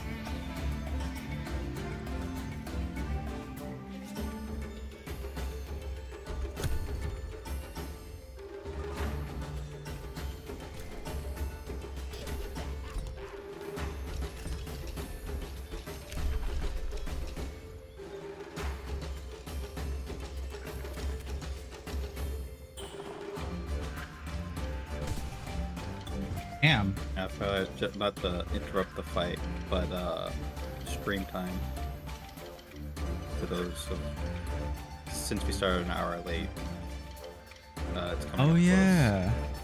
close. In 30 minutes, I think. Unless those would wish, everyone wishes to go for an extra hour. Sorry, what were you saying, Cozy? We're getting close to the 6 hours. Gotcha. I wouldn't be surprised if it happens after this fight. Gotcha. We did start an hour late today. Is there anyone who needs to leave, or would everybody like to make up our extra hour and keep going? Don't be shy. If you have to go to bed or you have work in the morning, don't be shy. I'll go stream something else. Yo, AoE 4? I can keep going. Yeah, A4. I'm game. I don't know how long mine and Fairlight's fight will go for either. For all you know, it could go for like 2 hours. Yeah, I mean, I'm good, but I'd also say you should probably ask Orcish since he's Eastern. Probably the most Yeah. on him. Yeah, if we want to go an extra hour, I don't mind. I mean, it's probably just going to be a huge, long battle between Fairlight and Kazi, right? So, It's gonna and just be- like get ready for bed while you guys are killing each other. Brockar the Mighty. Are we gonna see a battle from Brockar the Mighty before this is over? Well, before this is over for sure, but not tonight, I think. Most likely tomorrow. Like I said, if someone didn't get into a combat, I will purposely let someone take one of the gold wonders away from me, just so they can have combat, and then we can end the campaign. That is if I don't lose it in a fight beforehand. I feel like since it's so easy to knock someone out, or it's easier than some of the other games, I think things might snowball pretty quickly once the battles begin. I think both NG and Raz joining Kazi has kind of created mostly an unbeatable super alliance, unless someone like sniped NG's capital or Raz's capital. I don't know how the game ever actually ends. Oh, you think so? You think it'll just go on forever? Well, I mean, I don't know how our side ever wins, I guess is what I'm getting at, because because like NG is so far away, I can't really do anything to him. Raz can keep teleporting units and summoning units on me forever, and I have Kazi on my doorstep whom I'm fighting. So Then again, I don't know. If me and Wipeops both bum rushed Kazi and tried to wipe him off, you know, destroy his capital or something. But like, if we try that, then both Raz and NG can descend on Wipeops' capital, kill him. So it's, I don't know. Yeah, that'd leave their capitals open too. I don't know. Well, We'll see what happens. The idea of turning off Allied victory was to prevent these big super alliances from forming. I wanted everybody to just fight for themselves. Same with Orcish. Huh? Yeah, Orcish can join me as well because he has teleport privileges. Yeah. So he can join on my side and take out Raz. So I was counting Orcish in that equation when I was describing how I think it would play out. Like, I feel like he could go try to like bother Raz's backline or something, but Raz is very far ahead, so I don't know how well that would work. Not that far ahead. In terms of power, I actually beat Raz. No, I meant Raz is far ahead of Orcish. They're right next to each other. He's a bit ahead of me. Or in terms of power, or? Yeah. Ah. You have to remember that Raz lost quite a bit of power in that fight with Holy Man. Yeah, That's so true, that's maybe. what I was thinking. Like, they're pretty even right now. Well, I also learned the power of the phase beast and been summoning one every turn.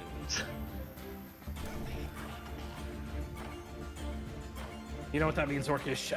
Bust out those pole arms, buddy. I don't have access to any pole arms. So I mean, I could just give up. I could just give up the magic victory, and it's all part of a Master Bruce plan to actually not go for a magic victory and for something else that's more sinister that you guys don't know about. Military. I would love that. Well, anyway, what I was saying before is the reason I turned Allied victory off was to discourage these mega alliances from forming.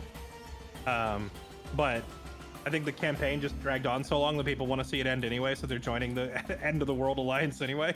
Pretty much.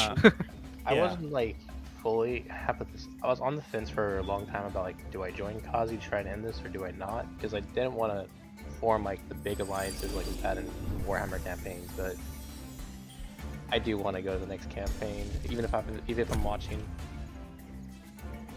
Yeah, no, that's understandable. So I mean, we could just do like, oh well, we'll keep playing until I sense that the vibe has turned into a I'm done with this.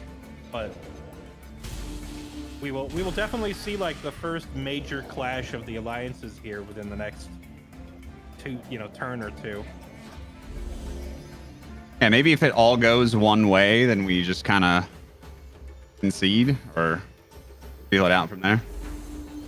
Yeah, that's fair. We could look and see if one side or the other of this conflict just comes out with an unquestioned dominant performance, we just call it and hand them the win. We say, all right, NG and Raz can enjoy paying their insurance premiums for the rest of their lives while the rest of us die. No, they get their premiums are free. Everyone else's has to pay. Everyone else is dead. Like, Everyone else is dead. They paid with their souls. what are you talking about? Not if you become my vassal. No, I just migrate. I don't think the orcs would ever become anybody's vassal.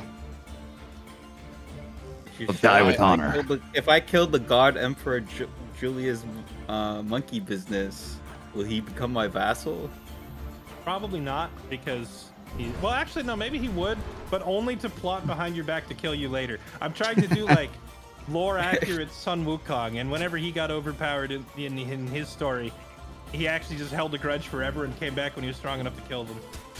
I'll be Buddha, and I'll send you on the journey to the west. Wait, that's to me. Yep. And Raz and NG. I made that same joke earlier in the campaign, except it was Journey to the East, because I had Julius off by himself on the east edge of the map farming mobs while everyone else was guarding the capital. I was like, this is Julius Monkey Business, the star of Journey to the East, retelling of the classic novel. Made by Ubisoft.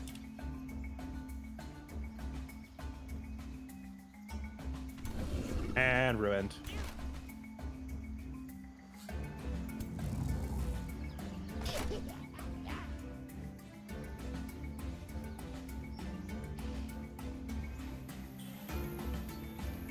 I just wish next campaign, early fights and wars happen, so this kind of thing doesn't happen. But this is kind of me being way too passive for good reason. Yeah. It might be with this game that like a couple people are just gonna get bodied early on. I think I learned. I think I learned a lot of the mechanics in this. It was learning a lot of mechanics, but I think the here's another angle to consider, right? And why I think this campaign was so passive, aside from the fact that people were literally trying to figure out how to not die to the AI in some cases, but like without having played the game before, it's hard to tell what is actually worth fighting over. Like if I see someone, like if I started a new game and there was an Archon blood deposit right next to me, and someone put an outpost on it, then I would just, like, remove your outpost or I kill you. Like that's war. I want that magic material, you know? Or if there was a wonder with a really strong effect and it was close to you and someone else is like trying to claim it, like it doesn't matter if it's turn 10, like I'm taking it. So knowing what is actually worth killing somebody over, I think changes the game somewhat.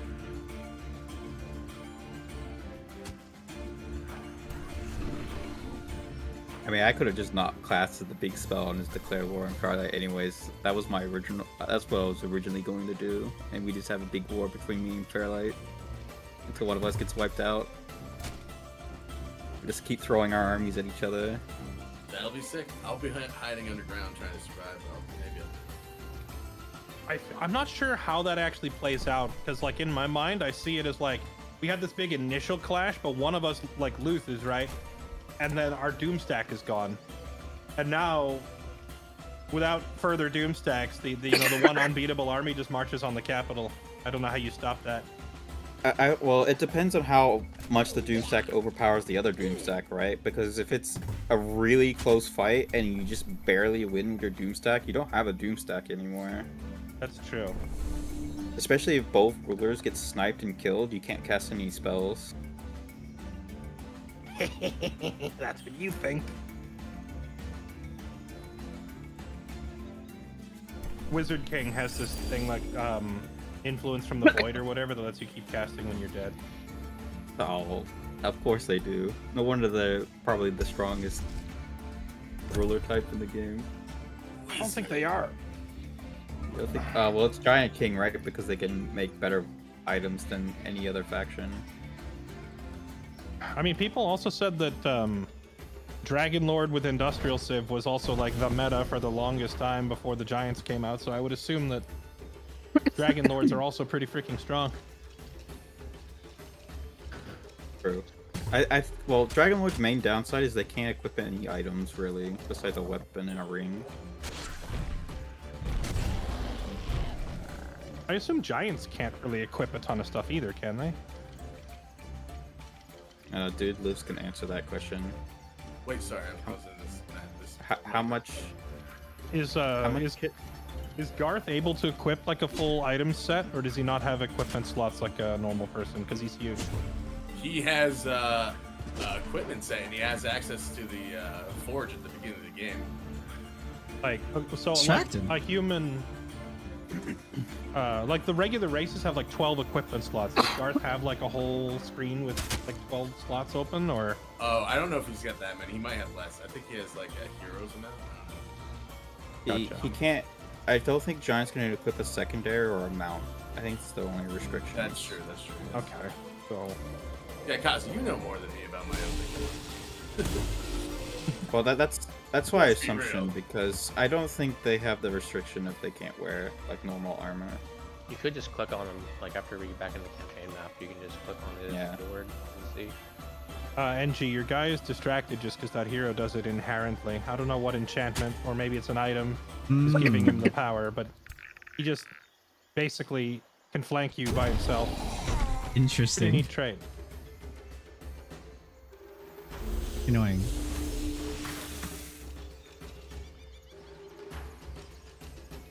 Yo, the Toads are putting up a showing here, by the way.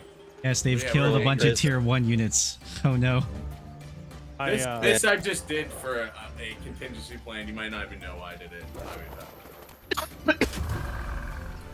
Because it's a strategic contingency plan. But yeah, this is not the main battle. This is not the siege. There'll be catapults for that. I kind of want to do a big siege battle because I have 5 siege projects. So I kind of want to see the devastation I can do with 5 siege projects. I don't even. How do siege projects even work? So when you're let's see- sieging a battle, you can choose abilities that they cost like resources like gold or mana or they're free, and they do certain effects like deal damage to all units on the map, destroy certain emplacements, destroy walls, make the siege faster. If you, so I saw that some of the spells you could research in your tomes were called siege projects. If you haven't learned any of those, do you just get like default ones like catapults? Yes. Gotcha. Because one of the tomes that I picked actually had a siege project called like Dragon Raid. It's like you could have a dragon is your siege engine and breathes fire from the sky and like wrecks their ballista towers or something. Thought that was a pretty neat one.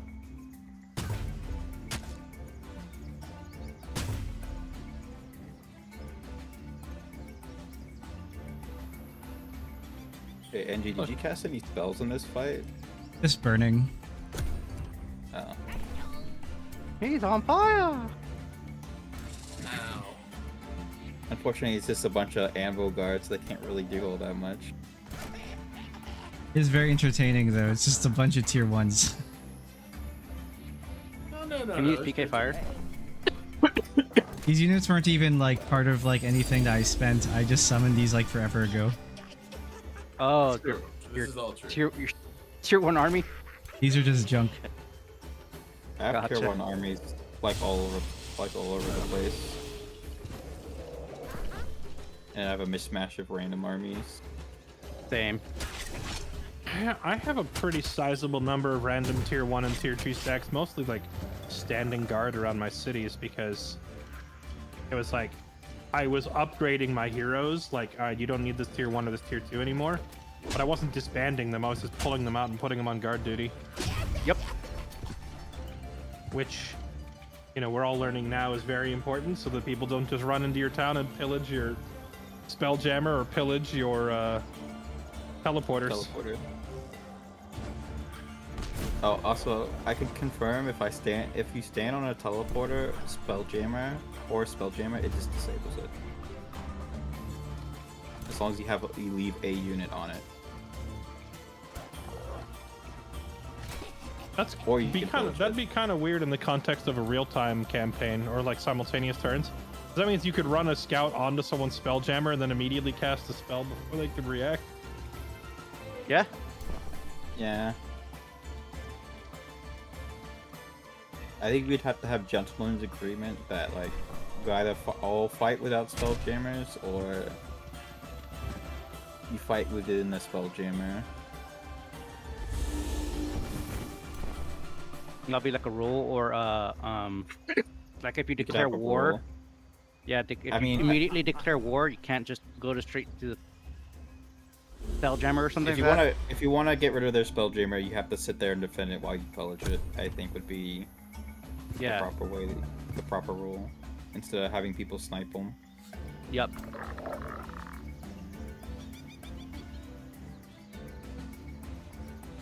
Does it still work while it's being pillaged? No. If it's being pillaged or if there's a unit stacked on top of it, it won't work.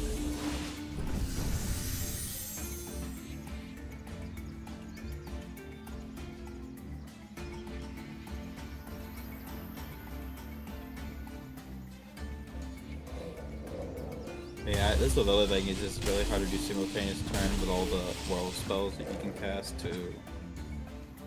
You have like a gentleman's agreement for everyone to load all of their spells they want to cast in the other army before they actually fight each other. Can you pick and choose what spells you can use in battle? No, you know how you can pre-cast 3 spells in the overworld? Oh, yes. Yeah. I see what you're saying. Because you could just keep casting spells at each other non-stop and just never actually fight. Well, there's a combat testing point. There are a limited amount of skills. Yeah, you are limited in combat. It does not. It only refreshes every battle. Tragic. They're routed. Run away! No I mean, way! it's a bunch of tier 1 units with a hero unit in this army. I don't think realistically had a chance. Okay, not GG, dude. I don't know. What do you want me to say, guys? I had to do it tactically. I'm not saying what you did was wrong. I'm saying that's the gist of the conversation, the fight. Do you think for one tier 1... Do you think losing a tier 3 for a tier 1 army is pretty funny? It's kind of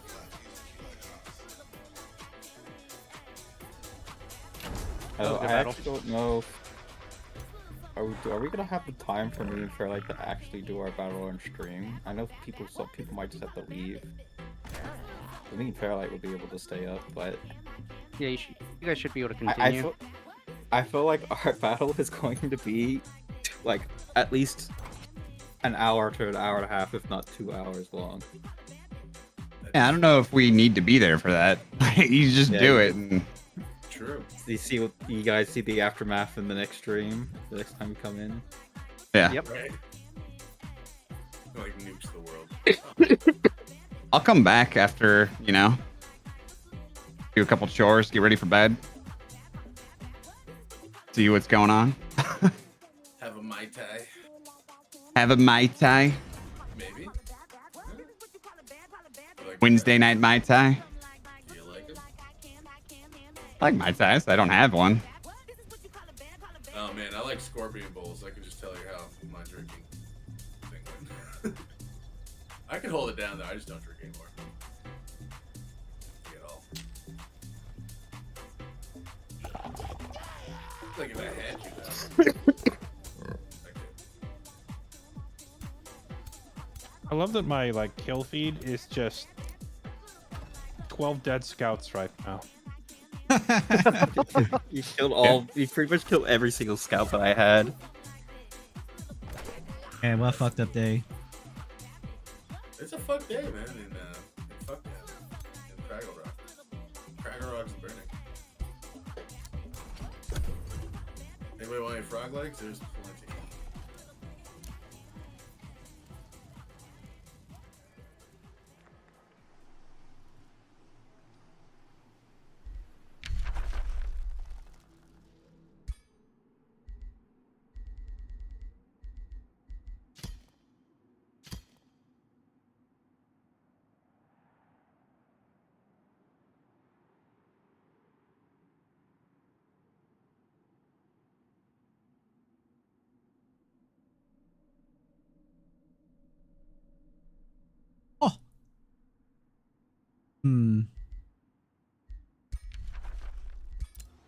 Think about that for a minute.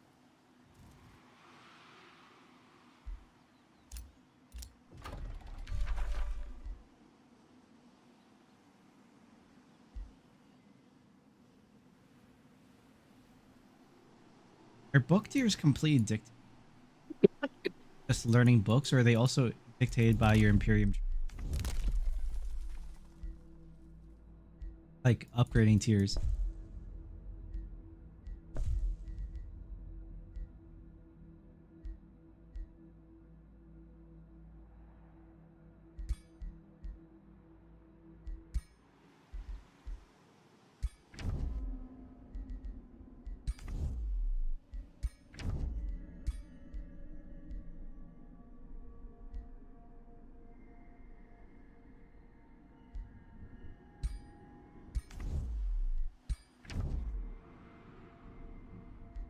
Jesse, if you get a call for war, for any, decide for later and try inciting reasons to declare war.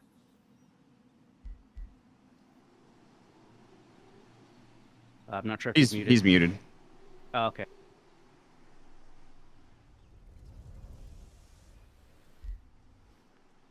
He will learn on his own.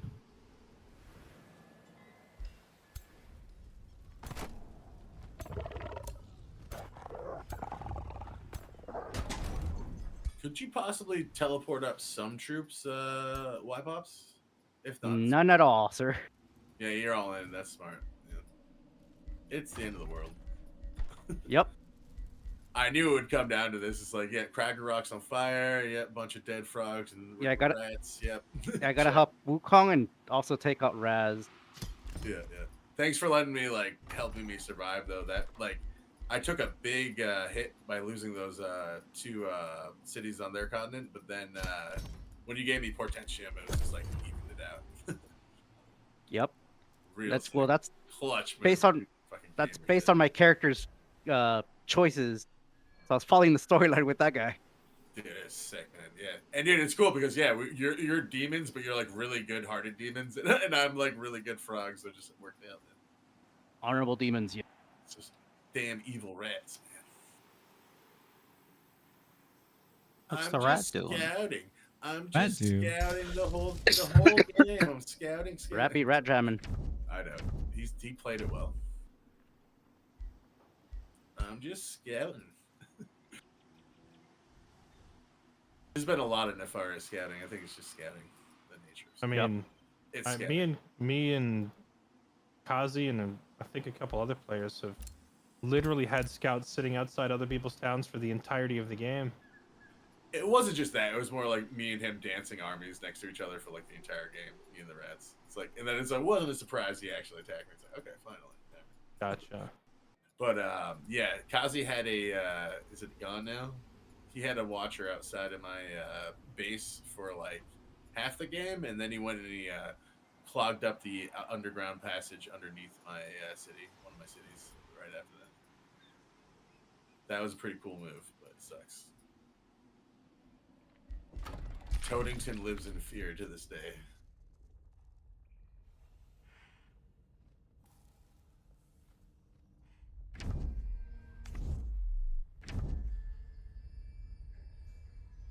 It's a lot of wars going on.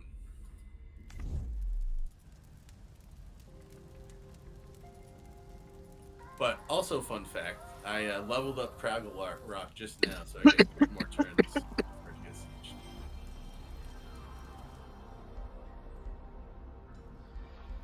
Exciting. It should have been up by now, so you guys can fight your battle.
How long I have to wait now because I have armies on there anyways. Moving them towards the jammer. Have really much value in having. They did run interference, which is really good.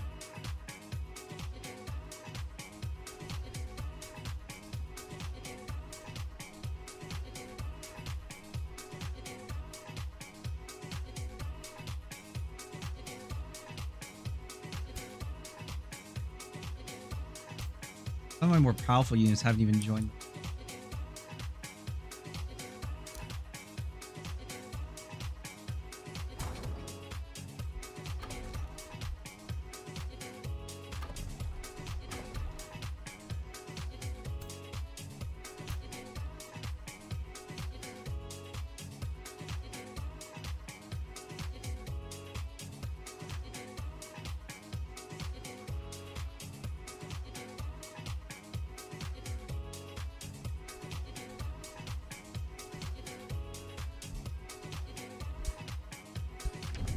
I'm just waiting for Wukong monkey business and Sauron Rockguard to make.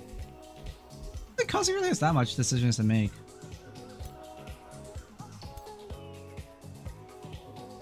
$14, $12, $10. Jesus Christ.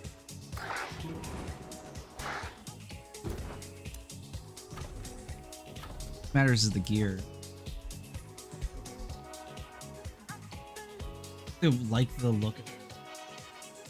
Look of this character is amazing.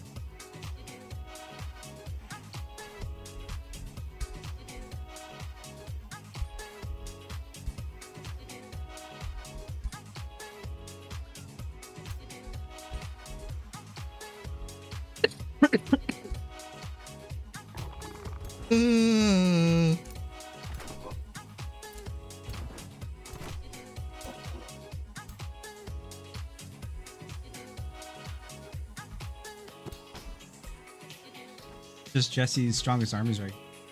Monkey business himself.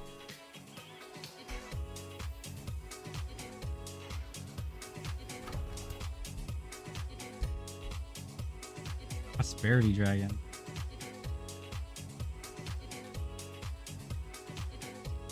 Probably very uncommon to see this many tier 5 units in.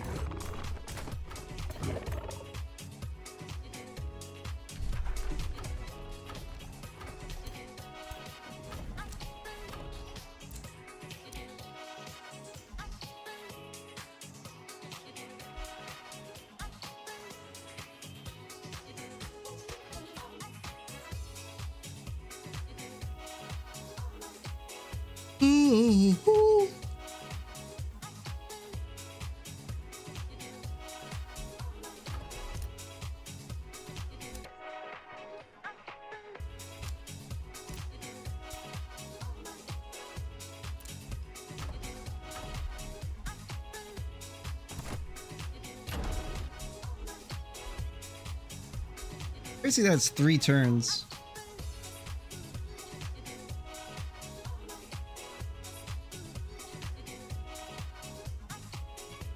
There's a combined strength of 3.7k.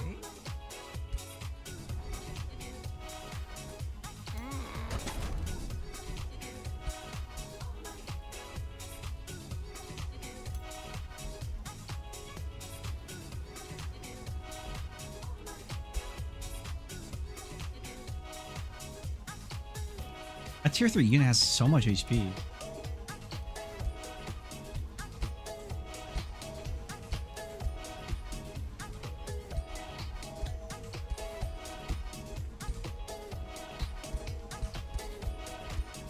Sure, a little unbalanced with a lot of bashing. A lot of shocks.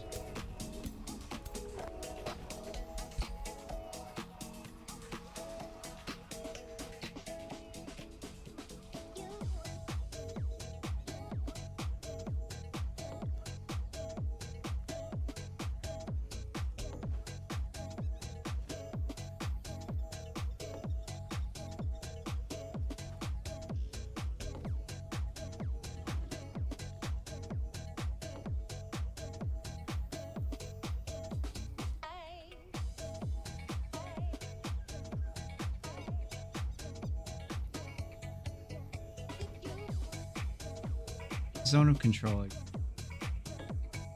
Oh my god, let me read. Zone of control is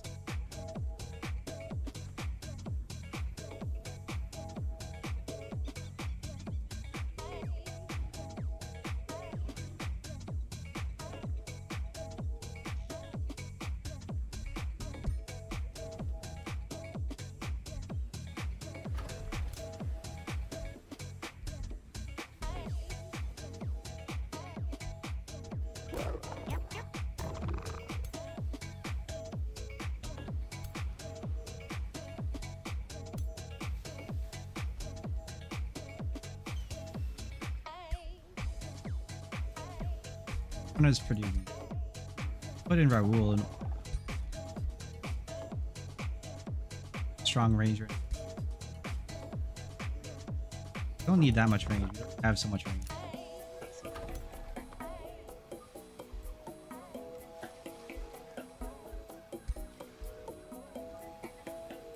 Oh, there's mods for this game too. No. Spain has been invaded. Yeah, I can see somebody modding a piss out of this game. But whether that would happen or not, you know. Always up in the air.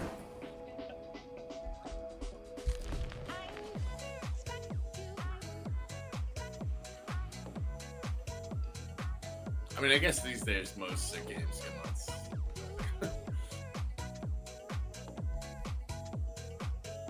Like a bunch. But what kind of mods? Or what's a cool one?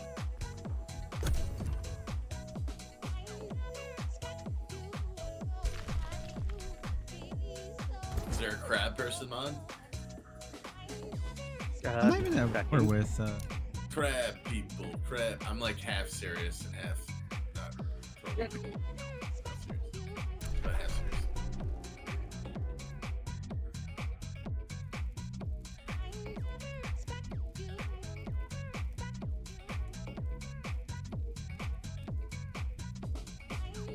It's like there's bear, beetles, wolves, Really serpents, sure it got lot of Florin. birds, spiders, umbral, Bruno, Emire, ape, crystal. Spent a lot more time in the And beginning of the demi-giant? game, like really reading.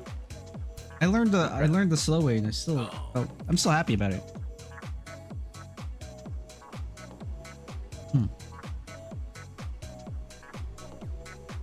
Step to hope for a crab DLC.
I don't know. Having 3 war breeds is 4 war breeds, 5 war breeds, 6 war breeds in this. That's a lot of shock shoot.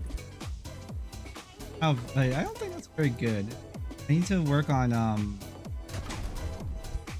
this for these.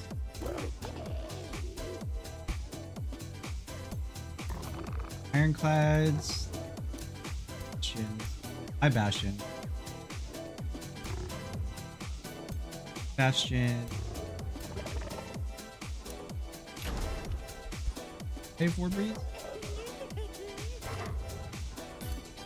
Ironclads. More than enough, plus my heroes.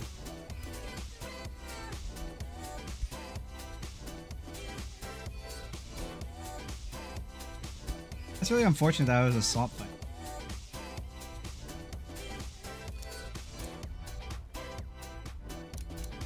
What tile is this?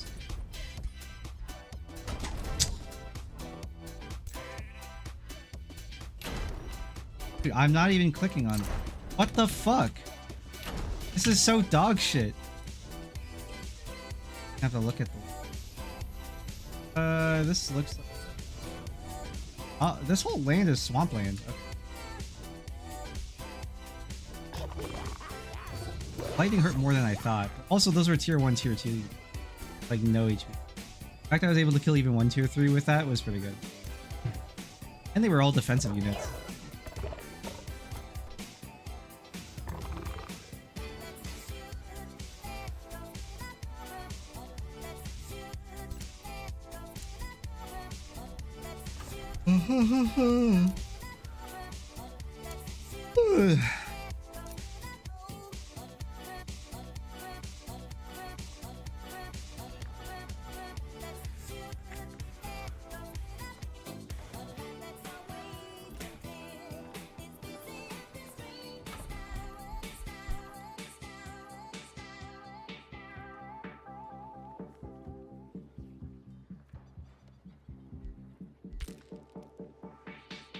I don't have one in that one.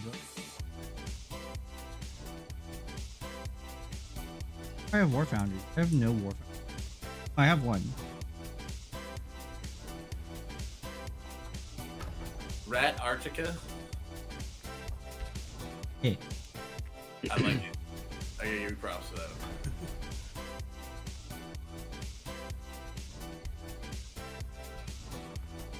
Okay. Yeah. I think that's it for my turn, gentlemen. Holy shit. Oh, you're unready. Fire. That reminded me to check something. Almost.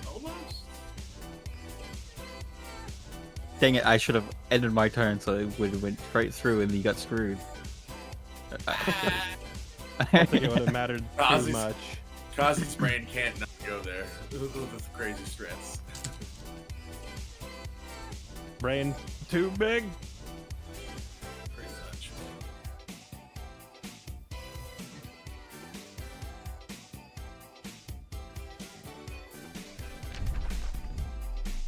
I mean, now that Y-Pop's revealed the entire map for my sheltered frogs, I see, like, the extent.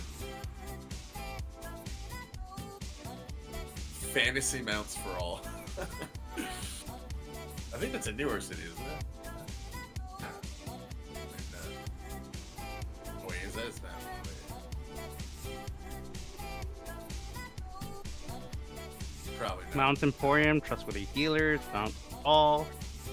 Yeah, I think Fantasy Mounts for All was like just out of my view range in one of my scouts or some shit. Insurance favorite- guarantee. My favorite comment of the night so far has been, you don't have to defeat Kazi. You just have to distract him long enough for Frodo to get to the Shrine of Merida and throw the warranty agreements back in.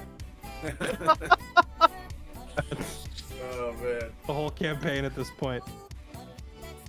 we got Eagle Mounts. I mean, that just stops me from going for a magic victory. I'll just go for a domination. I'll drag it out for another 2 days.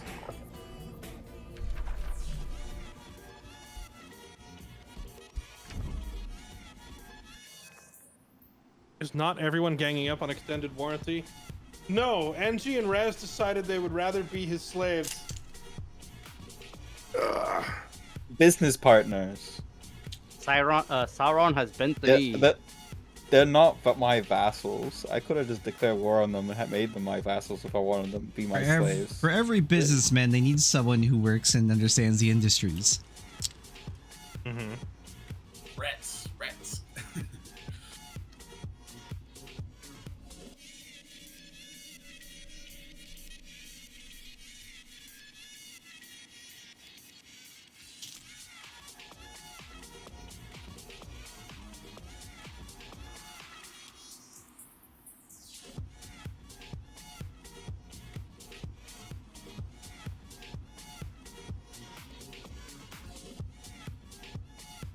What was that sound? Is someone casting world spells? Yep. Oh shit! And it appears that in Holy Man's death, I have ascended to 7th place. I'm impressed. Round of applause from everyone. No applause. I'm so Alright. excited for him. You managed to come out 7th out of 7. That's not bad. Didn't see this happening in this scenario. I was like, man, survive. Like survive. That's your goal. That's all you can do. Your goal was survive when you badgered NG and Raz to endlessly try to get them to invade you? Oh, fine. I was if your goal was survival, all you had to do was stop talking. Well, as you see, I've been role playing as the frogs a little bit, and as the giant, right, from both sides. So it's like the frogs are trying to survive, the giant kind of I don't know. Yeah, I've been instigating shit. Yeah. Are you sure? You were saying yesterday, sorry, I'm on edibles. I am. Thank you. Actually, I'm medicinal, so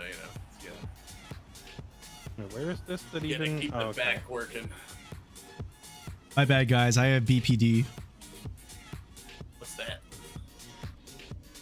Oh, I know what that is. I know what that is. That's good. That's cool.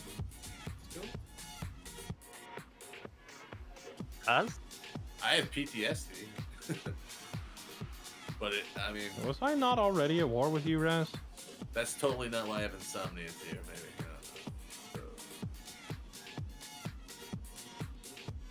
I don't have night terrors though, so I don't like bad people. What the fuck is he I talking have about? tough guy PTSD. The fuck Raz, is Raz went ahead and made it official. what the fuck is he on about? As you do. Yeah. I'm getting amped up for this fight between you and the Dragon Lord. I'm kind of dreading it. It's gonna be watching 100 turns worth of army building collapse into dust. Hey man, I'll be reinforcing. Honestly, pretty legendary. You guys have so many tier 4 and tier 5 units. It's gonna be glorious. you saw me. Wait, you what- saw what me pops? real time discover what a tier 5 unit Yep. was. That was rough. Why, Pops, what are you reinforcing with, though? I don't see, I see you have, like, the 1600 army. Is that the one you mean? Nope, there's one more coming. Oh, okay. Is it going to pop up through the teleporter? Because that'll be glorious. Yep. Yep. The riders of Rod have arrived! Yeah, my man. Oh shit! I owe him a shitload of money. Fuck. Don't worry, that 1600 is going to be changing to something better.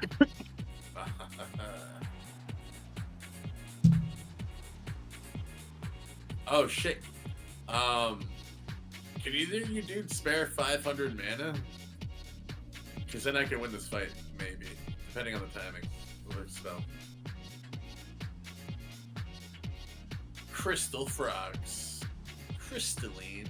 What do you need this mana for? Because his Race holy divine emperor Julius Monkey Business does in fact have a brickload of mana in storage. My man. And, race transformation, actually. Are you not going to be toads anymore? I'm gonna be crystal toads. I think. Something like that. This game's crazy. How many turns have I not had an active research for, I wonder? Bruh. Did you not have research going when we had double research for 5 turns? Please don't say it so. They need to No, make that I shit think like Blink. I think I had that. I think it was I was looking at researches and then I realized you guys had been waiting for me for a while, so I just ended my turn and forgot about it, and it was like 3 turns ago. I've been sitting here not researching.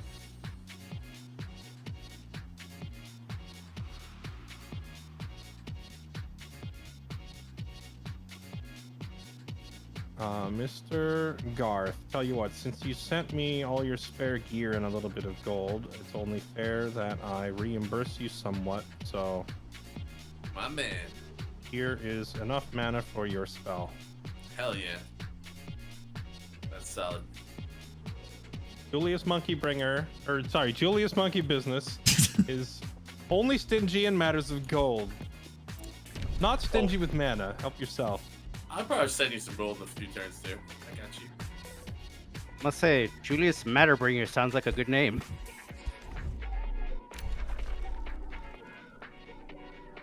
I thought we were gonna go to the next turn, but then NG decides I want to do something extra. Well, that and Raz just declared war on me, and I think cast some sort of spell. I didn't get to see what it was. I haven't cast anything yet. Oh, Be shit, gone the from green my werewolf. empire. The green werewolf. If I have one spearman attacking your one scout, Kazi, do we actually need to play this out manually? Because I'm not sure if you value the fight enough to use a spell to kill my unit. Wait, which scout is it this time? It's the one you have near my typewriter factory. Oh, yeah, Must typewriter be about to factory. square up. I'm probably gonna talk to the fucking wolf. Can I flee? Am I allowed to flee, or are you just gonna end its life because it was on a move command? The End its flee- life. The flee option is only available to the attacker. You can abort the attack, Yeah. which is kind of weird that there's no fallback option. But Yeah, it was going to go fly up into the cliffs up there, but unfortunately it didn't get the move yet because you just jumped out. You jumped it. That's unfortunate. I honestly I don't know how to handle this whole. I mean, if you see scouts like buzzing into your city, I don't. It wouldn't make sense to wait to kill them when I know they're trying to snipe my spelljammer or snipe my teleporter. I So mean, he's nowhere I near don't know. Spelljammer, to be honest. He's airborne with like 12 tile movement. He could hit it easily. I don't know if I'll have to put like a rule on this in future campaigns. I don't know how to deal with the. Oh, I already had a suggestion. You might have not heard it. That if someone wants to get rid of their spelljammer, they have to have standing armies there and wait until it gets pillaged, and then there. So if you want to defend your spelljammer, you have to come and defend it with a full army. I think I'll probably make the rule. Well, I don't know. If you're playing single player turn-based, if you step onto a spelljammer, can you then immediately cast a spell the same turn? Yes. Yes. Then it would make sense in a multiplayer game that if someone stepped on your spelljammer, normally if it were turn-based, you wouldn't be able to do anything to stop them casting their spell. So I guess it is fair. I guess it just means you got to start parking armies on your spelljammers. Yep. Yeah, it's the downside of simultaneous turn. The only way to solve it is like have a gentleman's agreement with if they want to destroy your spelljammer, they have to just not send just a single scout to go and kill it. No, that's not a single simultaneous turn thing though, because like we just established, if this were single player, all right. Oh yeah, that's true. I take my turn. Then on your turn, you fly onto my spelljammer, and then you immediately cast a spell, and I can't do anything about it. The only counter to that is sitting units like on your spelljammers or on your teleporters to keep people away.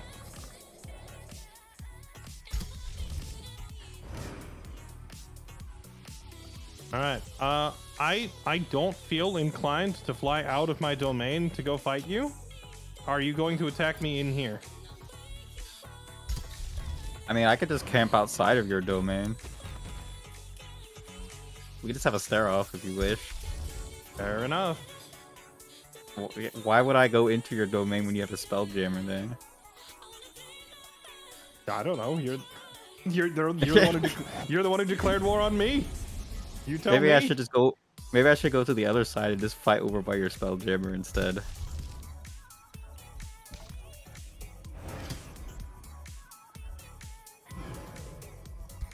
Well, tell you what. How about we have? I have another army for here if you wish for me to bring it. Another army for where? Where you're moving your units. I was just about to move my units in there. Oh, okay, gotcha. We can have a small battle. Yeah, bring it on in. I don't necessarily like the whoever clicks first wins mentality, so I don't want to just jump your army before you're ready. Gentleman's agreement here. Wait, I see why Pop is bringing more stuff in. Is he invited? Invited where? He just teleported a unit in. Condor calls for Just aid. in. The Condor calls for aid. All right, let's have this fight. This is the fight for your teleporter here. I don't care who initiates it. Hang on, I tried to click a research and it like crashed my game. The game, when you get to the late game and there's so many units on screen, it seems very unstable. Yep. Good old days of civilization. Oh, I unlocked a new tome. I'll have to look at this in a minute.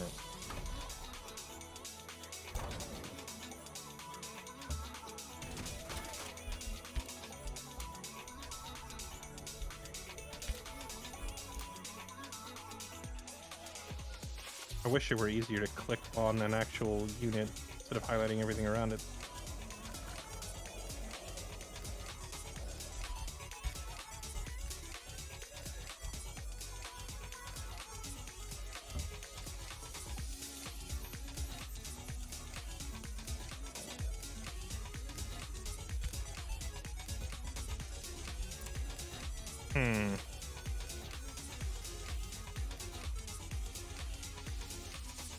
See, now here's where it gets funky, because I could step another unit onto a teleporter elsewhere, and it would be in range of that fight.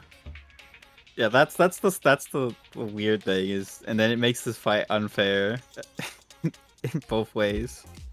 Yeah, I mean, that's part of why I wanted to do this campaign, is to learn these little intricacies. I don't know. Maybe once two players are at war with each other, all of their interactions with each other need to be resolved in a turn-based manner. I don't know. Because it feels hard to do it like in any other way with the real-time stuff. I tried setting up like rules for fairness in our Warhammer 3 campaigns, but I think with this game it might just have to be like, if once you're at war with somebody, as soon as you get anywhere near each other, you have to play the game out like it's turn-based. Like everyone else can take their turns identically or like simultaneously, but the two players who are at war have to like left to right on the turn order or something. I don't know.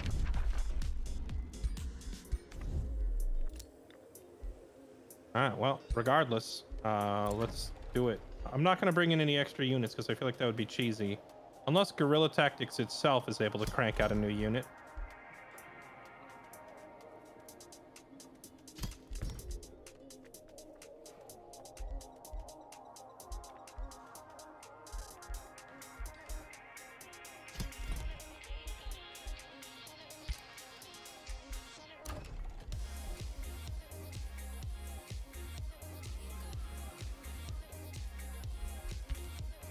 The power of cash money. I wish I could turn my stores and mana into money.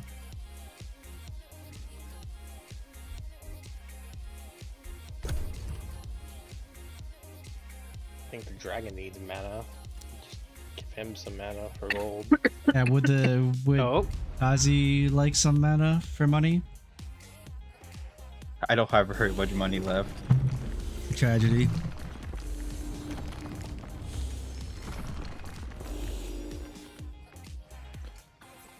Here we go.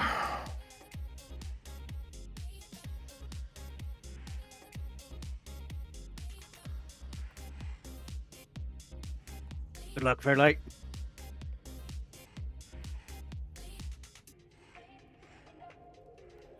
That dragon has ridiculous rage. Yeah, no, just think of it as artillery piece. It's gonna hit everything on the map. That's at least it's not the Calamity Dragon, so I don't think you'll take as much damage, but you just expect to take damage.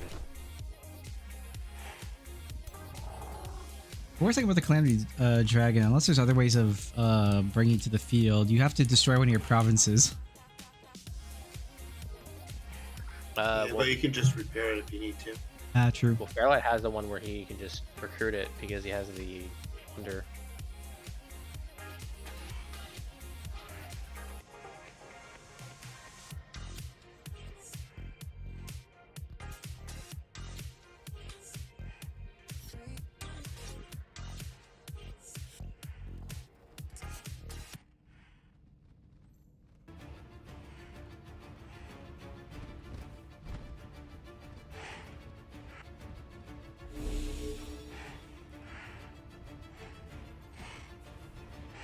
Damn, that's a lot of resistance.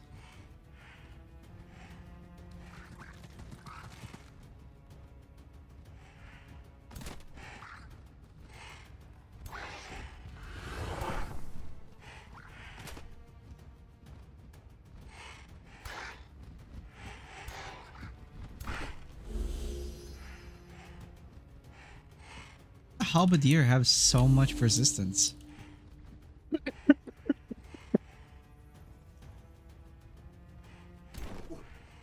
It's a perk from Materium. Yeah, my Materium stuff kind of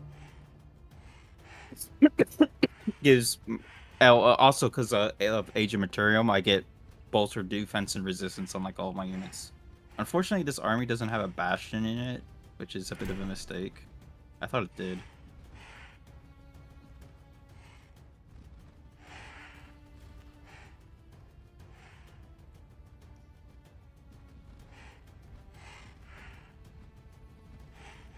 So many tier 1 rangers. There's also a scout in this army. I'm not sure how I got in there. Yeah. I'm pretty sure it was meant to be a bastion, and then somehow the pioneer got snuck in. I was wondering why there was a scout in the army. Yeah, because I think the goal with my culture is to have a bastion in every army, because of all of the buffs it applies. He's Do I go scouting for crazy power with levels. spells, and just like Can you? I have 130 casting power, so I could cast like 3 spells, or 2 big spells actually. All my What- spells oh. are cheaper because of Yeah, Age but of he has a Wouldn't his spelljammer block it? Or reduce Spelljammer increase the cost? it doubles the cost, but then since I have the magic victory, all my spells are 50% cheaper, which applies first. Ah, So my spells are normal cost. It's the one. It's Nice. like the one major upside that you have for going for the age. that's really nice. Yeah, the only problem in this fight that I have to deal with is this prosperity dragon, but if I get it tied down, then I think I can clean everything else up.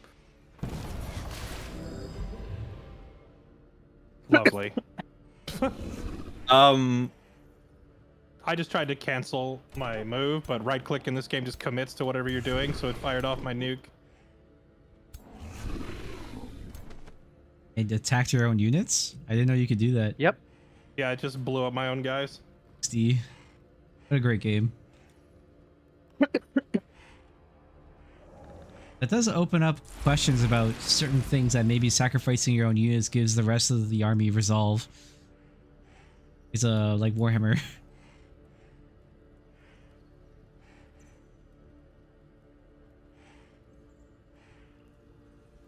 Yeah, it's like if you click a command you don't want, there doesn't appear to be any way to deselect it.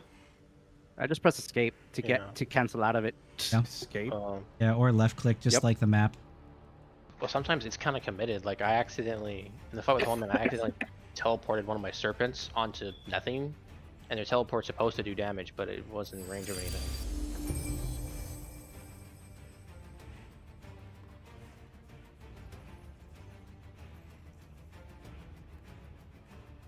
I'm used to left click being the go do that action, not right click. Yeah. Maybe you can invert it in the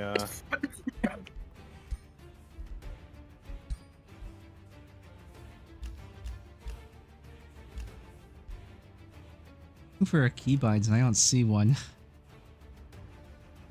Oh, there is key bindings. Yeah, there you go. Let's see.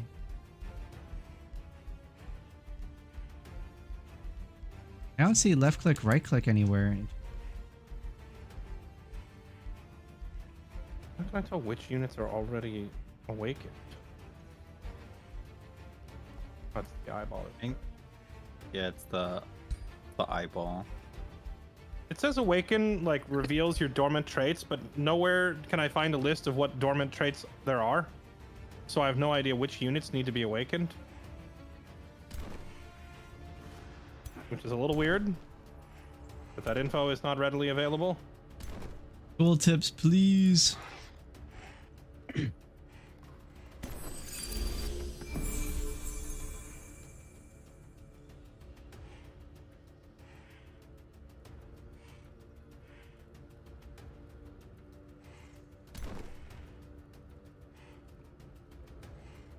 You can right click on the character portraits? Right click doesn't do anything. Or maybe because I'm not playing, I'm just a spectator, but No, you can't right click either.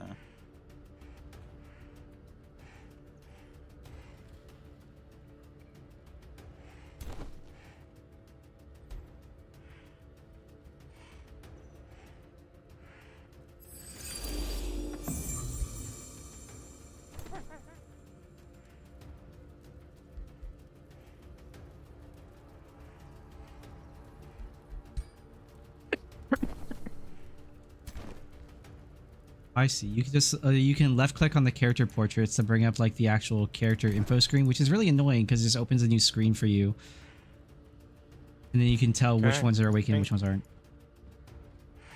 That's it for me. Sorry, I had to sit there. I noticed that during your turn, it doesn't let me read what your units do. So, like, figuring out what I'm fighting is also super obnoxious.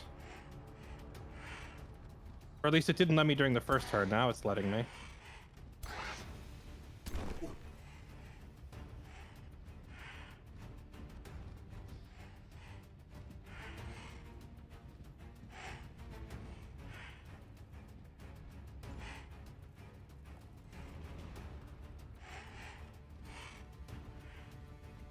Yeah, it's really stupid. I have to open the entire character sheet, see if they're awakened or not. I'm confused why the power rating of his army is even higher than mine when virtually everything he has over there is like tier 1 and tier 2 trash, except for the elephant and the 2 casters behind it are strong. Unless he just That's has... because of it. That's because of all the enhancements on the units. Yeah, that's fair. Well, I don't understand is why you can't find like unit strength anywhere in the game unless they're just by themselves. Like, let's just say a unit's 264. Then when you combine it with another group, well, you have to memorize that that unit was 264. It's like, okay. Yeah, it's a little weird. It's obviously it's tied to the fact that there's so many enhancements and enchantments going on at any given point, but it would still be nice to have that calculated in real time wherever. Absolutely. That feels pretty freaking important.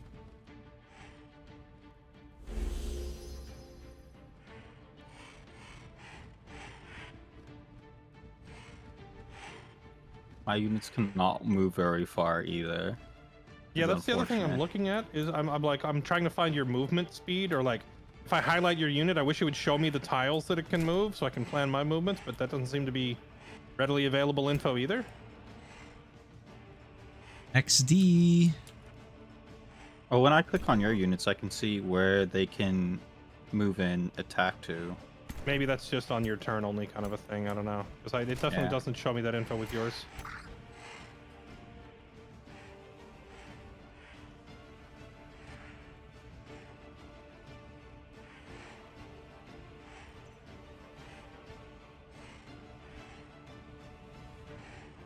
I'm not seeing enough movement out there.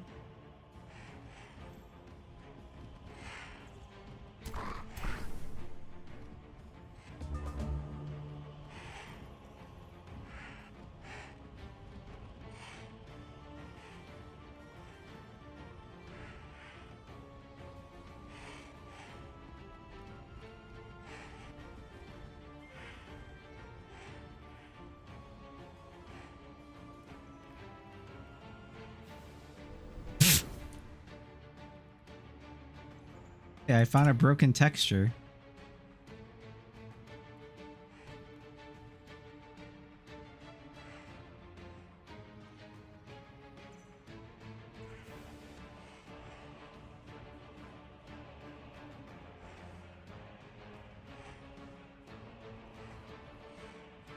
Oh my god, somebody move! Please!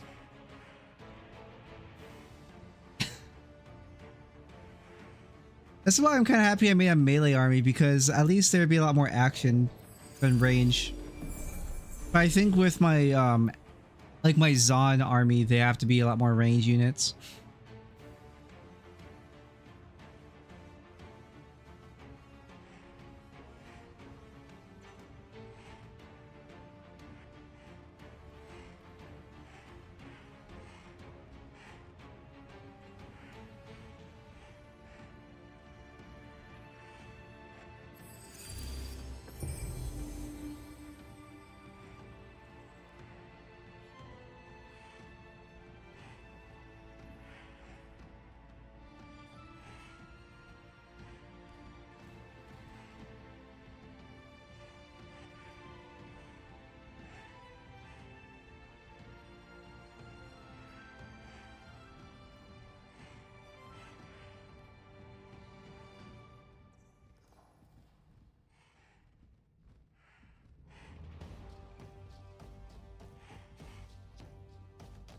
I wonder if I can like complete like a level in another PS2 game faster than this one match goes.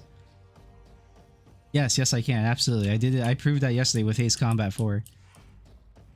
I really, really hate how little movement there is in this game. It's so bad. I also think the flanking mechanic is pretty ass. It doesn't feel good. It feels jank.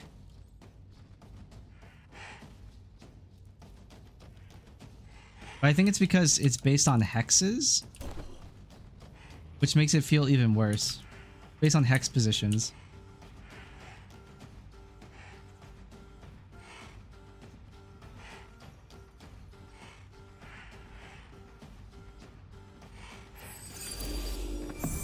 Whatever unit the whatever like space the unit inhabits, the 3 hexes behind them, whichever way they're facing, are the 3 hexes that are the flank. Super annoying. Super annoying.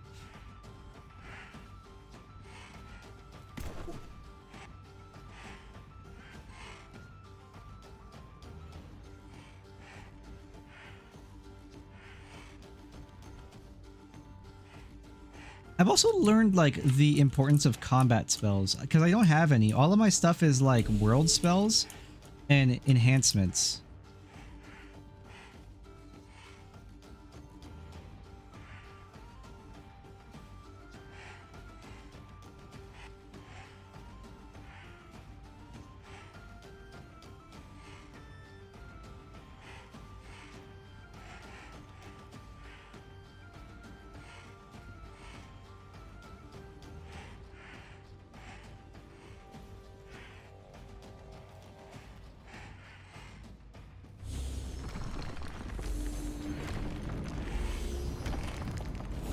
I like the Materium bolstered defense.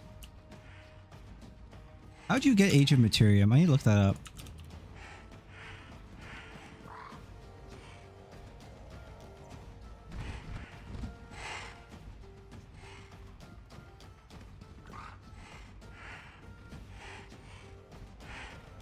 Is it just from getting Materium tomes or what?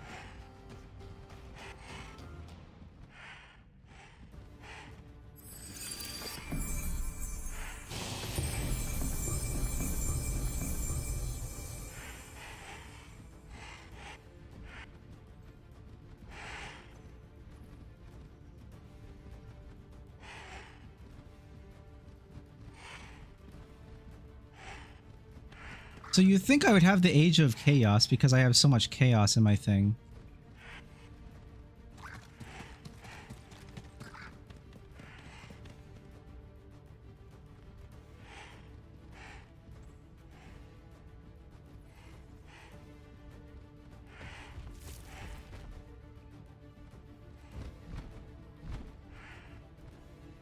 That's what I don't understand.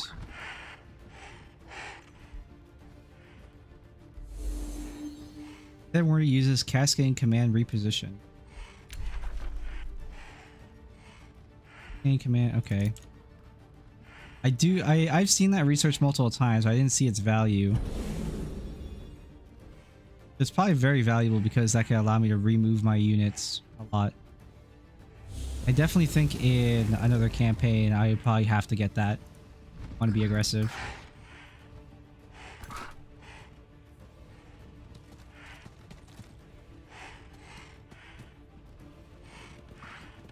Stacking all of his armies on one flank. The pioneers.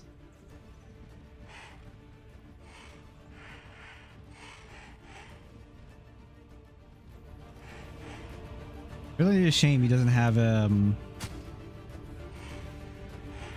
it's really a shame he doesn't have the what do you call it in his armies though. The Bastion.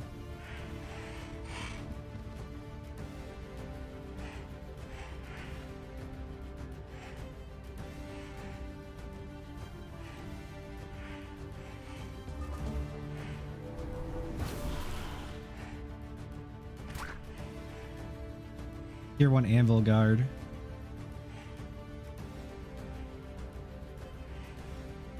Like it's like these guards are only really good at one thing, and that's just blocking.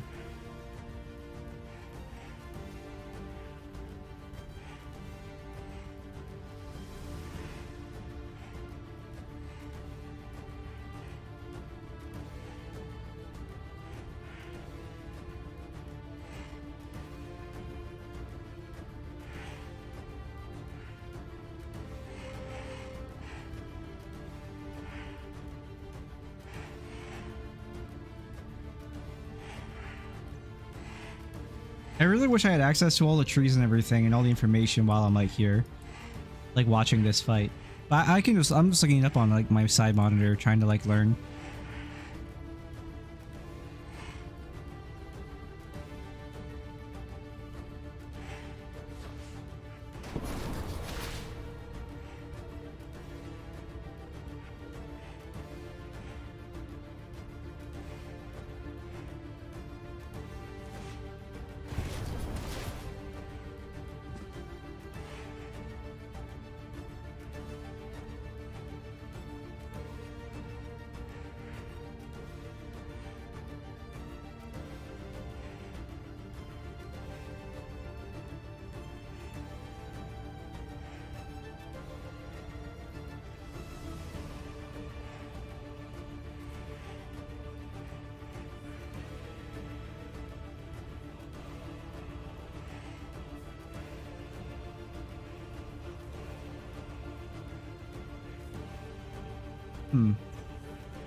The gold golem is really cool.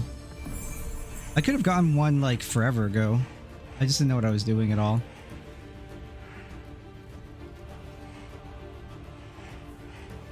Now we know that units go up to tier 5, but it's sort of books. Books go up to tier 5, but only weapons and gear go up to tier 4.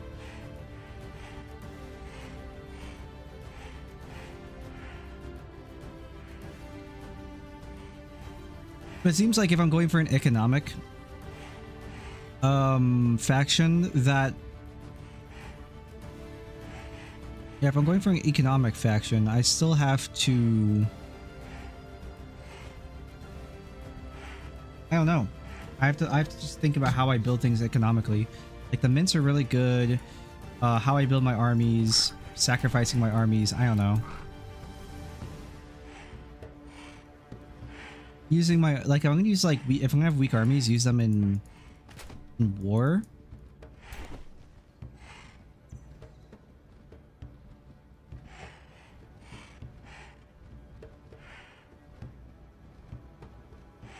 Beginning of that other combat, I should have focused on his units and not his hero. I would have killed more units by burning them. I should have checked all the HP pools. I also didn't think about him having temp HP on his units.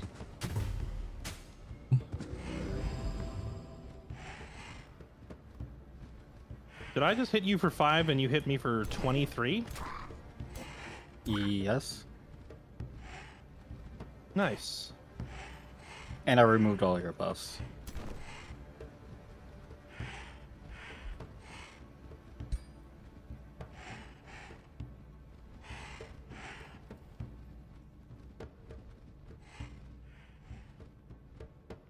What's that I'm seeing though? Temp HP? If you're talking the little green layer over my guy's health meters, then yes. Okay.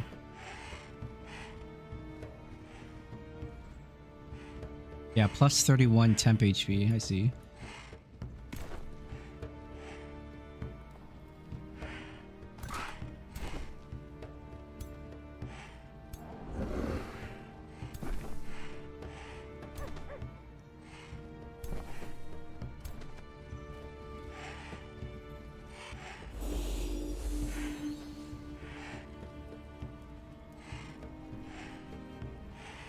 Wait, an attack can miss and it can still burn? That's a little weird.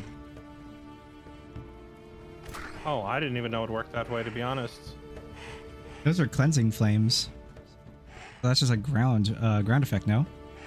Yeah, well, I knew that I picked the enchantment that lets my I picked the enchantment that lets my mages like spread fire every time they just launch an auto attack, but I didn't realize it would ignite the ground even if the attack didn't hit. That's news to me. That is not what I meant to click. All right, your turn.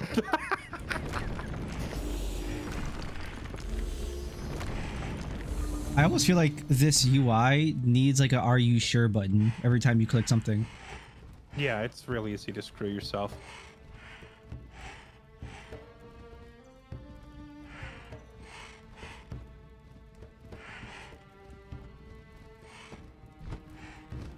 Woohoo! We love dark patterns.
That dude's spear just go into Africa?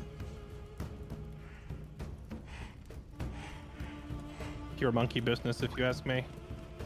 Haha.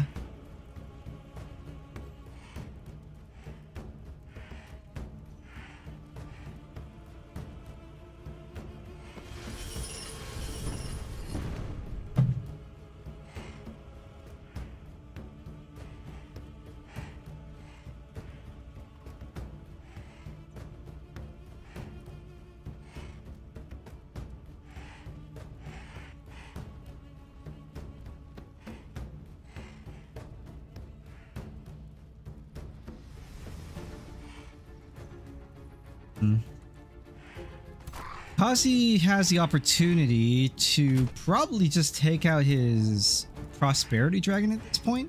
I don't know if he's going to focus her or take out all the units around it first, since the Prosperity Dragon can't do anything with a unit in range, and that's why he put his Pioneer right there, so Radiant Spike can't be used.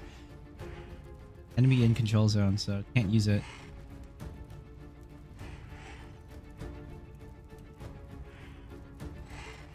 Very annoying. Very, very annoying.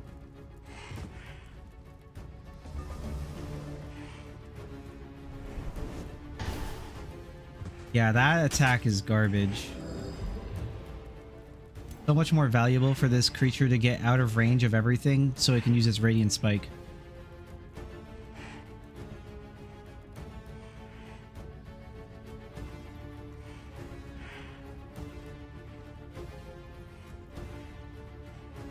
Brace. Oh, that's 10 temp HP.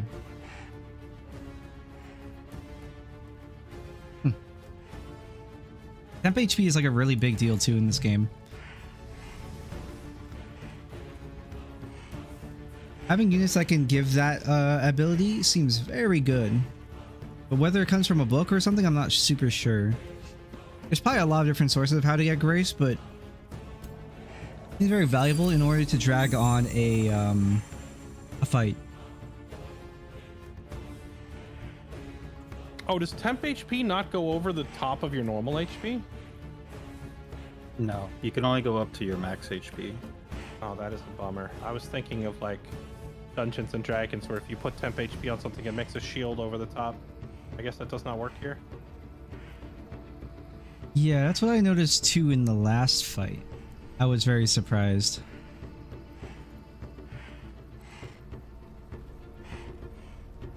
I wonder why they designed it that way. Maybe so that way people don't just have giga tanks, because probably the temp HP in this game can get pretty crazy. Well, just you start a match, you have a bunch of healers, just heal something, and it has like 300 HP all of a sudden. Yeah, exactly.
It's probably for the best. That's that you can't overcap HP.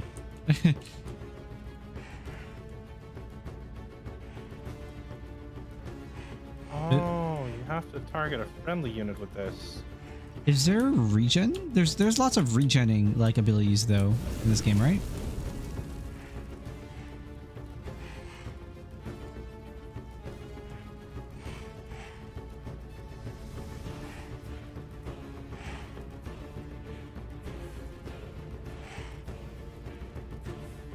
Yeah, what I'm currently lacking is a way to remove the taunt condition from my dragon, so it's just kind of walking up there being useless.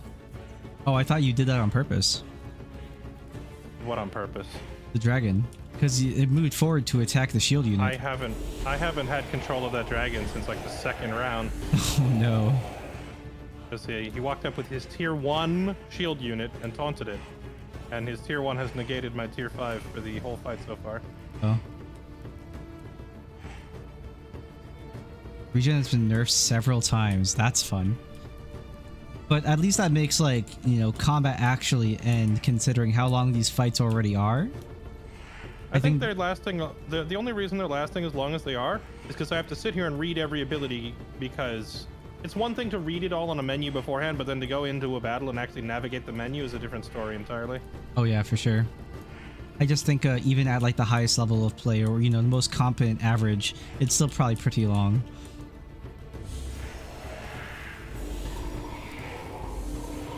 Now imagine like on an average scale of these battles going these somewhat long and having the ability to heal or regen, and that person running away because your opponent only has one unit left, so they just keep running in circles and healing all their units back to full before the end of the combat. There is no healing back to full before combat in this game because all the heals are temp HP. Exactly. And that was the conversation earlier of why they made it all temp HP now, and also why regen's been nerfed like several times.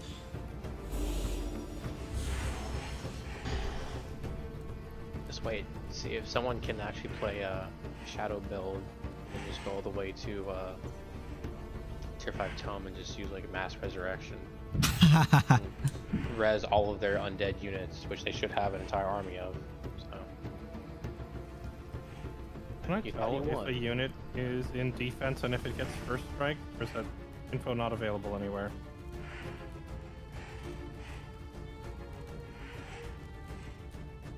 I think units that are in defense have a shield icon instead of a circle, but I might be wrong about that.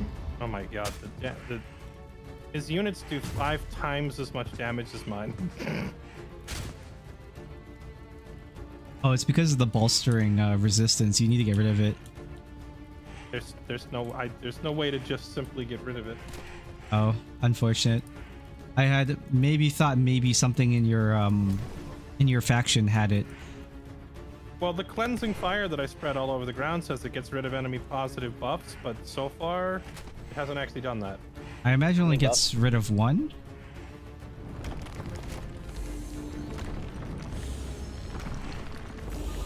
Yeah, and since Kazi's age of Materium, he keeps reapplying it just automatically, randomly.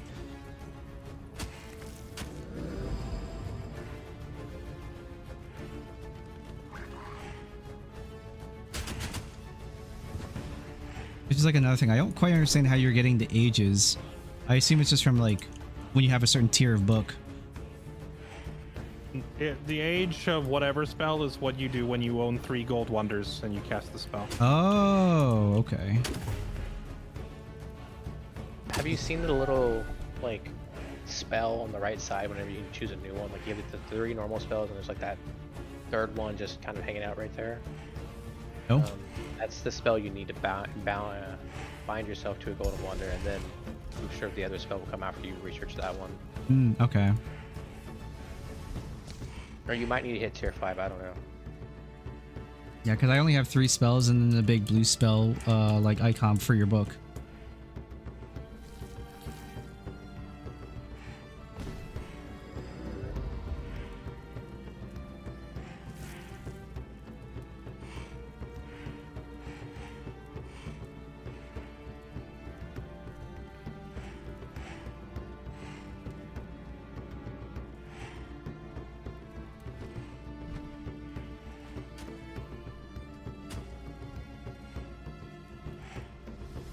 Tiers are not absolute, it's more like a guideline.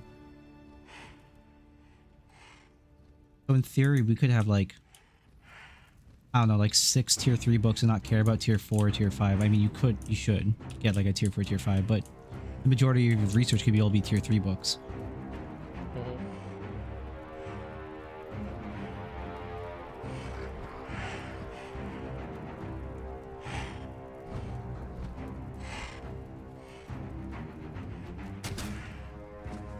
Oh, I didn't notice that when I went from, now that I'm in my tier 5 book, I wanted to get into a tier 4, and I was comparing the researches and such, but once I got my tier 5, the research in the tier 4 I wanted went up drastically. It went from like 3,000 to 4,000 per spell. I wonder if that's because of how many spells you own, or if that's just because you went to the next tier. Could be either or.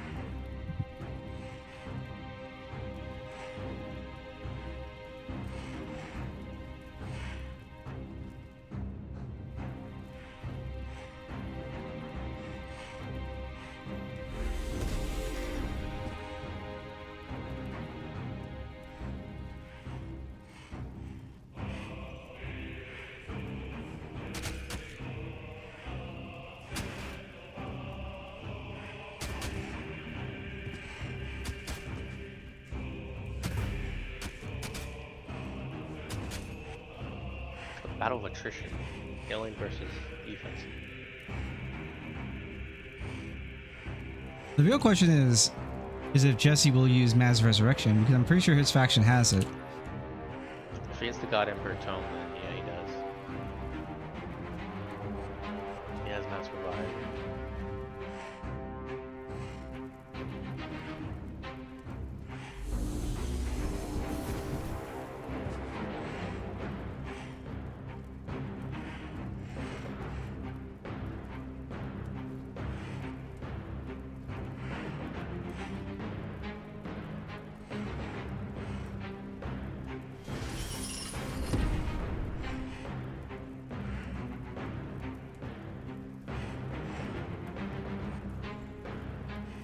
Oh, that's something else like in conversation of tiers. Just because your units are of a higher grade, tier, does not necessarily mean that they are better units too, because we have to talk about enhancements. More enhancements you have, like tier 1s could totally just probably shit on like a tier 3 squad. Yeah, I'm starting to notice that. I regret getting rid of my tier 1s now. Yeah, that's probably why they bounce that way, and why tier 1s, tier 2s are so cheap. Well, yeah, but also you gotta think that with levels that you get early on, and then you get the enhancements. The levels are a big deal too. Like the levels matter a lot. So I feel like it's really nice with the game's balance where you can take tier 1 and they can still be used in game Yeah, compared to like other games I've played where you have to kind of throw away the early stuff. yeah. And then you just have to, at that point, you just have to think about your upkeep, because obviously enchantments cost upkeep. Yeah. But that does kind of help round out like the way you play the game, because you could, in theory, then use like your arbalists to for the rest of time instead of going and trying to get Zephyr archers or the other archer, I forget what they were called. I mean, you could always go into those to just supplement as well, but one thing I was starting to have issues with is I feel like there are going to be holes in my armies because like, oh well, I don't have a polearm unit because my polearm is a tier 1, or I don't have a cab because it's tier 1 and such. Well, that just changes it because you can carry them in. Like, yeah, a decked out tier 5 is probably still going to be the decked out tier 1, but the tier 1 still has its use to be the meat shield and other stuff. Absolutely. To do its role.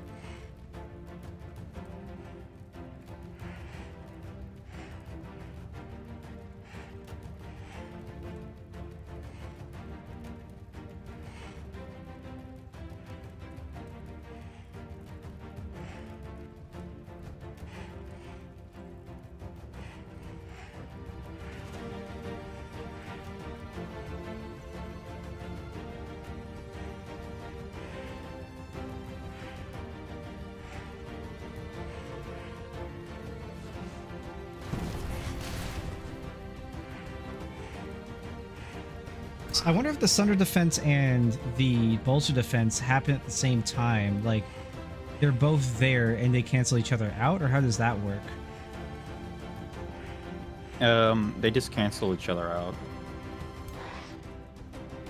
Doesn't become some weird math game.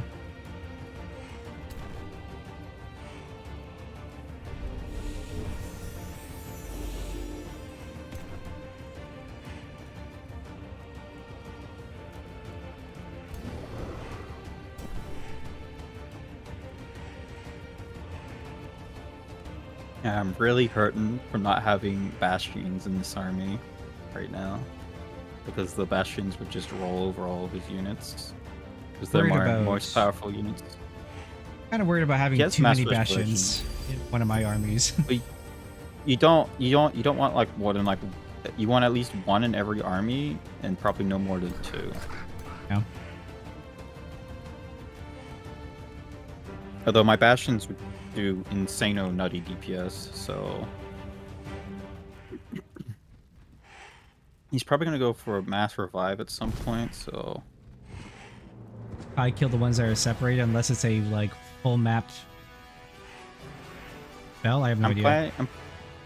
I'm planning to get it is a full map spell. I'm planning to try to get everything low, but I kind of messed up and I needed to move my pioneers over to make it so he couldn't. I pinned some of his range units, so now they just get the cast. Also, the elephant is my weakest unit in this army. I figured.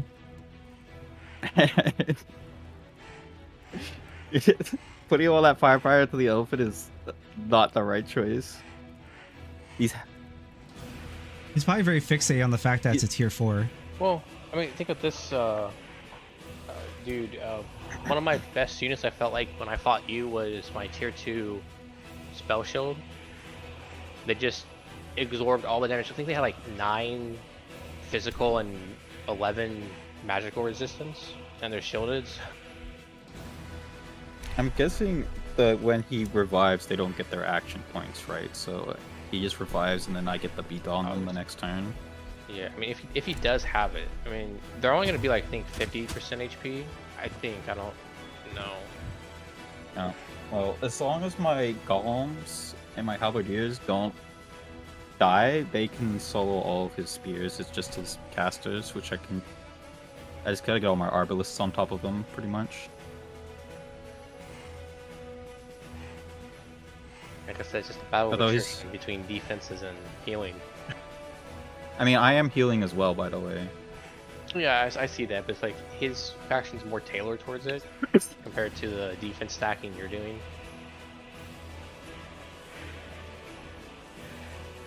All my units regenerate 10% of their max HP every turn.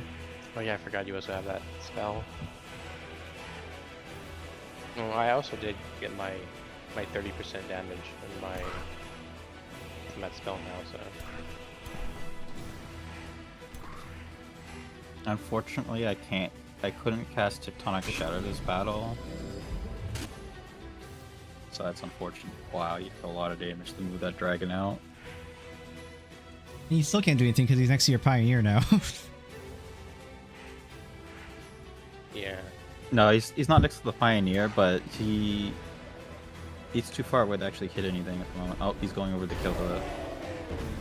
Oh, that was a kill because of flank. Okay. I always get confused where, like, what's a flank? But I understand it's obviously the 3 hexes behind the unit, but sometimes the facing of the unit is weird. There's also a debuff that makes it where no matter where they get hit, they take flanked damage. I have a spell in particular Distraction. that can do that to somebody. So Is it? I thought that only could apply to the heroes and probably their weapon, but if it's a spell too, that's super annoying. yeah, well, it's a spell that applies that debuff, and I can do it to anything. Okay, but it applies it to a single target, right? Unfortunately. Okay.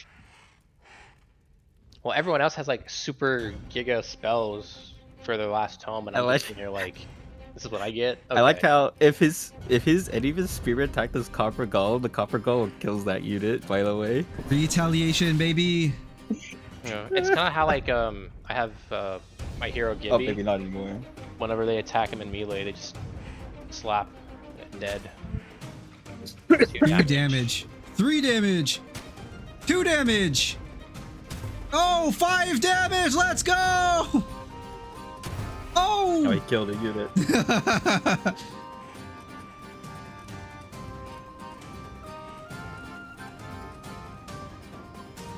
Our armies are drastically so different. I'm more about like mobility, and you're just going at them slow and steady. Well, I think my goal here is I kill the Awakeners and I park an Arbalest on them, so that way if he does revive, they immediately revive next to an Arbalest and they can't do anything besides run away. I wonder if it also works on his dragon.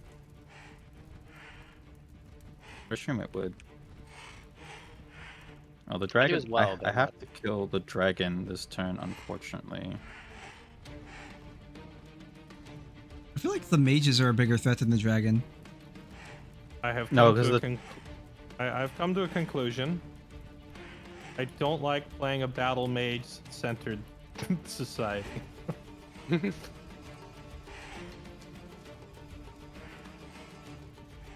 I'm gonna need to see just how many enchantments you have on your units after this, though, to understand how you're doing 5 times my damage and have triple my health.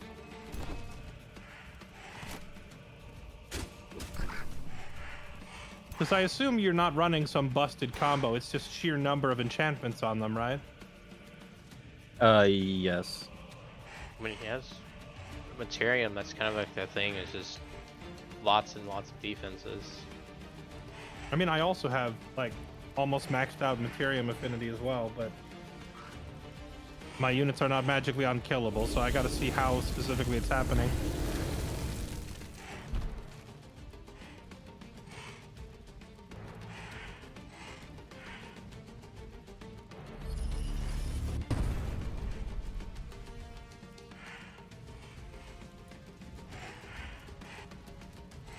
I felt like a misclick. No, that's a free spell. I forgot about it. Hyper awareness. Can't be flanked.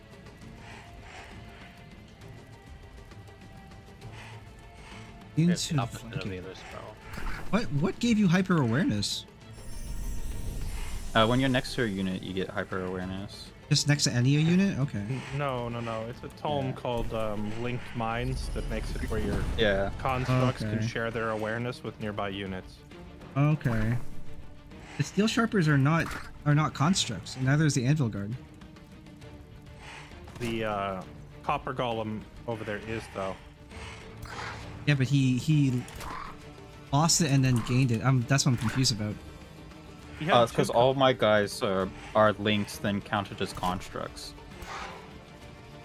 Yeah. Even more shenanigans.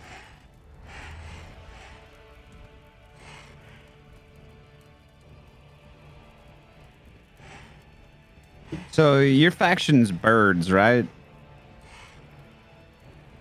Yes. So they're just like riding their cousins into battle. Wait, what do you mean by that?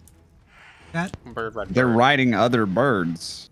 what does that have to do about riding your cousin into battle?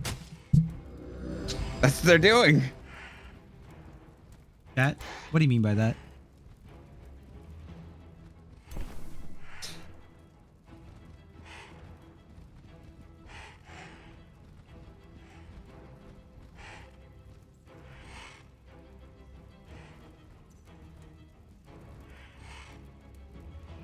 It's a little messed up, man. That's all I'm saying. I wouldn't trust a human to be my mount in a battle. Giggity? Oh, I just shot myself. That's nice. Nice. I mean, I had my dragon turn around and fire its massive fireball into my own unit on the first round of the game, so... Welcome to the club.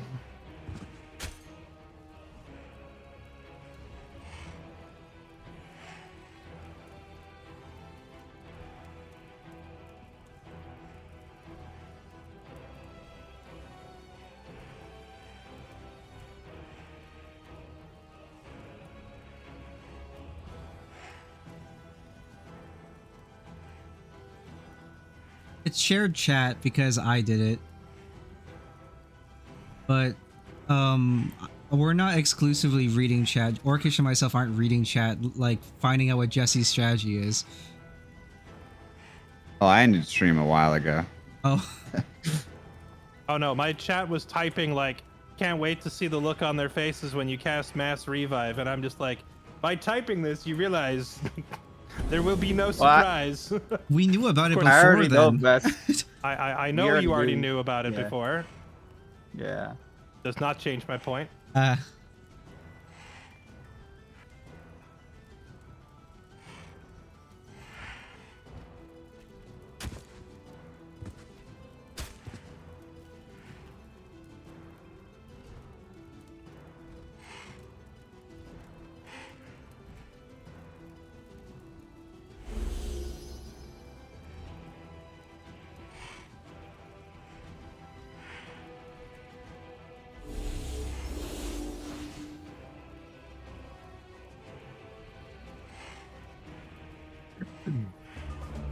Here's the real question. If Jesse Mass survives, would that be more XP to Kazi? Because he's re-killing the, or is he just or is it just the XP because he's re-killing the same units anyways? That's a good question. I don't know. Does it count as killing them twice? I feel like because you can, like, someone can spawn Marauders, and that counts as XP, obviously, to that player who kills the Marauders. That's probably also how it works, but I don't know. A few weird Oh, yeah. contrivances in this game. I can spawn those on my own tiles and farm them. Why'd you kill the scout, Fairlight? What did it ever do to you? You've been using it to block line of sight of my mages, so I just said, you know what? My whole army might die, but F you, I'm taking the scout with me.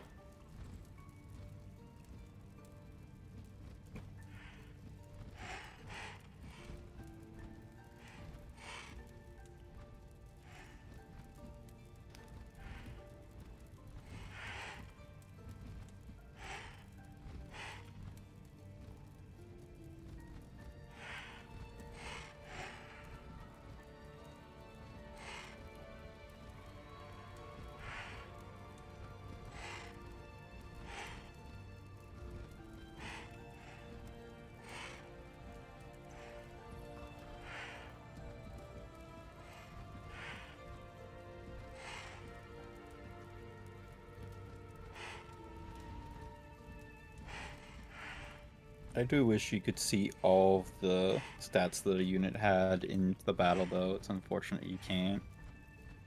Like, there's also a little tooltip for them for buffs and stuff. It's really like really stupid.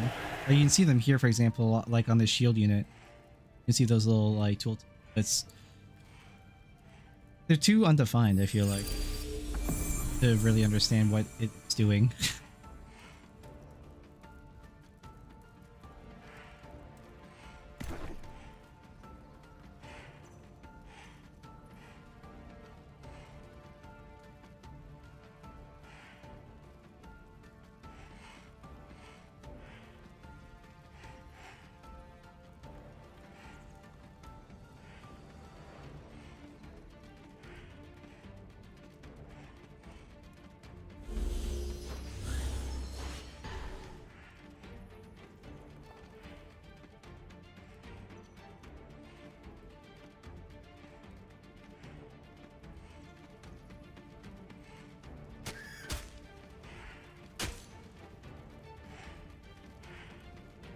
Obsidian weapons.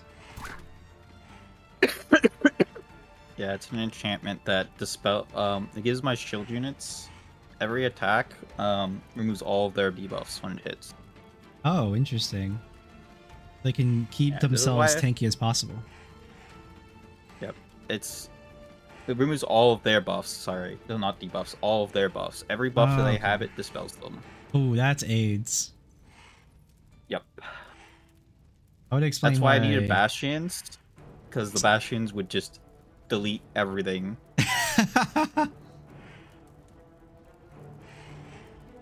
Also, now it's time to put my units on top of all the corpses, so when he casts Mass Revive and he realizes that I just countered his strategy. Unfortunate. I just gotta deal with the mages. Mass Revive sounds like it's very expensive. Unless it's not, because it's a combat spell. It is. It's a combat spell, but it's very expensive combat-wise, so Fairlight can't spam spells out, or honestly, I'm not even sure if he's using it because I think it's at least 50 cost, if not 100, or up to 100. And then how much mana does it cost? I don't know, but probably mana's probably irrelevant at this point. It's more like the combat cost, because like I have 190, so I would imagine Fairlight isn't. He only has so much more over 100. I think like 130 or something last time he said. Yeah, I was also under the impression that your combat casting was shared across all your fights for the turn, but apparently it's just resets fully every battle. I don't know. I learned a lot from doing this first fight, though. That's for sure. Like, I thought, aside from like the general misclicking stuff at the beginning, I also thought if a unit had like 2 moves that only cost 1 action point each, you could just cast one and then cast the other because you had more than 1 action point. But like casting any move that takes an action point just ends your turn immediately. And movement counts as an action point, or 2 action points, right? Yeah. Yeah. It can be 1 or 2 depending on how far you move, which, and that's the only reason that action points even exist, really, is to determine how far you can run and still use it in the same turn. Otherwise, like, there wouldn't be much of a point to them. Yeah, it's like anything that, of course, is free can be used, but like once you use an action of like any attack or anything of that sort, you're done with that unit. Wonder if I can make a Rat Reaver faction and just have them be zigs, zoom everywhere. I know some units can use multiple actions. Yeah. I mean, there's some units that like they some abilities that you can just refresh your action. So I wouldn't even like to call it XCOM. XCOM's a lot more simple. Sorry, go on. The Umbral Mistress can do its entwine, do one of its abilities, and then just attack. Well, yeah, because I think those were free attacks when I was looking at her. So it's like I have some free attacks in my army as well that I can use, or free abilities to buff and such.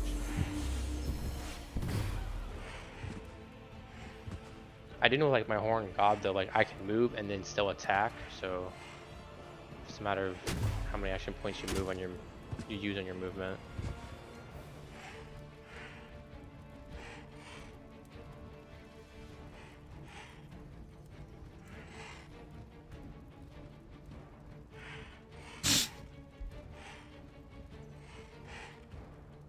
I love just looking over at Jesse's chat. Someone saying something and one of my 7 TV emotes is there. What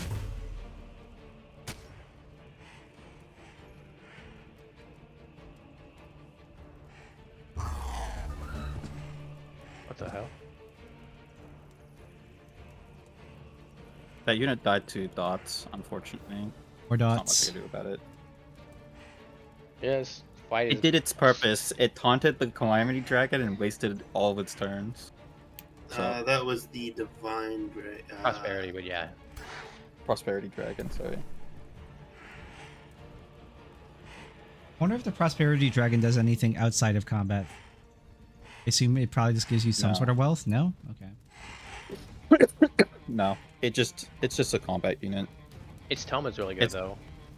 Yeah, it's a really good tome unit, and it also is they're very good artillery, because the other Aldo dragons are more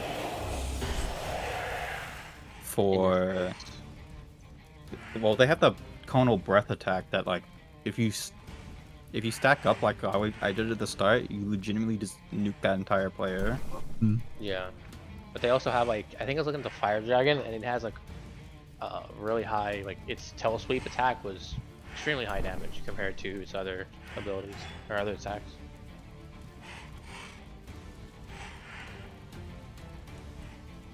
I was hoping this would last longer because I wanted to get the Severing Golem, but I probably won't get to that tome in time and be able to research it. I want the Severing Golem as well, but I don't think I'm gonna ever be able to research it. Yeah, I had a choice between my tier 5 or that, and I was like, honestly, I was gonna go with the tier 4 to get the Severing Golem, but I decided to go with the tier 5. I want the extra buffs to my units.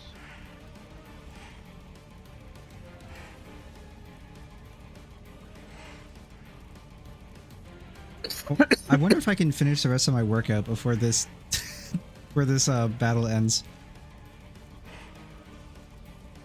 Probably. It's a slow burn. Like I said, it's just lots of healing and defenses against each other. Yeah, now it's chase around the stupid the remaining, like, 3 mages. Until I the think sun. he's still going to Mass Revive. Yeah, well, he's not gonna get that much value. I'm standing on all of his more expensive units. Granted, I won't be able to shoot him, but he clicks it, or There okay. goes a spell. Rock! He rocked me.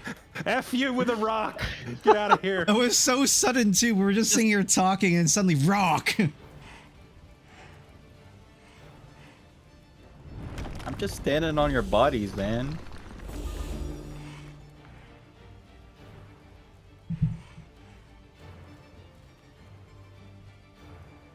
Rock of Ages!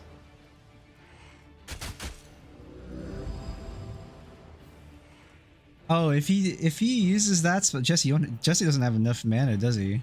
Because, like, it's probably like an 80 cost. I have no idea. I have to assume it's a mass revive. It has to be something insane. Yeah, I'm pretty sure your combat casting points don't regen unless you... Well, his might be regening because he does have casters. Casters do regen points every single turn. They regen, Or like, if you have combat an score? item or ability that regens them. Yeah, so, like, you Oh. can get them back. Okay. It's like, I wish I had my tier 2 stuff and my tier 1 stuff because of that reason, because most of my casters, my battle mages are tier 2 and tier 1, so I lack a little bit of regen. I was close to getting my tier 4 battle mages. For what? For who? Like what? The so the Calamity Tome that I got my Calamity Dragons also gives you an item that for each, it's a special improvement that each ruined province by it gives you like +3 of every resource, and it also unlocks a rank 2 creature that'll do Ghostfire, a rank 3 creature that'll do Ghostfire, and a rank 4 battle mage that does Ghostfire. Oh, that's pretty cool. I guess actually me sitting there having the Marauders create ruins for you wasn't best in my interest because apparently it was buffing you, but... It has to be right beside the improvement. It's not a... Oh, okay. But it was a... I'm putting down my dragons here to get me more resources.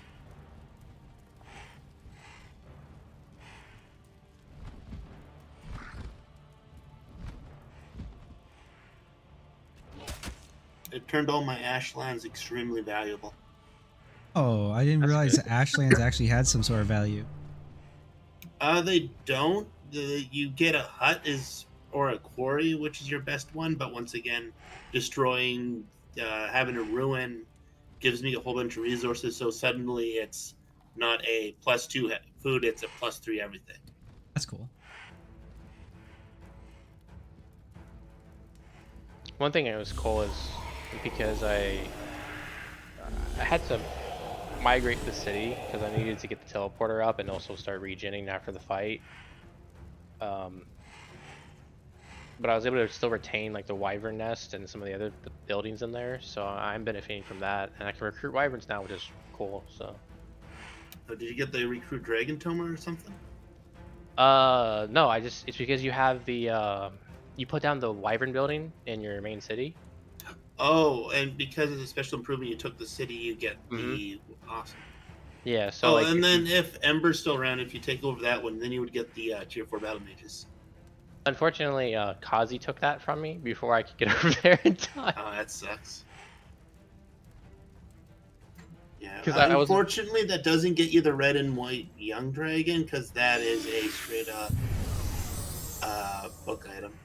Oh, he casted another spell. He might not be able to mass revive anymore. He's casting a spell because he learned he couldn't. Huh? Okay. Awesome of life. Max revive, mass revive was a 65. You only had 60. Oh, okay. Yeah. Okay. 65 is actually it's a lot because that's I think almost half of what Fairlight has. Actually, it is half of his casting power. Like half his casting power. This unit heals +6 temporary hit points at the end of its turn in battle.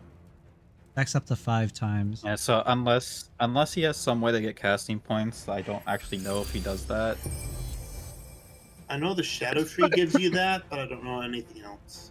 We just said the battle mages do, but his battle mages are probably doomed here, so it doesn't matter. And he just wasted 45 casting. The astral does give you a lot because you also get buildings from different tomes that just I can plop them up and it gives me like +5. I meant like in a battle, the Shadow Tree can get you your casting in combat. You mean the region? Yeah. Which is actually something I need to invest in. Now you remind me because I forgot to pick that up. I think. Because the getting 5 casting power every time something dies is pretty strong. Yeah. That's a good snowball for sure. I think like partially in the end what helped me with the fight was I'm guessing you were just running out of casting power, but I was still throwing out spells. That last turn though, I was actually out. No, unfortunately, I didn't focus the dogs. I probably would have won if I did. To be fair, the dogs were. Now that I know he's out of mana, I should just blast him with a spell, right? Probably, yeah. But I didn't know the... Taste my fireball. Oh, and you also made cleansing fire, Lamau. The phase beasts were a complete just unknown for me. I didn't expect them to do as well, but they did a lot, and since they're a mystic origin, they're benefiting from all my buffs. So. What are? The phase beasts, the dogs. Oh yeah. I think the most annoying thing was their teleporting.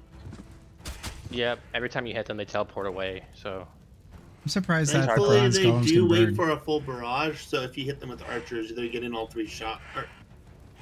Never mind. Yeah, they're teleporting between shots. Yeah, yeah. You can't use so like it's. I don't want to tell people who are in here, but it's probably better to just hit them with like big damage instead Yeah, of. no, I was hit them thinking multiple. hit them with a sprint and charge.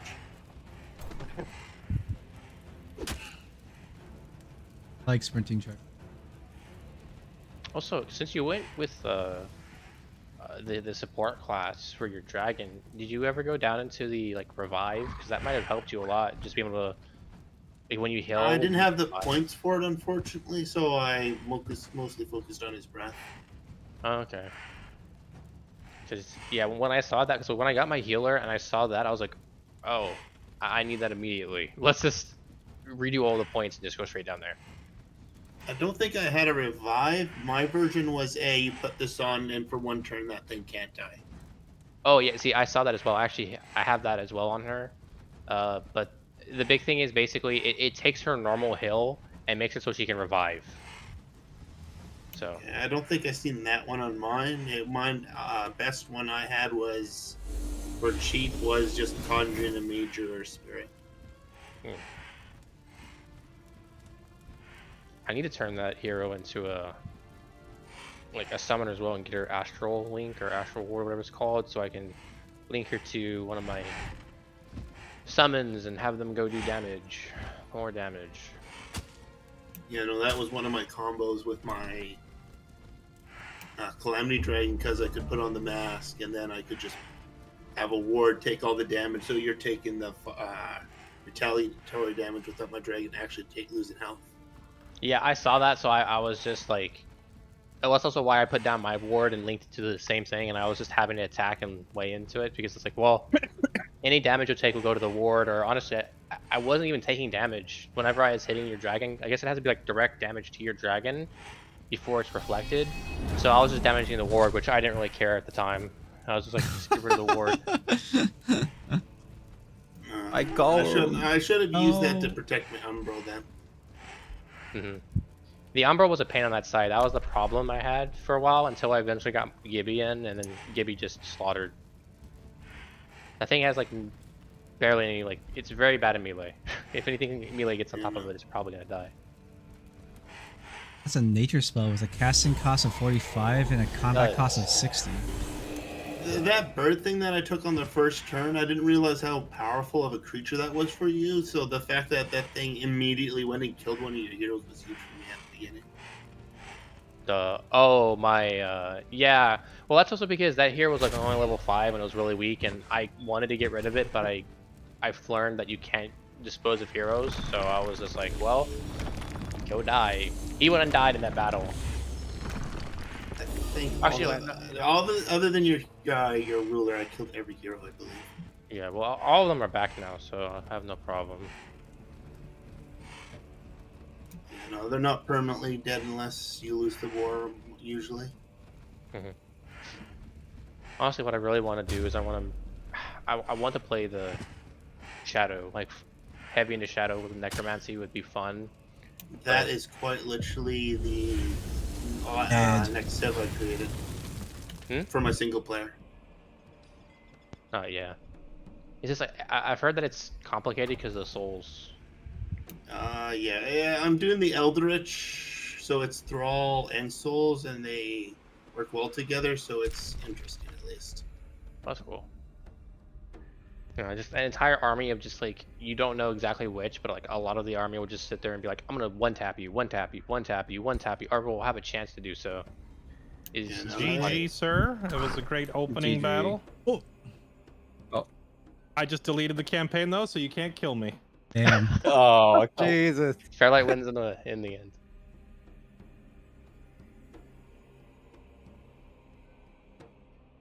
All right, I guess who's in the Your next army- campaign? Your army was, as you you said before, that your army doesn't take any damage and does insane damage. I can confirm every single one of those units was an invincible Terminator that never dies. I would have to have like 9 units focus one thing to kill it. Now, Can I take my army and go fight Raz instead? Before the campaign's over. I want to have one fun fight before this is over. No, actually, I think I don't know if the mass revive would have changed the outcome there, but I thought it said 60 mana. It actually said 65. So I left myself 5 mana shy of casting it. I'm pretty sure also, because I saw you casting spells, because I was worried about mass revive, so that's why I was leaving units AFK on your units, because I believe that stops the revive. You know, I honestly wasn't sure if they were able to get up when you were standing on them, and even if they did get up, they would then be in your threat range as well. But in the end, I was just going to cast the spell anyway to see what happens, but it didn't let me. Yeah.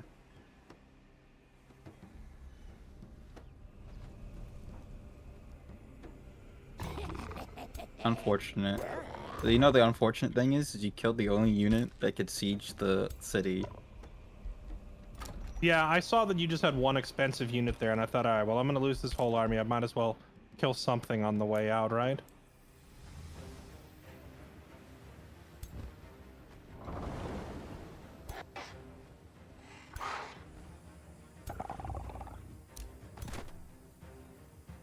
All made by the same company, right? I actually have to go make dinner now, so... Yeah, no, we're well past stopping time. However, we are about to test a game mechanic, so let's see how this goes. Oh. Oh, you're gonna try the teleport over? I'm standing on it. Yeah, I know you're standing on it. That's what I wanted to test, because I was able to teleport past my own units when they were standing on it.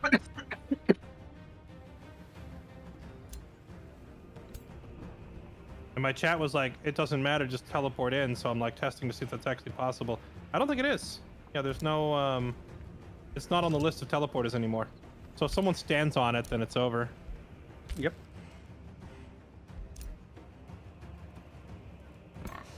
Now I just need to get someone down here to go and burn this place down. Apologies. Is it his Dragon City? No, this is just... Honestly, this city doesn't really have a purpose anymore. It was just another recruitment center. His main one is like all the way up by Volkswagen, which is too far away for me to even get to.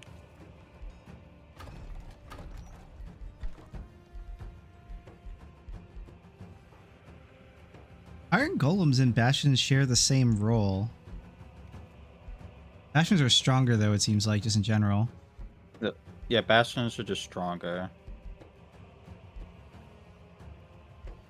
He just not thinking about the tier thing. Like, tier really just means expense, really, more than anything. Well, the thing I learned from enchantments is that any unit that's your race is probably more powerful than most of the tier units. Which is why the Pride Guardians that Fairlight have is actually scary, because they're your units and they're tier 4s. They have higher stats. They're only tier 3. But Fire Templars? Our They're Templars tier 4. are tier 4. Oh, the Templar. Yeah, no, the Templars are tier 4. The battle mages that I was using that were doing the majority of my damage in that fight are only tier 3. I think the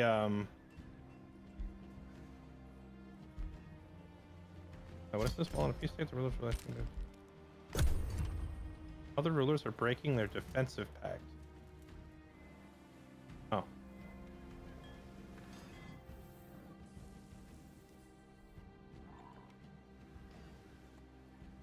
Yeah, I was trying to figure out. I was like, gotcha. I will send it back.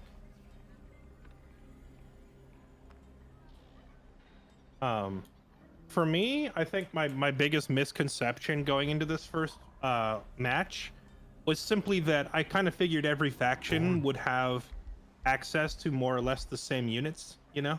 Like tier 1 polearm, tier 2 polearm, tier 3 polearm, tier 1 archer, tier 2 archer, tier 3. And I figured every faction would have those, but in reality, it's more like your culture only has this tier 1 polearm and you only have a tier 2 shield. You can't get a tier 1 or a tier 3. And I know that tiers aren't like the be-all end-all, but they are a good like baseline metric of the kind of skills that it comes with.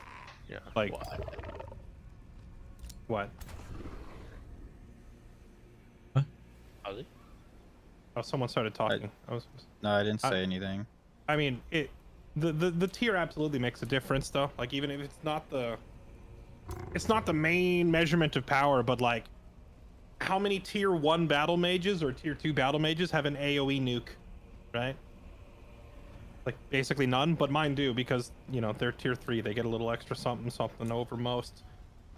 But because of this misconception, like, when I went into it, I was thinking, like, yeah, I'm gonna make an army of primarily, like, two-handed warriors or whatever, only for me to get, like, 30 turns into the game and suddenly find out that high society's only real good offensive unit is a mage. Do you you okay with me auto combating your scout? Mm-hmm. I'm not gonna win that. Hey, you should never say never. You know, it's totally possible. I mean, I could have spell casted it. But kind of like a stalemate for the victory condition, so I'm open for someone just to take it and we just do fights to have more experience in the fights and just forego the victory condition, unless you just want to end the. I think we should have like your main stack and my main stack have like a big finale, especially with like Pop's army there, because I know he wants to jump in, so we'll probably do like my 2 armies and his 1 versus like your 3 whatever best ones you have down there, and then beyond that, if anybody else wants to get some fights in with their armies before we end the campaign, we go for it. But then I think we just call it in like in favor of the Kazi Rez and NG alliance, because I don't think, especially after that fight, I'm quite convinced there's not really any stopping you when your tier 1 and 2 units are running over the best stuff that I have. I want to see. I want to see the Siege of Krager Rock. Honestly, I have a lot of stuff like built for that. We only got like if you have a specific fight that you want to see play out, then by all means, like we'll focus on knocking those out tomorrow and stop stalling and just go hit them all up. Okay. Sounds good. And then we can wrap this up, and I'll start planning the next one. Hell yeah. No, I won't be in the next, or maybe I will. Yeah, F you, I'll probably do. I actually, I want to do like I want to do. Literally anyone else in this lobby, I think my army would have run them over. But no, I have to get bodied by Kazi instead. I think I might get bodied if I fight you and Pops, because I believe you both get the cast spells. Yep. So you get double the casting power versus me. Though I'm not sure what spells Pops actually has. I'm guessing I have one that counters you. He's mostly That's borders, awfully but I would just just say assume what. he's basically has the same spells as you, so it's pretty much almost identical. One thing I think that would have been very same. good is desecrate land, like to push out and ruin his economy. Spelljammers. Also true, yeah. You want to know one thing that's funny, Kazi? That mage unit you pointed out that's really strong, the Stormbringer. I actually have the option to unlock it in this run. Yeah. If I had actually been building towards mage-centric armies and battles from the get-go, it would have been such a different story. Well, the thing about the storm. That's so funny. The That's picking up on the Stormbringer is microphone. It's not a mage. It's a skirmisher. Oh, so right. it doesn't. Yeah.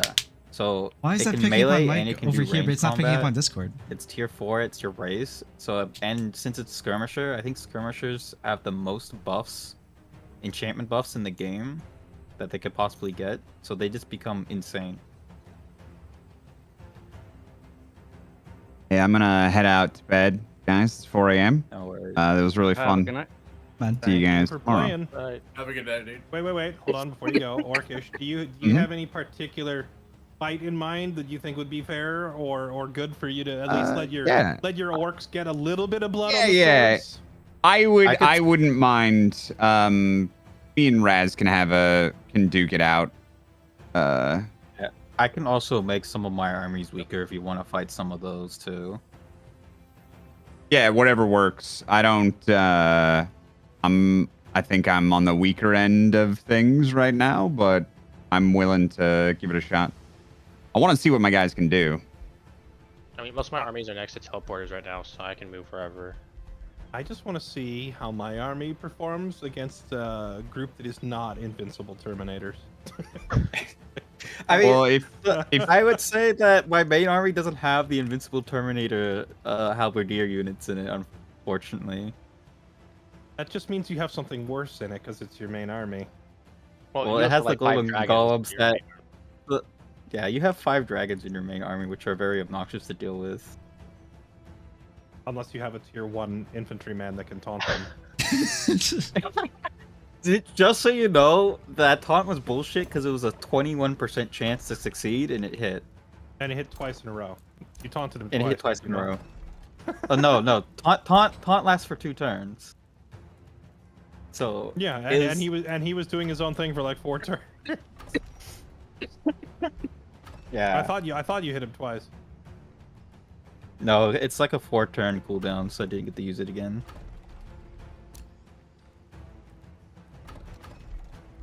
all right, I'll see you guys All right, later. I will see you all tomorrow for the conclusion. Have a good night, everybody. Yeah. Good night. Take it easy, dude.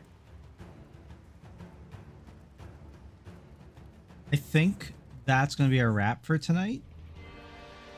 I kind of wanna open it like my own campaign, but I don't know if I'm gonna stream it or not. I'm probably not gonna stream it. I probably want to just like do my own thing and just like learn. I want to see what factions I can make like on my own time, because I would like to like pre-build a faction, kind of like suss it out a bit, and then like bring it into a new campaign. I don't want to like completely like, you know, metagame the entire faction I'm gonna play. It really depends too, because I don't know what the options are like and how much is it like how much of what I'm playing is behind what Jesse has for DLC. Or like I either do that or maybe I screw around and play something else and do that either.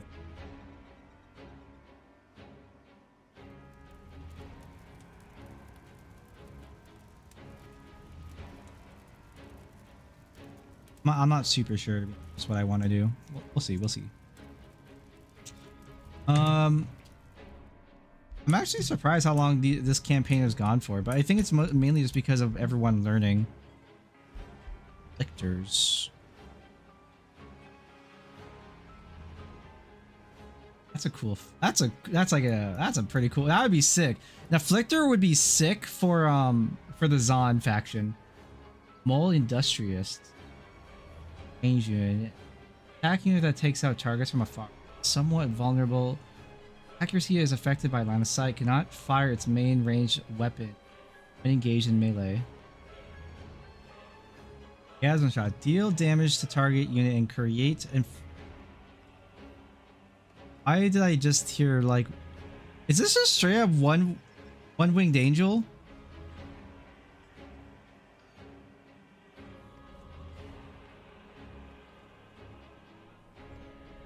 Deal damage to target unit and create afflicted miasma on their hex. Create afflicting miasma. Okay, so it's just like on that one square or whatever, the one grid zone. It is is just like poison. Anyone who passes through it probably gets it. Units on the hex have afflicted.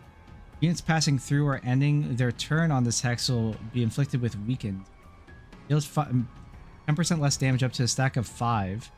So I could just like I could just keep hitting like one person over and over. Like if I were to get in range, I could just like, for example, taunt a hero or something if that were to happen, and just like use this unit to keep shooting them over and over again. That'd be a very funny idea.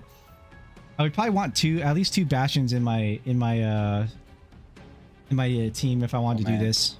I pulled up the stream chat, and someone's saying that I looked up build guides. I'm pretty sure I pressed the RNG button on the wheel. I just read stuff. I mean, people like to say all sorts of bullshit. Dude, look, Kazi, I remember when Fairlight was first playing Sims, and he was playing with Wrecker on like a 2v2v2v2v2, okay, and basically in the end they killed everybody else besides me and my teammate, and we were able to like catch their fleets apart and win. I went back to go watch that fight from Fairlight's perspective, and all I saw in chat was, oh, they're stream sniping, and like 2 people who are regulars in his chat legitimately like seriously push that idea, and I'm like, what the fuck? That's because my streamer, you know. My streamer. A streamer. Well, The it's most funny I 'cause- would look at is I only have Fairlight's chat open. I have everything else closed, and it's usually just in the background. Well, I haven't. The only time I've ever opened up Fairlight's stream this entire time was actually just to go watch his point of view of my battles, and that's it. Or at least I Well, think yeah. other battles as well. That's I've actually only probably the best time. Yeah. I've only watched that VOD for that. I haven't touched any of the other stuff, and the only stream I've actually been in is NG's because we allied up fairly early, and it was an easier way for me to communicate with him. I think in general it doesn't matter. You don't need to justify what you're doing to anybody. If you are doing it, I mean, shame on you. Yeah. But if you're not doing it, who fucking cares? Or just some Yeah, what- person on the internet I mean- wasting their internet bills so that way they can talk shit on the internet. Lamau. Greg can go and confirm he watched me roll RNG roll them. Oh yeah, I was in I the. roll some lobbies in And FBA. Raz was there too when we were Okay. talking about it. Yeah, we were Yeah. all just, and after every match or every day, we've been sitting here talking about and theory crafting stuff. So of course we're learning off stream as well. Yeah. Well, at the same time though, it's like if you think about it, Kazi got to not like really high knowledge very early on, and he's the Materium. Like he went heavy into that. Like their entire build is like I'm gonna become impenetrable, like non-killable. Yeah. And that's exactly what he's done and such. Like, yeah, it's clearly he's gonna be really, really strong because you just got so far ahead and you have all the enchantments. You also have other enchantments from other spells from other spell Yep. books as well. So Industrious some also of the like lightning synergy is crazy. Industrious also turbocharges our economy. Like Mhm. if you go Industrious Champion, for example, like your main city gets the champion bonus, so your farm that's usually a +5 becomes a +10 because of a champion governor. Yeah, that's what. See, like I picked up so the Tomo Shades is actually a Industrious Shadow. That I picked that one up to slowly go up in the Materium, but it's not as fast enough, and I picked up a little too late for it to matter too much. But it's kept my economy from tanking because my eco is still not great. I've been able to recover mostly because I invested so much into mana and just ran a lot off of mana for a very long time. I will say that my economy was almost in shambles, and then Fairlight killed a bunch of units that are very expensive because the enchantments are so expensive that my tier 1 units are more expensive than my tier 5 units. Yeah, it makes sense. What? But it's those enchantments though that like let you scale really well. I think like the strongest units in the game though are probably going to be like, I don't know if tier 5s can get a lot of enchantments, but like the tier 4 units that you can stack a bunch of stuff on, those are probably the strongest in the game. Yeah, wanna I see, would like agree. An insane night, Frog Night. Frog I Night. think it boils down to any like strong tome units as well that do copy your race, because then you're almost assured to get the majority of your enchantments on them. Which, like Kazi mentioned, the scariest units that I'm fielding, other than the tier 5 dragons, is a tier 4 polearm called like a Templar, whatever it's called, Templar Polem. But I don't know if they're really going to be that great though, because in that fight, Kazi, those other spearmen that I had, those were also like from my culture. They were my race. They had all my enchantments, the tier 2 guys. And your like tier 1 just destroyed them. What enchantments did you have? That was when I hit you for like 5 and you hit me back for like 28. Like that was my tier 2 spearman versus your tier 1 spearman. What enchantments? My guys have like sundering enemy resistances, dealing blight damage, removing enemy buffs and debuffs. They ignite the ground under you with cleansing fire, which removes your buffs and buffs me. If I'm standing in cleansing fire, it purges debuffs off me. And if the enemy stands in my cleansing fire, then it purges their positive buffs off them and deals fire damage. So like my whole enchantment setup is supposed to be based around bathing the whole area in this like cleansing fire stuff and then fighting in it so that my buffs stay and his do not. In reality though, he just punched me in the face so hard that all the strategy went out the window because his unit could triple my damage. Yeah, so this is all the buffs I have. So whenever they take damage, they get bolstered resistance or bolstered defense multiple times, up to 3 times, I believe, for every hit. They all have 30% base critical hit chance. They all do +4 blight damage, +4 fire damage, +4 lightning damage. If they're next to each other, they get +1 in defense. They have a 60% chance to remove all of your enchantments for 2 turns. They're elementals, so they do bonus damage based on the terrain they're standing on. And they're immune to bleeding. They have bonus resistance. Obviously, Link Mine, so they get all the buffs from the Link Mine bonus. They regenerate 10% of their max HP every turn.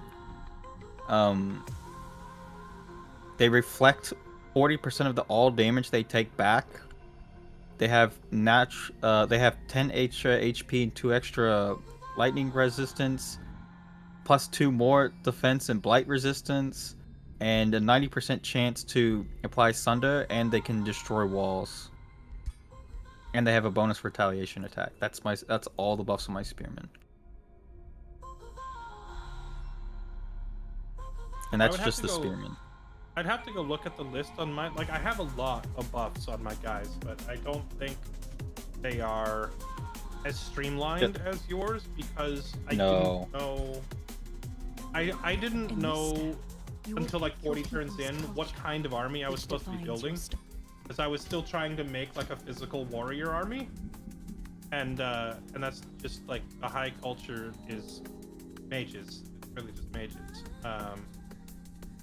Well, I think it works when you go Pride Templars. You have like the right unit for it. I think they're very strong if you can get the enchantments for them. But yes. Kind of. But like, okay, so here's the timeline. Are you ready? For the first 30 turns, me thinking I want to make warrior monkeys and punch people or hit them with a stick. Okay? I'm taking all of like the enchantments for like melee damage and stuff. Get to mid game, realize that the only tier 3 unit that I can get is a battle mage, and that all of my special abilities for my culture, like awakening and stuff like that, is like geared heavily around having lots of mages and support units. So at first I stubbornly insisted on sticking to my original plan, but eventually I was like, it's just not going to work. I have to go magic heavy. So I started going magic heavy, and then like 20 or 30 turns later, I discovered the Fire Templars. I'm like, wait a minute. So now I've gone back to trying to make those, but like I've never had a cohesive plan because I didn't look the stuff up ahead of time to know what I was building towards. With the high culture though, I've seen that they also have the exemplars, and they also have the Inquisitors. Yeah, they're a tome unit. Yeah, well, I was talking about like the tomes, but they have some pretty good like tier 3, tier 4 units that you can pick up from the tomes. Right, or but more that's not high society though then, right? It's just a tome unit. I know battle mages can get very scary because there's a lot of buffs for battle mages and support units. I mean, to be fair, I think my battle mages are very scary, and if I were hitting anybody else with them, they would have melted. True. Yeah. I have a lot of damage buffs, and I have like armor shredding. The thing is, you have so much armor stacking and resistance stacking that my armor shred and resistance shred can't keep up. But if I were fighting someone that wasn't stacked to the gills with defensive stuff, I would be shredding their armor down to 0 and melting them. Or at least I'm like 90% sure that's how it would go down. Which is why I wanted to test my army against Raz or NG or even Y-Pops or something. Yeah.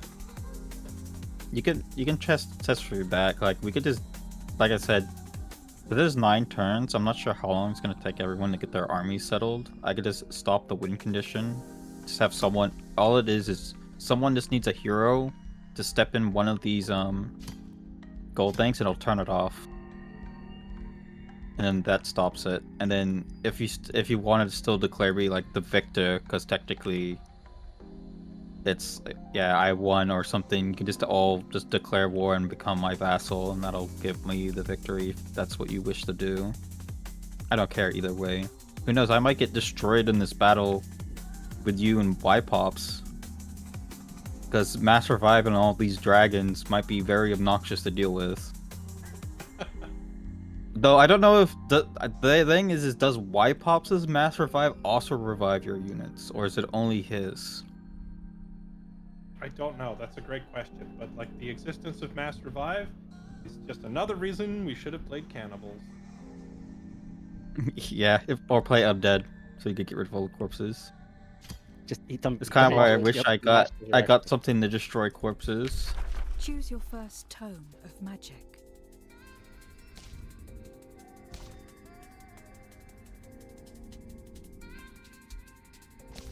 Like sitting here just trying to think of what would be like a good starting setup for like the people of Zon. Because I was wondering if like what I was using or not was like a lot of DLC stuff from Jesse, but it seems like I have everything. When you say Zon, are you talking like from Arcane? Yeah, the people of Zon of Arcane / just like the League of Legends lore. And my I would keep rats, so my leader is Twitch. In this like alternate universe, Twitch is the leader of Zon.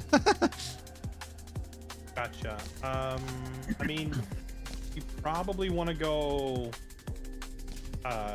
nature and chaos with a Reaver What society. defines their society? Oh yeah, that's right. I wanted Reaver Society. Well, I'm not at societies yet. Am I? What is their No. origin culture? Industrious is not a What is society their thing, right? origin It's culture. Defines Society their traits. I don't see Reavers in society traits. Reaver is a culture. Reaver is a culture. What is their origin It's I the don't one have gets that. guns. That's a DLC. That's a DLC. Gotcha. Also, fairly another thing, because I know we're talking about rules, is how are we going to balance What overworld defines their spells? society? Because what's to stop a player just running away from someone else's army and just keep spamming them with spells until they decide to fight them? Choose your first I don't tome think of that's the thing magic. that. I mean, that's. I'm not sure I understand what you're saying. I'm curious So- how you get lightning bolts. For people that have like high mana, if they keep spamming world spells, like if they have three saved up that do a lot of damage to an army to weaken them, Mhm. is there something that would prevent that? For example, Well- like let's say Wrath of God. Yeah, you could like save up 3 damage spells, spam them, and then say Raz has so much world casting power, he can instantly prep 2 more and then just shoot you again with 2 I can more. fire the 2 more because it's casting power for that turn. As long as I don't go over the thing, I can do 2 per turn. Like since I saw Wipops in your land, Fairlight, I was going to attack him the moment he stepped outside of your domain because he can't regen as well as you can. Right. I don't need a. I don't Okay. think. I don't like what you're asking me. Isn't like a matter of.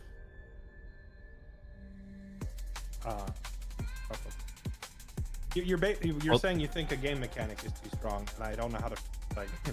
From my Well, point of view, because it's like other things as well. Because so I'll just let you know, I have a spell that lets me put a spell jammer on any tile, and it blocks your spell jammer, and gives me the spell jammer effect.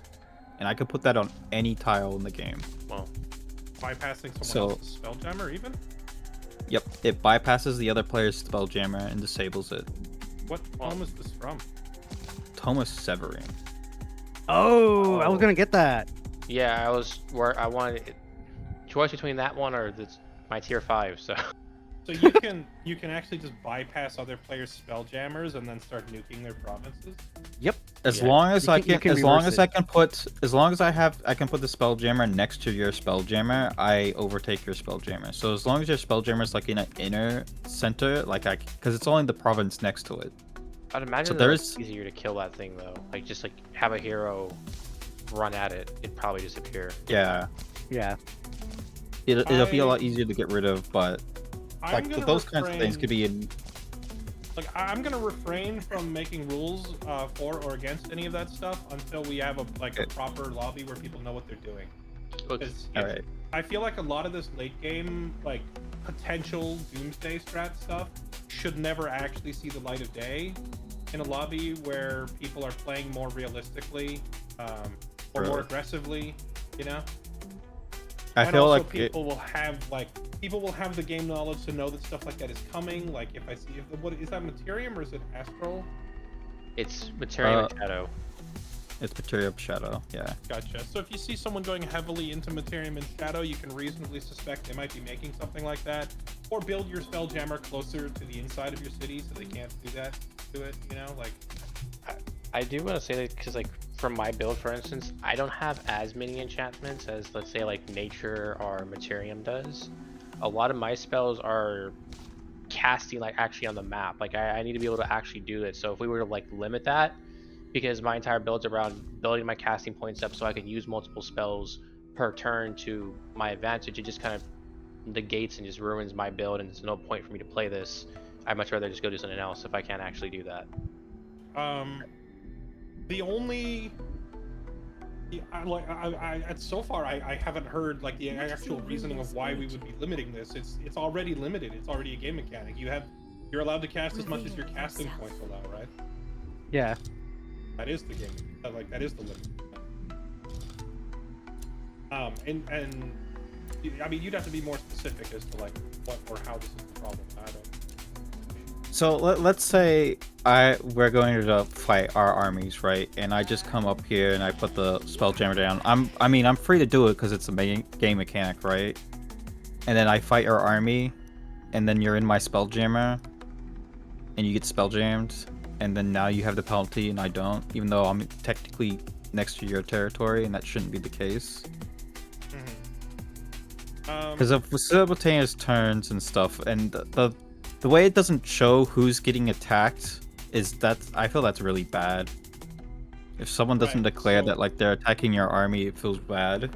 I'll tell you my thought process on like rule establishing for this stuff, or like not for balancing. Balancing is different. If we determine that ability to summon a Spelljammer is completely overpowered, that's a different story. But like in terms of rules of how to play things out or how to limit things, I always approach it from the mindset of how would this play out if it were turn-based. That's usually it. I'm just trying to preserve the original design intention of the game, right? So the original, like if we were playing it like it were turn-based, I would move my 3 armies up, and then I would end my turn, and then your 3 armies would move up, and then you would drop the Spelljammer, and then you'd initiate the fight, right? Yeah, that's how it would be. So it's fair game. Yeah. Because I mean, someone could also like that could be how they design their build to counter that. Like the Spelljamming is a really big counter to my build, and aside from getting the Severing Golem, I wanted that jammer as well to just be able to counter that. So it's my means of being able to stop that from just hindering me so much. And maybe the range of the Spelljammers, of the one you can put down, is limited. So if the other player just gets out of that range.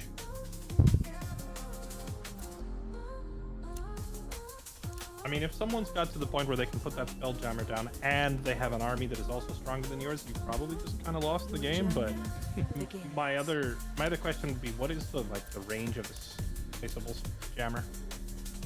Every province next to it gets affected by the Spelljammer, and it'll cancel Spelljammers if they were in that province. That's not that far. In those adjacent province. It's not very far.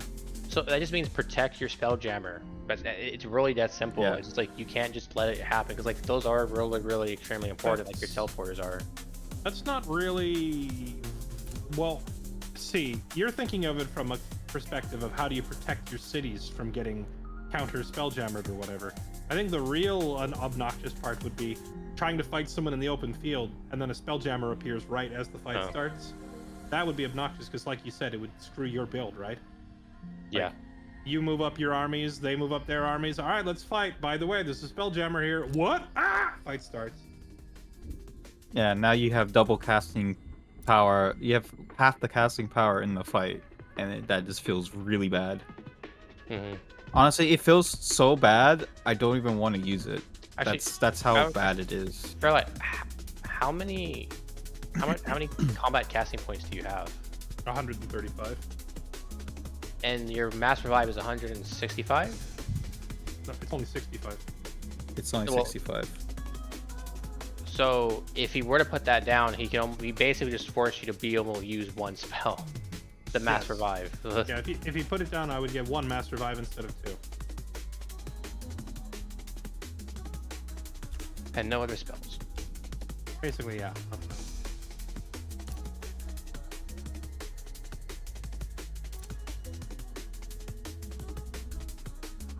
Yeah, it's one of the only problematic spells that I see, and this came from the new Almost DLC, the Eldris. I think it's the Eldris Being DLC, which has a lot of ridiculous tomes in it.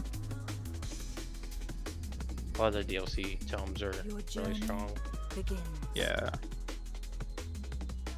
I mean, I might not use it in the fight when we do it tomorrow, but I could just use it anyways. I mean, technically, I'm fighting 2 different spellcasters, so it'd be very useful to have it, to be perfectly honest. Yeah, if you can get it. But I already have it. No, I'm saying like if you can place it. Yeah, there's open provinces here that I can place it on the shore. So off wait, of Wukongo. can you place it on a, like in a city? It has to be an unoccupied province. Oh, so that just simply means just take your Spelljammer, make sure it's like not a hex away from the border. your border, and just you're good to go. Like it would never bother you. I mean, of course, yeah, an open field that's a problem, but at least city-wise, it's I feel like we've said this 3 times now. yeah. Yeah. All right, so I'm gonna go to bed, gentlemen. I'm not gonna stay up super late tonight. I'll see you all tomorrow for our finale, hopefully. Fair, man. Yep. Have a good one. Take it easy, dude. All right. Maybe I'm. We all got moved. Oh. Maybe I'm overthinking it too much or something. I mean, I just think. No, it is strong. Like I said, like that particular thing kept balances. Your I say balances. journey It counters me begins. in like an open field fight. You just pop it down, and I can't use my rolled spells to like hit you for 40 HP of your entire army, and debuff you as well. Because like you have a lot more enchantments than I do because of the nature of like the tomes we've been researching. I have a lot more I would imagine have more spells to cast on the map, but that thing just completely just makes it redundant. Half of everything I've done is useless. I get why you're saying that. So. Yeah, because I could just like our 2 armies are gonna fight, and then because it's simultaneous firms and we have like the handshake agreement, like we're gonna fight in the open field and a Spelljammer, and if you had a whole bunch of spells, they're useless, and now you have double combat casting costs. Yep. Yeah. But at the same And- time, I think that's also like a means to counter a build like mine, because I feel like if I played this a lot better, this would be a lot scarier and a lot stronger. I also, if I had a better idea of like what I wanted to get into, because I definitely did not need to invest so much into Astral. I needed to also go into some other tomes to pick up some like other Magic Origin units to put into my army to balance it out better. But it's a way to counter like a build like this, because like otherwise there's nothing you can do aside from just hide in your city from me. Yeah, I gotta hide in your city and then hope I can run in and blow up your Spelljammer while you're nuking me. Yeah. So I can then fight your city while you're nuking me every turn while I'm sieging. Yeah. So Yeah, if I don't siege your, if I don't break your city in a single turn, I just die of attrition. Essentially. Yeah, because I with the world combat casting I have now, I can hit you with 2 spells, and I have 2 spells that do 20 damage to all of your units and debuff them. So I would do 40 damage per turn. Like I said, when you said Pops was gonna fight with Fairlight, I was like, well, I'll just nuke his army as he approaches you if I can't get there in time. I wasn't gonna target Fairlight because he just run back in and heal. Pops couldn't heal. Yep. Yeah, I can. Well, you can heal, but you don't heal like he can in his own territory. As an ally? Yeah, you're still like your you get your So is it? you get whatever your base healing is for being in a friendly territory, but you don't. If you're in your own territory, you heal significantly more. Oh, I mean, I could just use my mass heal. Yeah, that too. Yeah. Oh, you have I like counter a your- world map heal. Yeah. Which army are you bringing in Pops? Because I know you have 2 here. Are you bringing your ruler? Or... Yeah, my ruler. Yeah. my ruler with Is whatever, it whatever Fairlight's bringing. Terrell or Lucas Portsmouth? No, right? No, no. He's not It's my here, fault. I don't think. Yeah, he's not in He's this right army here. No, mine's right behind. What's this army? Jimmy Steelbend and Julius Monkey Business. I'm right next to it.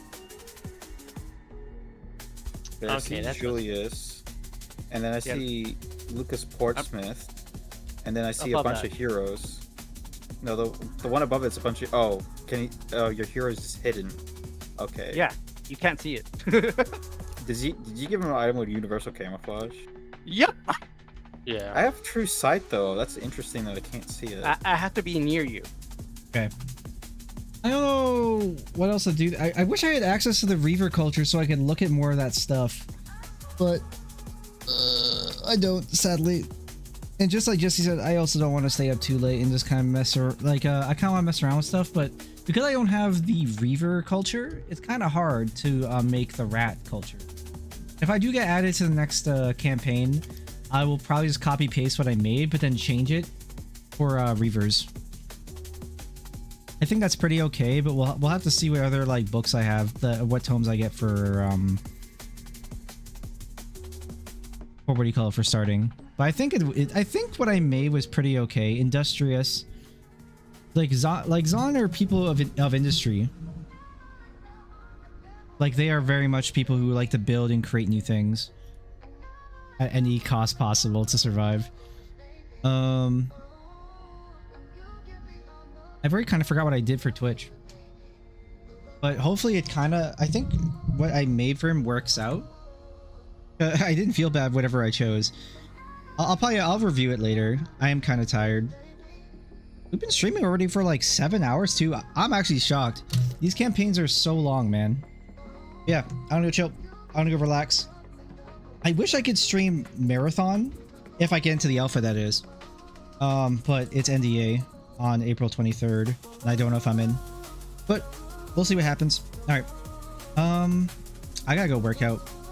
I'm gonna go chill. Thanks you guys for hanging out.